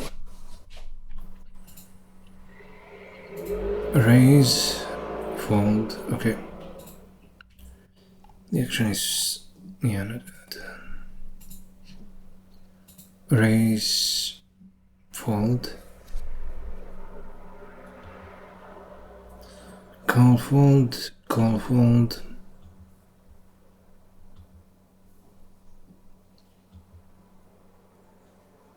It keeps holding. Oh, I finally raised. And it called. Okay, yeah. Wait.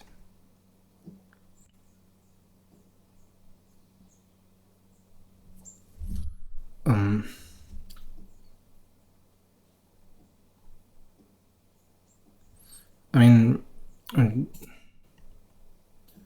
it raise, then call. Okay, it shouldn't be. It's in here that the action is call, and then the action is call.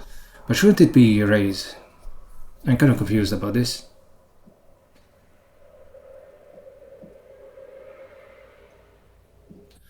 Oh, wait, it's raise, then call again.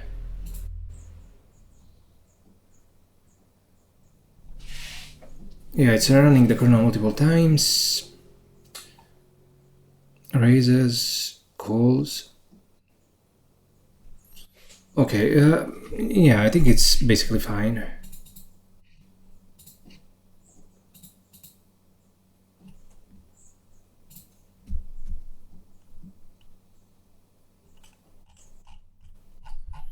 Okay, not bad, not bad. Now let's try out the No Limit Holdem. Start game. Oh, what the fuck? I mean, didn't I fix this?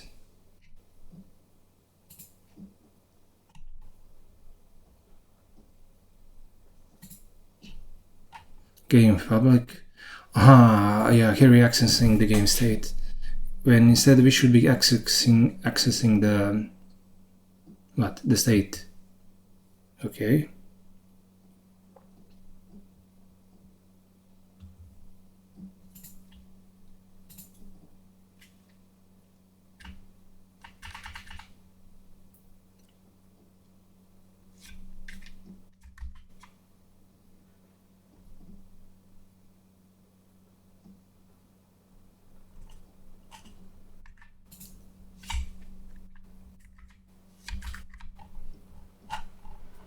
Okay, let's try it again.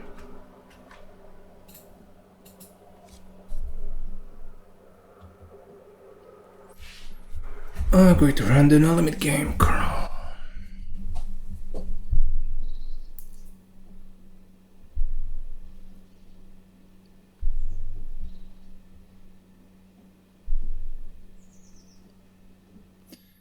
Now, as usual, we have to wait a while for it to compile. And the compilation times are fucking insane here.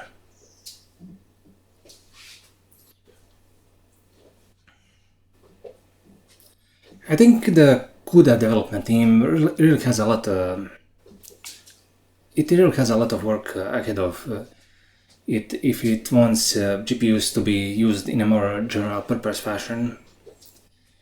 And you know, it's kind of ironic, but and maybe unfair, but I think the 10-storage hardware, it actually does. Based on what I've read, it actually takes something like a minute to compile a simple model, and which is a lot slower than GPUs. So even if we could somehow do this game on some future test-oriented piece of hardware, there's no way we could integrate it. Like, it would take a lot more than how many? Yeah, it's 15 seconds now. My God, I'm guessing on test-oriented hardware, it could take over 10 minutes, maybe something even an hour. So we want to go in the opposite direction in terms of compilation speed. We don't want things getting slower at compile time, because it's very, very difficult to make changes. It takes a while to compile these kernels.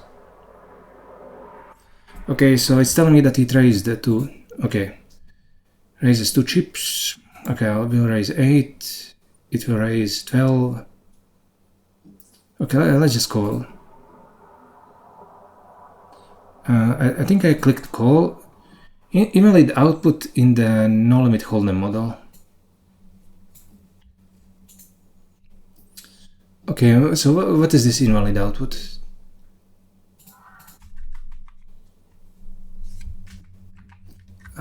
It's not here.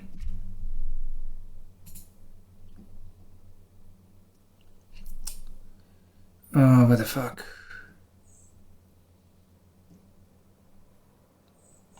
Oh wait, yeah, I mean, yeah, this makes sense.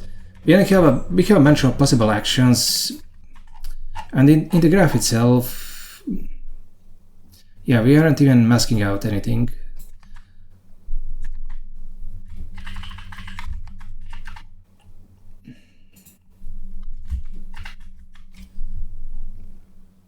Okay, and okay, here we have masked softmax and discrete sample.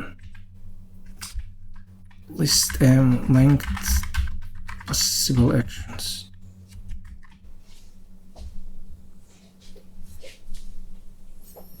Yeah, no, this is what we want. Now let's build this again.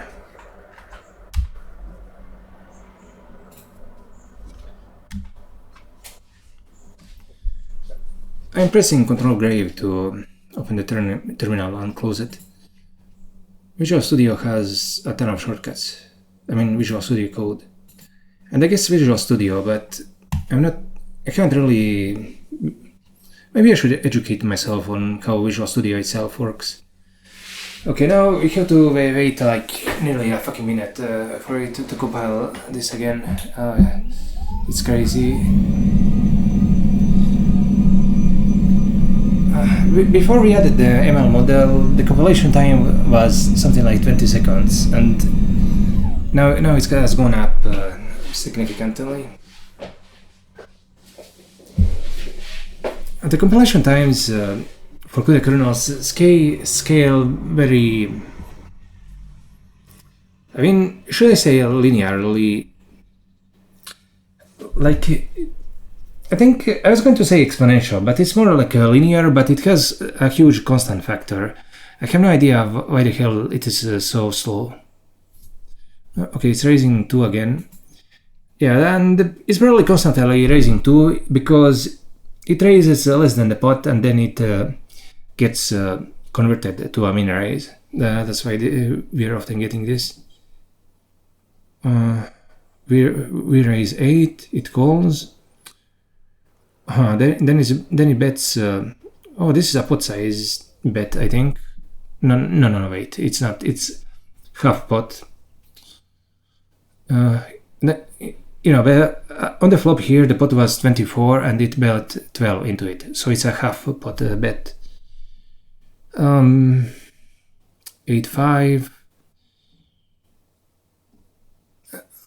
Okay, I think I do have the better hand. 8-5. I guess if it gets a 6, it will have a straight. It doesn't. If this was real poker, I'd probably just fold here. But since we know what its hand is, we can just go all in. Oh, and it folded. Interesting. Raises 48, player 1 goes all in, player 0 folds, player 1 wins 96 chips.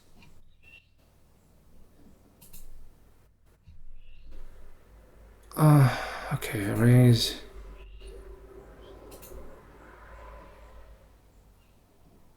$80. I guess I'll call as well. Player 0 calls, I'll call 2. It raises 8. I guess I'll call and... Wait, what? I had a straight. Actually, I didn't even notice I had a straight. I thought I was calling with a losing hand.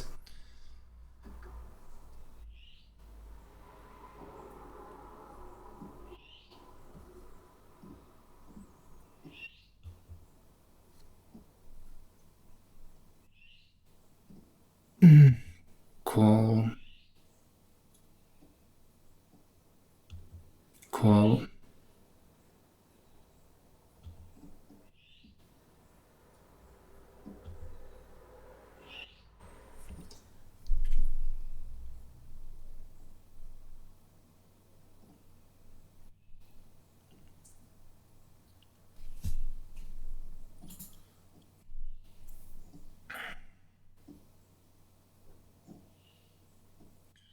Okay, here we want to raise, but it folded. Actually, I'm kind of surprised how passive it is. It's folding and calling a lot, despite having a lot of raise actions. But that might be simply an artifact of the model being broken right now. It's not being calculated with all of the threads. So probably the probabilities that it's calculating are not correct to begin with for the model. Okay, let's take a look at the messages. Call, raise. Yeah, okay, this is nice. Okay, let's pause here so I can put this on the timeline and then we'll think of what to do next.